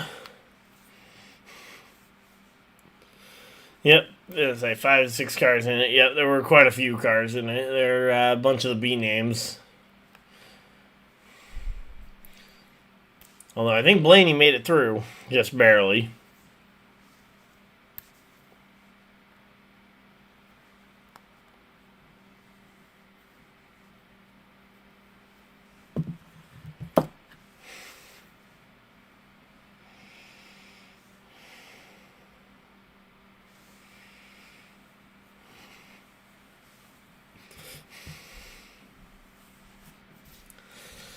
There we go. So yeah, they're talking with Ross Chastain after he got his melon rock there.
But yeah, Blaney clipped the grass and saved it. Yeah.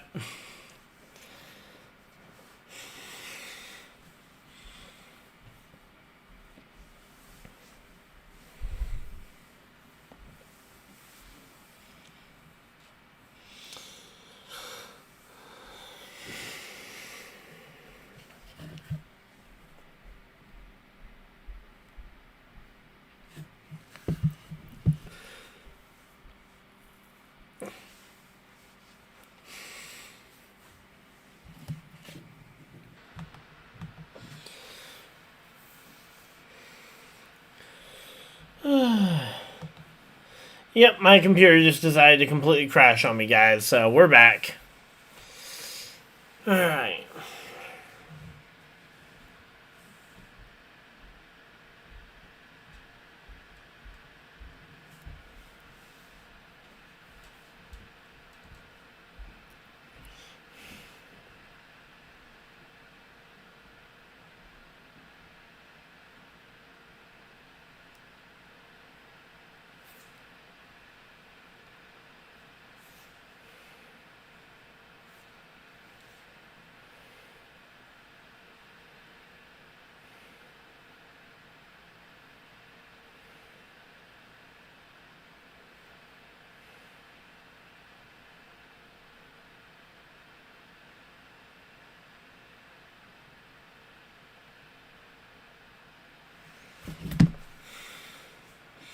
Alright, so we're back. I believe everything's all good.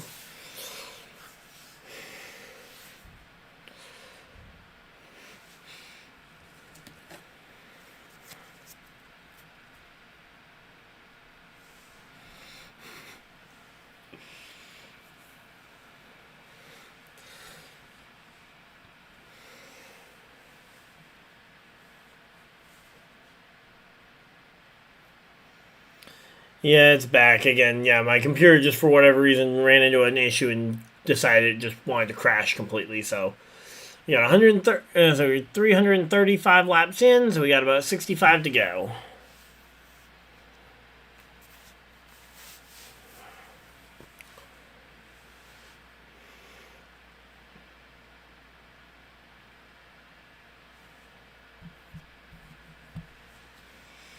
Alright, so here we go. Again, SVG currently sits in first place. We're going to see SVG once again try and restart here on the fresh tires.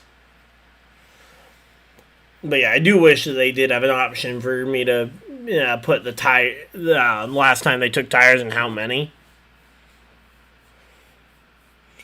Rain clouds are close. We'll see. Again, from everything I've been hearing, the rain's going to largely, if not entirely, miss the Speedway, so we might be safe, but...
Alright, so there we go. We have an SVG oval win before GTA 6. I don't know. Yeah, if it hits right now, we would have one, yeah. But right now, I'm not sold that SVG is going to be able to hold off all the fresh tires behind him.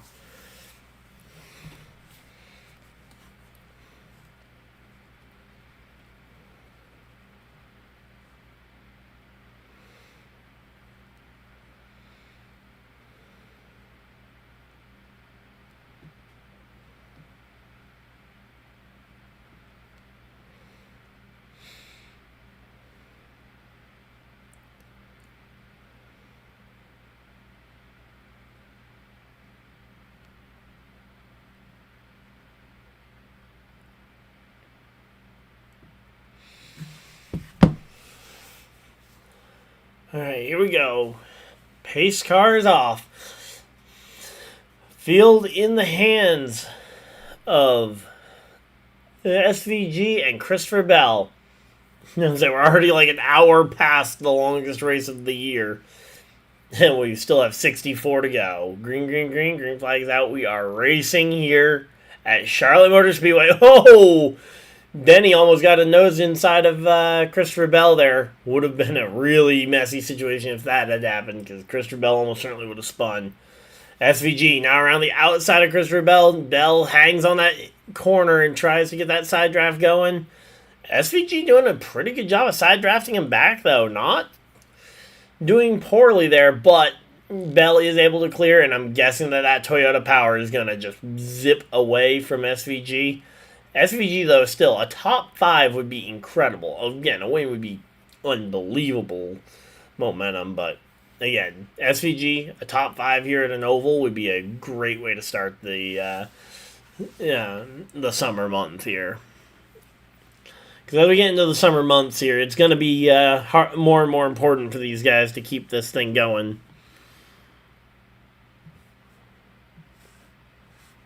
But yeah, there we go. Yeah, we are just chilling out here. Hopefully everybody's having a good time.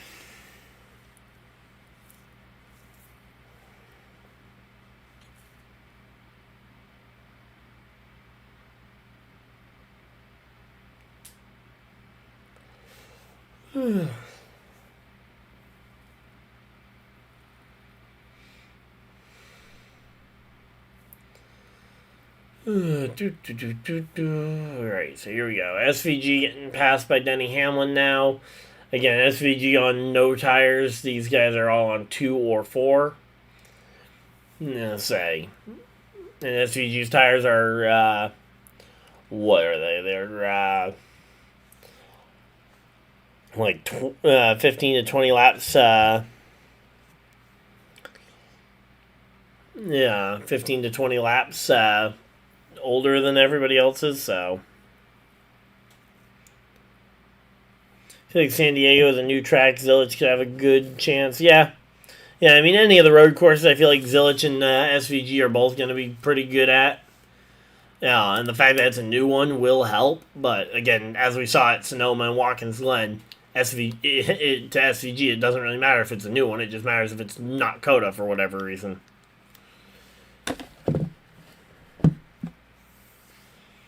So, yeah, for whatever reason, COTA is SVG's kryptonite.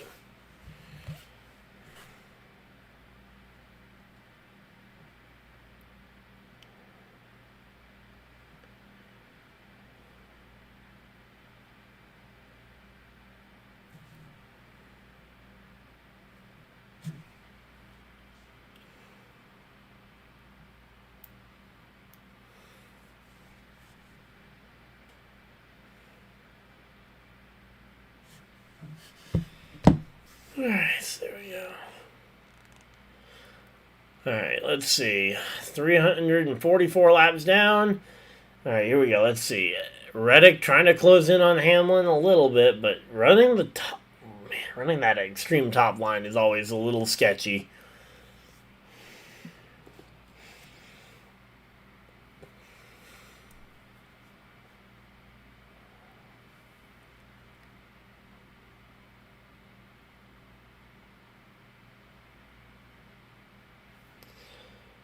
How does your car even look like that without getting a caution?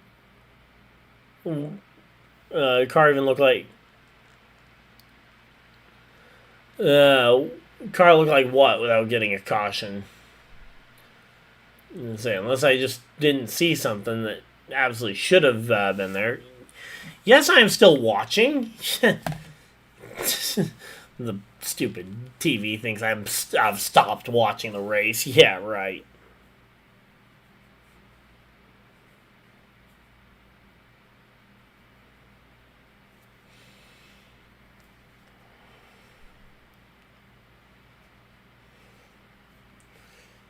Alright, there we go. Dylan was destroyed and going under green flag. Okay, yeah, I missed that entirely, I guess. I saw someone mention that Dylan, that something happened to Dylan, but I was expecting it to just be, I assumed that maybe I was just running behind everybody else's TVs and I was going to see it in a minute or two. Alright, here we go. Let's see. Look at the replay of the incident for the 3 car here. Oh, yeah, wow. I mean, I guess if there was no debris and he got it down to pit road that same lap.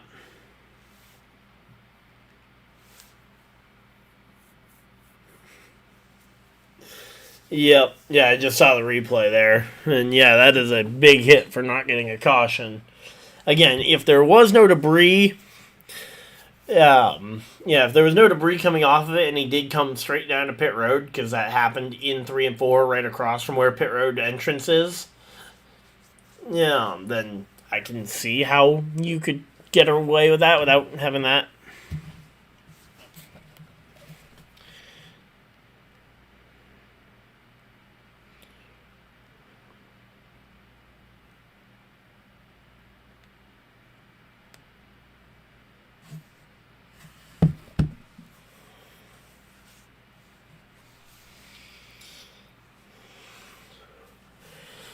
Alright, so Zane Smith up into the top 10. There we go. A couple of names we haven't talked about in a bit. Zane Smith stayed out earlier to try and get some stage points, and he's back up in the top 10 again. This time, though, nearing the end of the race. So, there we go. We got ourselves a pretty good race going, though.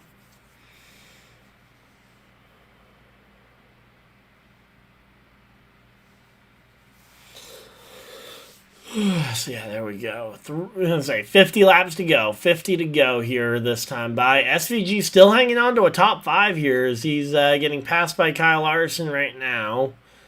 He's fighting pretty hard with Larson to try and keep that spot.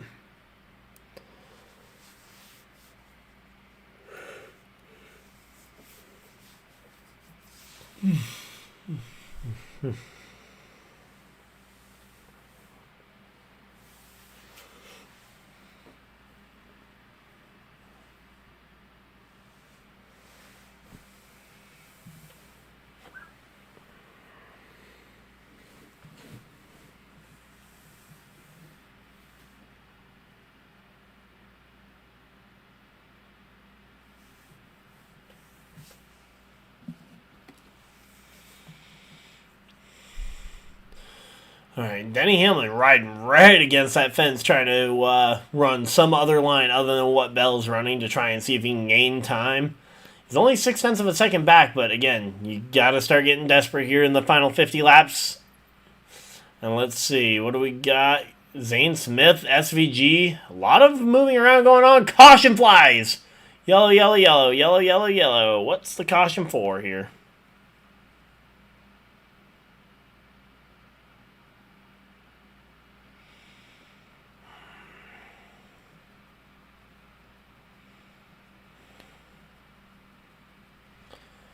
Alright, so caution flies here. Is this for weather? Or what's the cause of the caution? I didn't happen to see any cause outside of weather, maybe?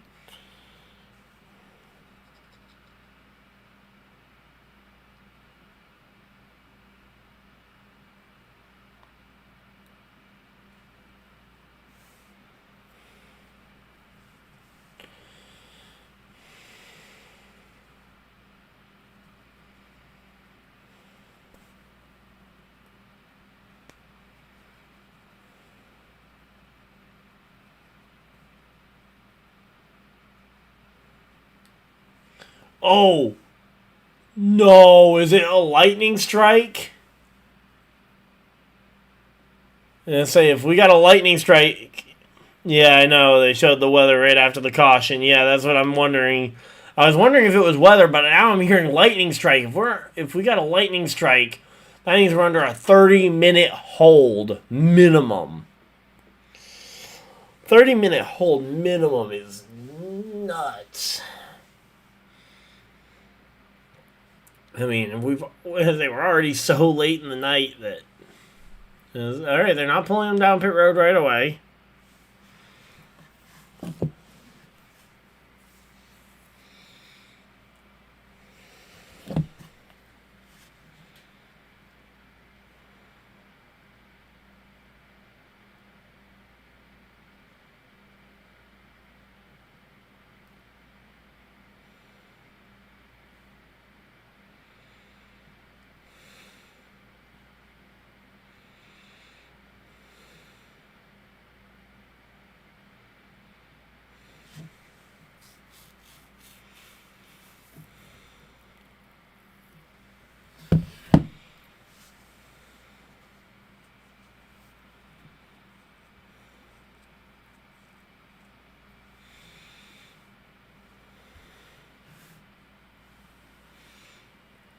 Yep, caution for... say, it is lightning, yep. No, that's exactly what they're saying right now, is that it's lightning, and they're going to bring them down, I believe, for a red flag and a minimum 30-minute hold. Unfortunate. That is really unfortunate here.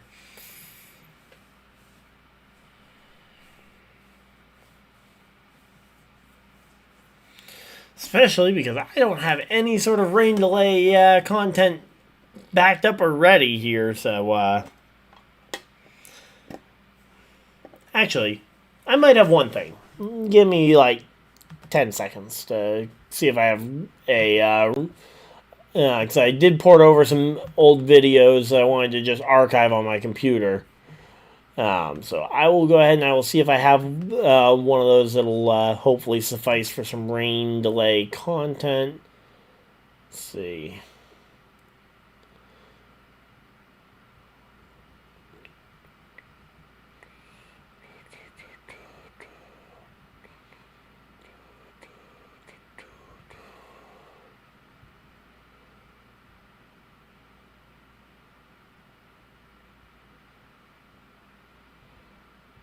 Alright, there we go, there we go.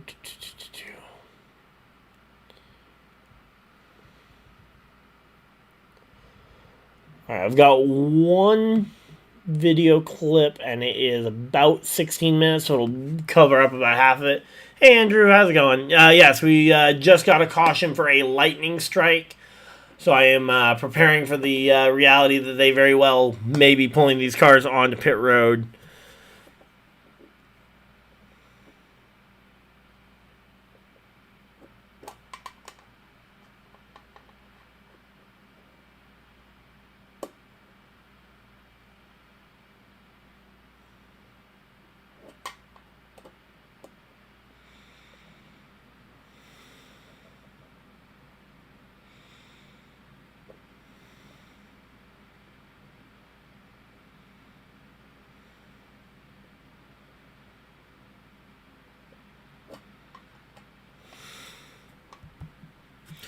Oh, they cleared it. Okay. Nope, we're good. Yeah, they're coming down pit road and they're pitting.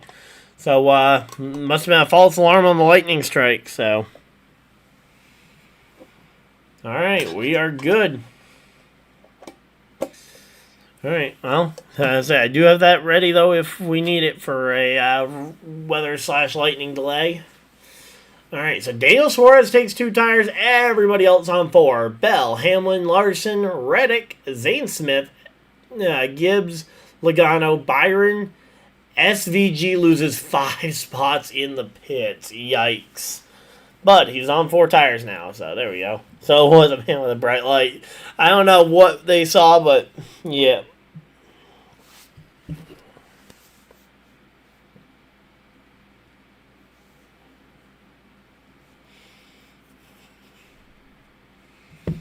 Yeah.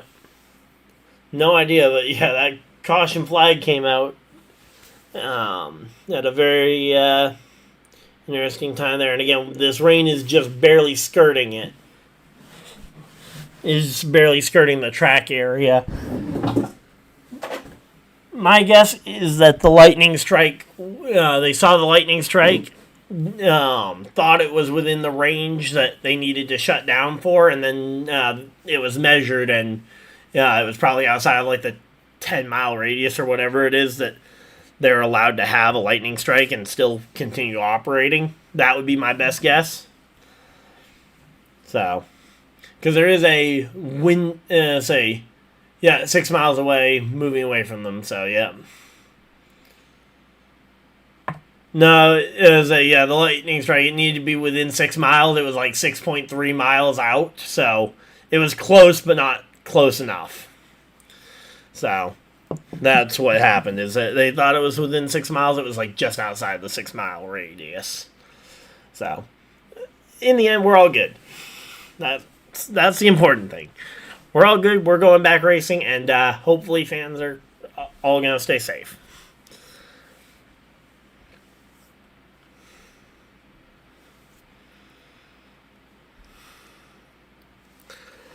So yeah, there we go. 43 laps to go. Come on. Suarez out in front of the field here. McDowell up into the top 15.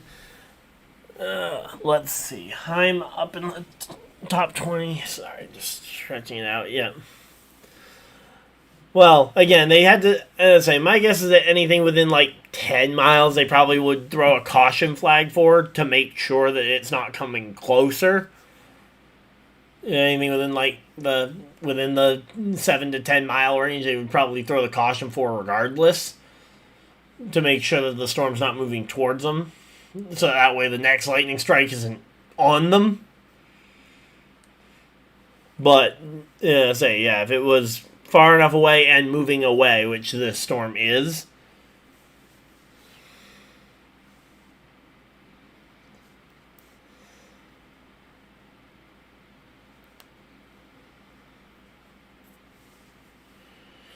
so, yeah, there we go. Track position is super important with weather questionable. Yeah, absolutely. I totally understand why Suarez did what he did.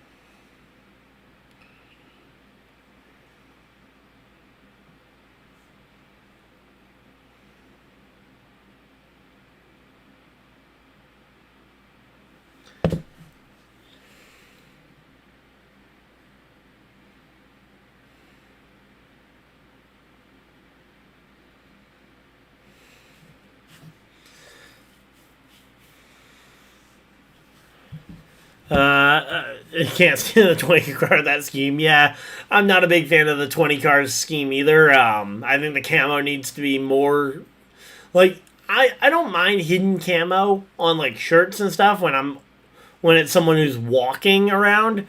But if you're going to be on something that's going 150 plus miles an hour,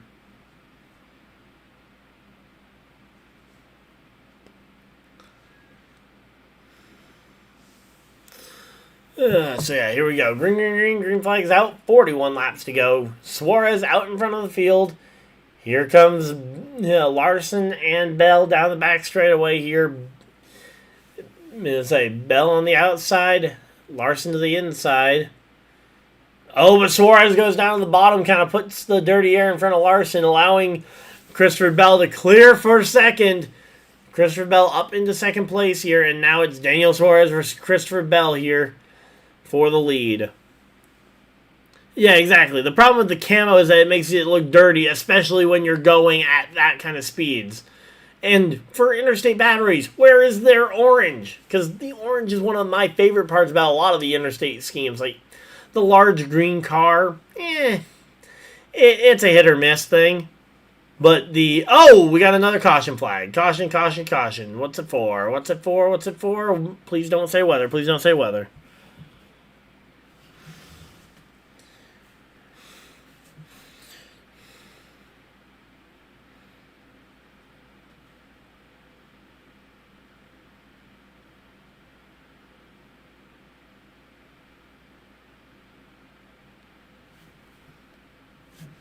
Lightning again. Oh boy.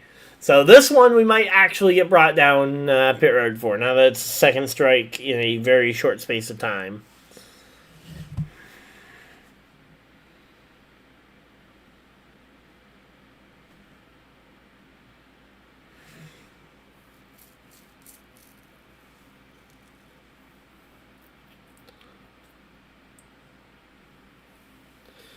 Alright, so there we go. Again, this rain is like just tickling us with its presence. We're hoping that we're hoping that it won't cause any further problems, but Daniel Suarez may have just stolen this Coke 600. Yeah, he may have. Rain, mostly rain, yeah. Well, again, as long as the rain doesn't land on us, we're good. The lightning strike, though, making us hold for 30 minutes could be annoying.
Alright, there we go. We're just chilling out here. 37 laps to go.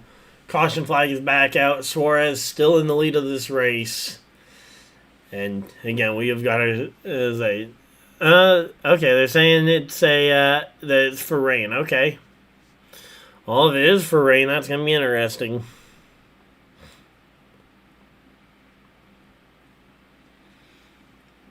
Yeah, rain in 1 and 2. Yep. All right. Well, I guess we'll see if we get put under a red flag. I'm curious if what we'll end up seeing here, but it's just gonna be a wait and see type of thing here.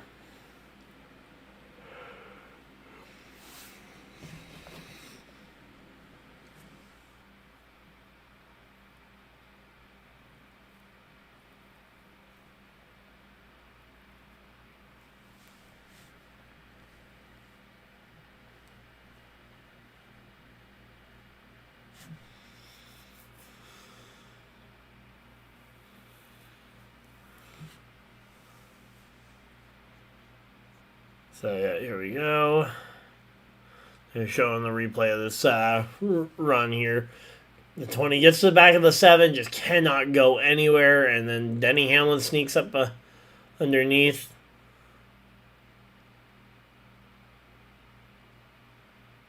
Okay, are we going back? Is this the same restart or a new restart?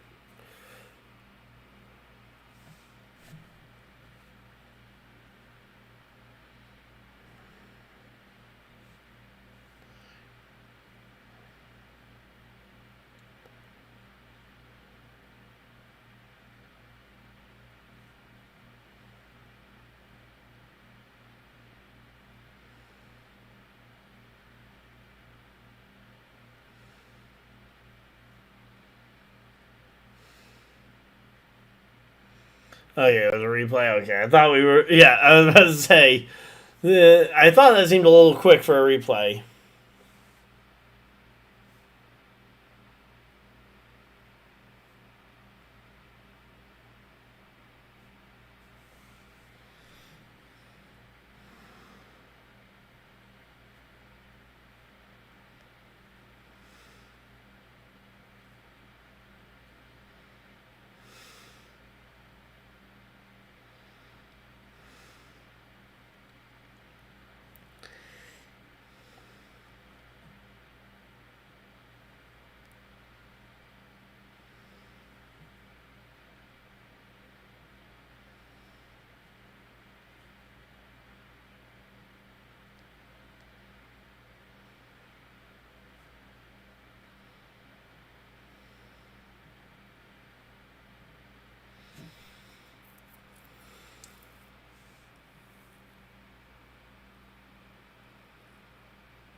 Alright, so there we go. They're up talking to Christopher Bell's crew chief here. Again, we're just chilling out. I got some other stuff going on the side. I don't need to deal with that. But, so yeah, we'll be hopefully getting back racing here shortly.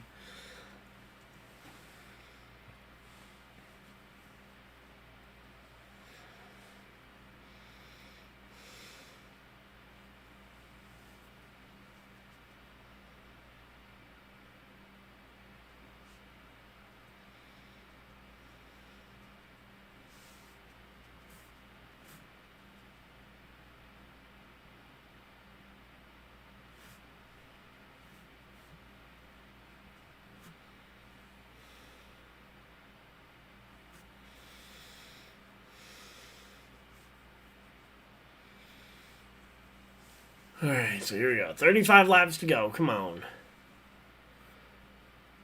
Yeah, light rain on the backstretch. Yep.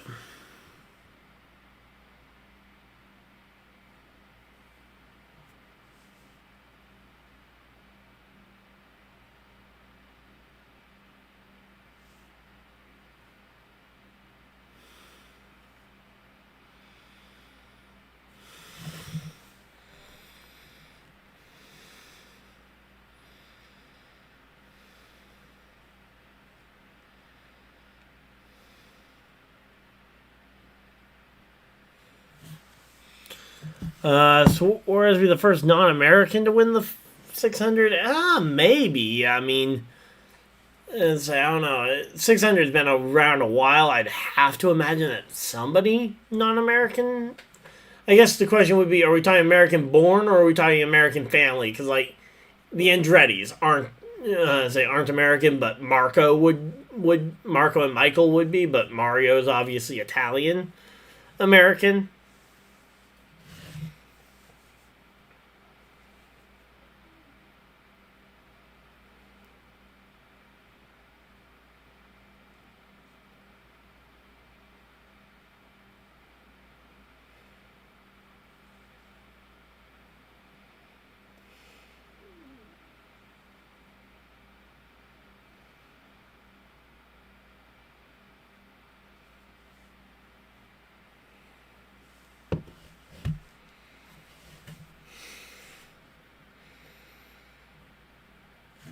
So yeah, right now we're just kind of waiting out the. You know what? Let's Google it. See how. Let's see if there's ever been a Coke 600 winner from outside the country.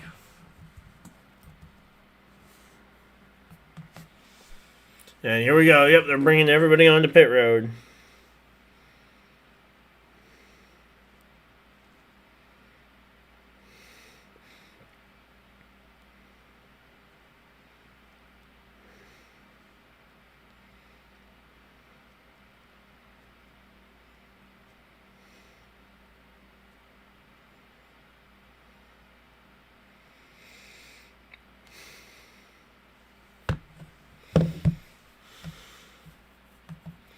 All right, let's see. Past winners. Do do do do do.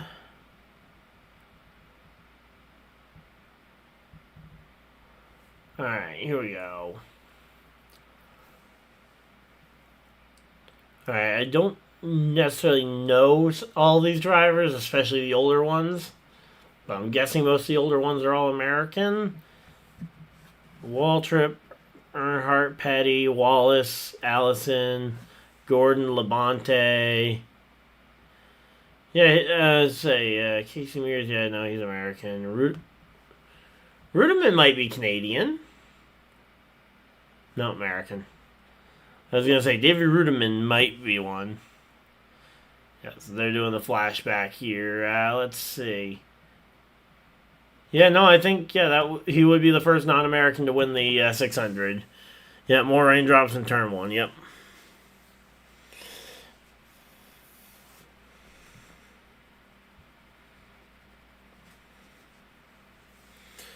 All right, so they are gonna go ahead and say we are officially getting a red flag. I'm going to go ahead and I will play you guys at least a portion of the interview I did last March with Truck Series driver Stephen Malazzi. And we'll come back with you guys either when we have an update on the race or when we have an update on the race or when the video ends. All right, so we will be. Let me just go ahead and drag and drop that. Hey guys, Ryan here, and today we are here for a very special episode of Running with the Pack because I got the chance this week to sit down and do an interview with NASCAR Truck Series driver Stephen Malazzi, driver of the number 2 Rayum Brothers racing truck. He's also driven a number of different truck numbers for them, but we had a very good conversation earlier this week, and I figured you guys would love to hear it. So, we're going to go ahead and get right into the interview.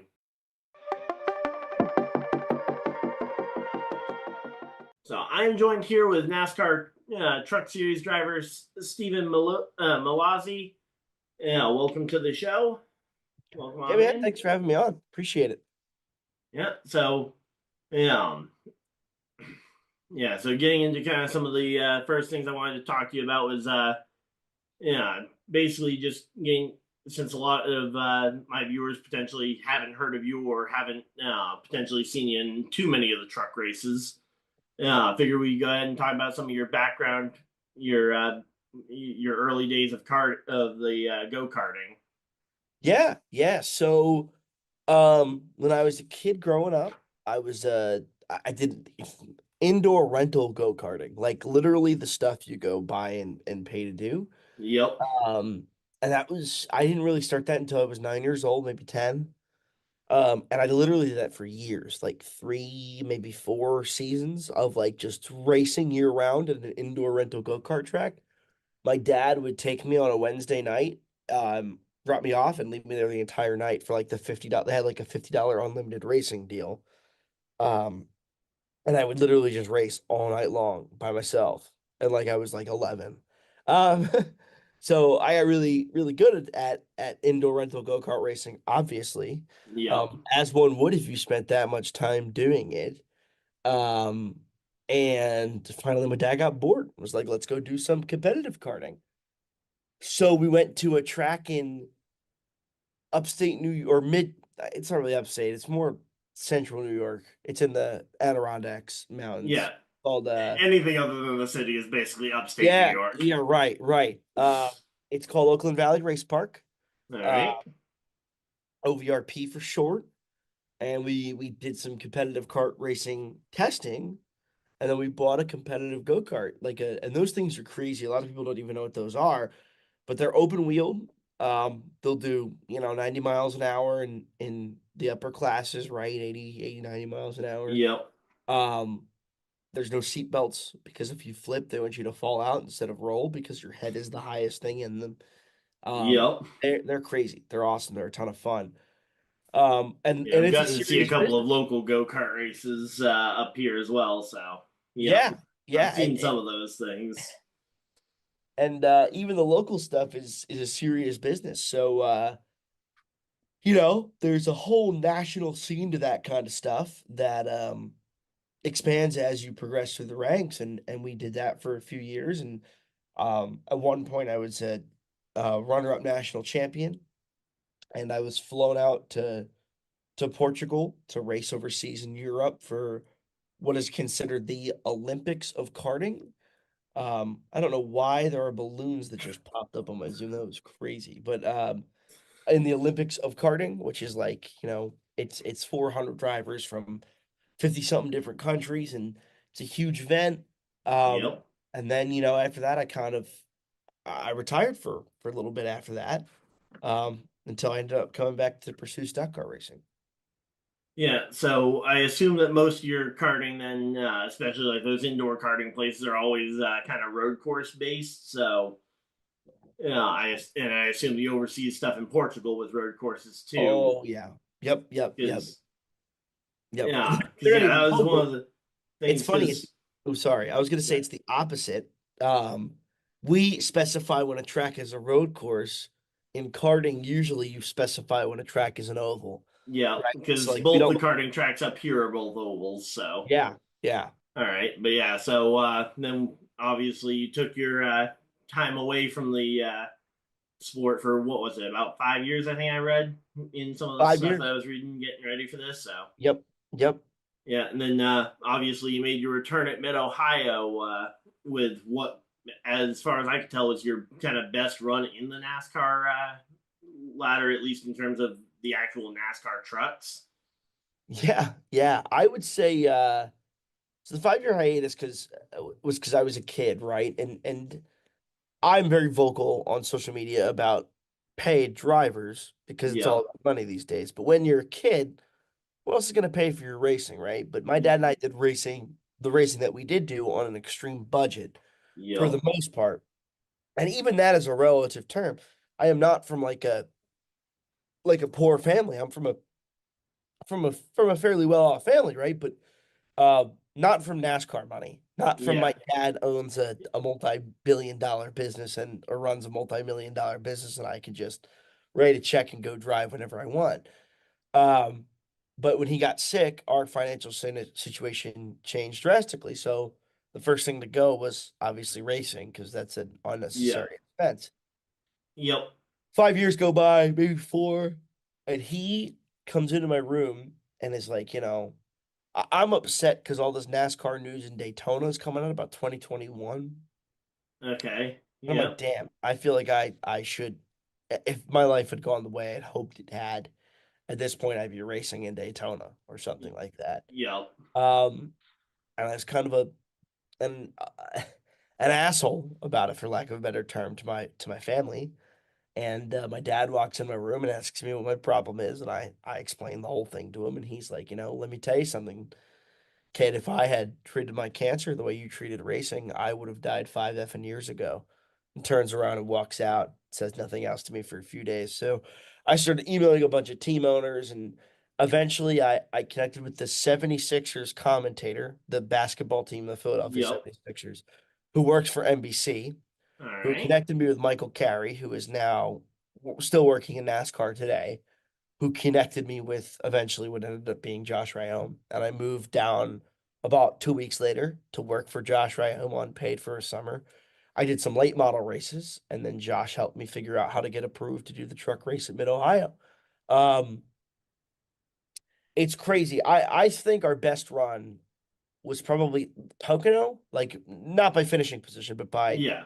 racing, right? Pocono, we finished 24th. We ran inside the top 15 at a couple different points. Um, Yeah. Which year was that? Because I think there were a couple of different Pocono races I a kind of lot of circled. 3, yeah. Yeah. This was at 23 Pocono. Okay, 23. Um, Okay. All right, and we will continue that. Now, oh, wait. Hey guys. Oh, it doesn't save the progress. Okay, well, so you guys can catch the rest of that video over on my YouTube channel, where I have.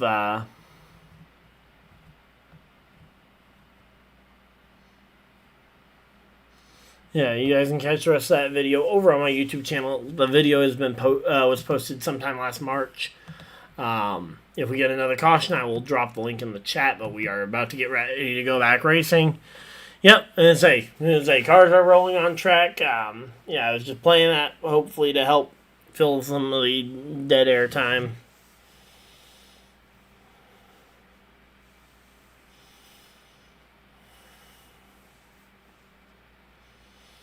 So there we go.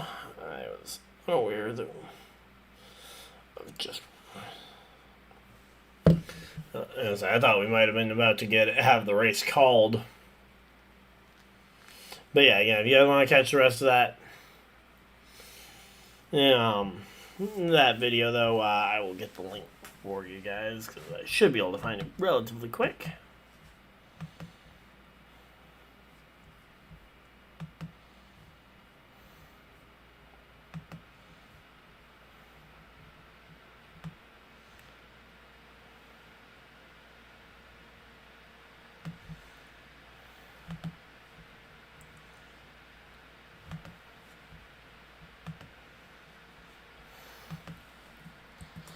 So there's the link to that video if you guys want to watch the full interview.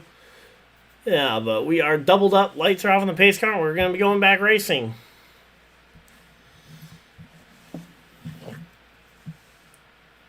I'm a Toyota fan, but please don't let 21 with that scheme.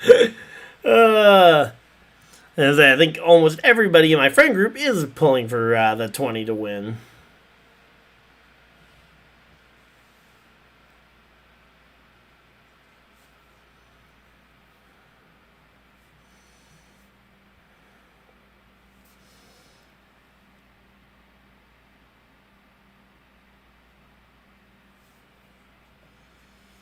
All right, here we go. Green flag's out. We are racing here at Charlotte Motor Speedway. Daniel Suarez out in front of the field here. Yeah, Christopher Bell just barely clears Kyle Larson for second there. And Larson is starting to drop like a rock. Here comes Denny Hamlin to the back. Bumper of the 20. Not able to get underneath him quite yet. Although off the corner, Bell not carrying nearly the kind of momentum he normally would. Bell versus Hamlin battling it out for second. Are the two of them battling for second going to be the thing that allows Suarez to scoot away from the field here? 30 to go. All he has to do is last 30 laps, which is a long way, but he is one of those former Toyota drivers who could potentially get this one done. But there we go. Again, we are just chilling out here. Hopefully everybody's having a good time. So yeah, there we go. McDowell and Byron battling it out for the 10th position here. Zane Smith up in the top 10 there. Nice. Not sure how far SVG. Oh, SVG and... contact! Denny Hamlin and Bell making contact right behind the leader. Battling it out really hard for second here. Guys, if you guys both wreck, you can't get... neither one of you wins this thing. And caution flag flies. Once again, 12th caution of the day. Is this yet another rain caution? I'm seeing water on the camera lens, and yet I'm seeing a lot of it down the back straightaway. It looks like we are back under yet another rain delay.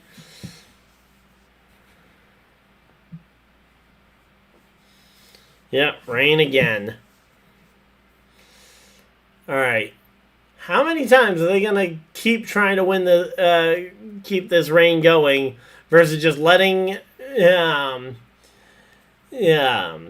Suarez go and smash that taco pinata on the start finish line? Like, come on, just let him smash the the pinata on the start finish line, and yeah, let's go ahead and see.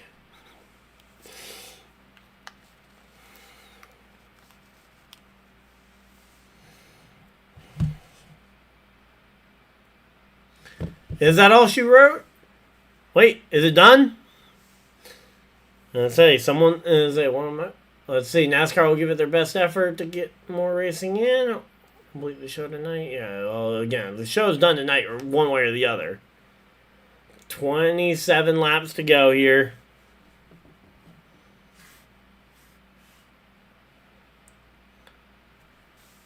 Let's say. Got oh yeah, that's coming down a lot. Yeah, it is gonna get called. I think. As I think Suarez is going to end up being your winner here of the Coca-Cola 600.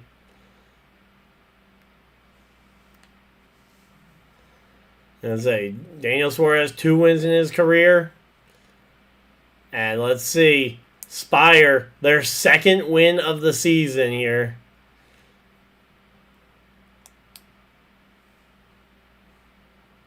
Let's see. Pulling it down pit road. They have not officially called it yet, but I believe we might be about to see it called here. By the way, for any of the NBA fans who cared, the NBA playoff game started 2 hours after this race and ended before this race did. And yeah, the Spurs were able to put away the Oklahoma City Thunder. Yeah, heavy downpour. Yep, we got caught by the heavy downpour here. So yeah, 103 to 82 was the final score of the NBA game, if anyone cared. But yeah, I am expecting that we are about to see the end of this race because that is a major downpour. Daniel Suarez, currently in first position. I think we are probably going to see this race called shortly. We're just waiting on the official word from NASCAR to officially name Suarez the winner. They got the rain covers out. All the crew members coming over with umbrellas too. Start covering over these cars. And I think we are about to see a Daniel Suarez rain victory here at Charlotte. It is what they should do, but we're going to have to wait and see. Yeah, crew chief won with the call to take the 2 tires, but you weren't winning that race without Daniel Suarez holding off on 2 tires, which is equally important. Now, granted, again, without the crew chief being willing to take the risk, Suarez wouldn't have had the chance to prove himself. But yeah, both of those situations, though, led to what is a very, very impressive situation. And there's Daniel Suarez, racing official. Suarez is the winner of the Coca-Cola 600. Daniel Suarez out of Monterrey, Mexico, wins this race. Justin Haley type win. Yep, there we go. It is officially called Justin Haley type win. It's funny because it's the same team that Justin Haley was driving for when it got called. But at least Daniel Suarez had to defend it on a restart or two versus versus Justin Haley, who didn't get a chance to defend with his clean air. Clean air is king with the Gen 7. Again, if he had had to defend any longer or any more laps, there's Daniel Suarez with the number 8 Kyle Busch hat. And there he is, getting a big hug from his teammate, Michael McDowell. Let's go!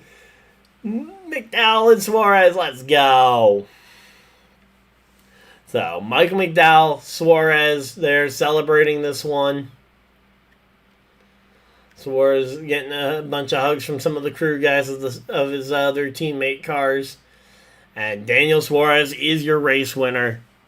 As per usual, if you guys came for the Just the Race reaction, that will be the end of it, obviously. But as per usual, we will go through the full finishing order. So if you guys like to hear where your favorite driver finished, stick around. But if you don't, we will be back next week, hopefully with all 3 races. But yeah, all things considered, I don't know if I'll have anything out midweek. I'm going to be getting everything set up, hopefully back to the way we were. But, yeah, all things considered, though, Daniel Suarez first. We had Christopher Bell second. Denny Hamlin got marked third. Fourth will be Tyler Reddick. Fifth will be Kyle Larson. Sixth, Ty Gibbs. Seventh, Ryan Blaney. Eighth, Joey Logano. Ninth will be William Byron. And rounding out your top 10 will be Zane Smith. Shane Van Gisbergen, after a really hard-fought day, leading 11 laps, comes home in the 11th position. Ricky Stenhouse Jr. also had a really good day going. He comes home in the 12th position. 13th for Eric Jones. 14th, Michael McDowell. And rounding out the top 15 will be Brad Keselowski. And there we go. If it wasn't for Kyle, I wasn't going to be an Xfinity champion. Wasn't going to have my shot in the Cup Series. Great, as I love the tributes to Kyle. Cole Custer comes home 16th. 17th for Alex Bowman. 18th, Allmendinger. 19th for Corey Heim. Not bad for the non full-time driver. Todd Gilliland 20th, and that will round out your lead lap finishers. Riley Herbst 1 lap down in 21st. Bubba Wallace 22nd. 23rd will be Carson Hocevar. 24th will be Noah Gragson. 25th would be Ty Dillon. John Hunter Nemechek 26th. 27th for Austin Hill. 28th, Cody Ware. 29th will be Josh Berry. Cody Ware and Josh Berry, the first two guys, 2 laps down. And Chris Buescher will round out your top 30, 6 laps off the pace. Catherine Legg comes home 31st, 12 laps off the pace here at Charlotte. But unlike in Indianapolis, she was running at the finish, as far as I'm aware. Then you got Austin Dillon coming home 35 laps short of the checkered flag in 32nd. Ryan Preece comes home 45 laps short of the checkered flag in his number 60 car. Chase Briscoe, 34th position, also 45 laps behind the pace. Rounding out your top 35 will be Ross Chastain, coming home 56 laps shy of the checkered flag. And then you got Timmy Hill in 36th, 81 laps short of the checkered flag after his car caught fire. Then you got Chase Elliott coming home 284 laps short of the checkered flag in 37th. And then in 38th and 39th, you've got Austin Cindric and Connor Zilic rounding out your 39-car field. Both of them 321 laps short of the checkered flag here tonight. So, yep, the first international Coca-Cola 600 winner. Definitely tougher than Justin Haley's win. Yeah, because it did actually go green, yeah. Hey, honestly, it was a very solid race, and credit to Daniel Suarez for a very hard-fought restart where he had to hold off 2 of the best in the business in Christopher Bell and Denny Hamlin. Although I think the 2 of them actually held each other back more than they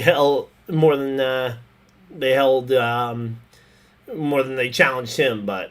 Good job to Daniel Suarez, and I look forward to seeing him race next week at Nashville. But until next time, hopefully you guys enjoyed, and if you guys did, hit the like button and subscribe if you guys are new, so you guys don't miss any future videos or live streams. Again, we should be back hopefully with trucks on Friday, but until next time, I will see you guys in the next video. Live stream, whatever you guys I do with the rest of your night. Have a great night, everybody, and goodbye!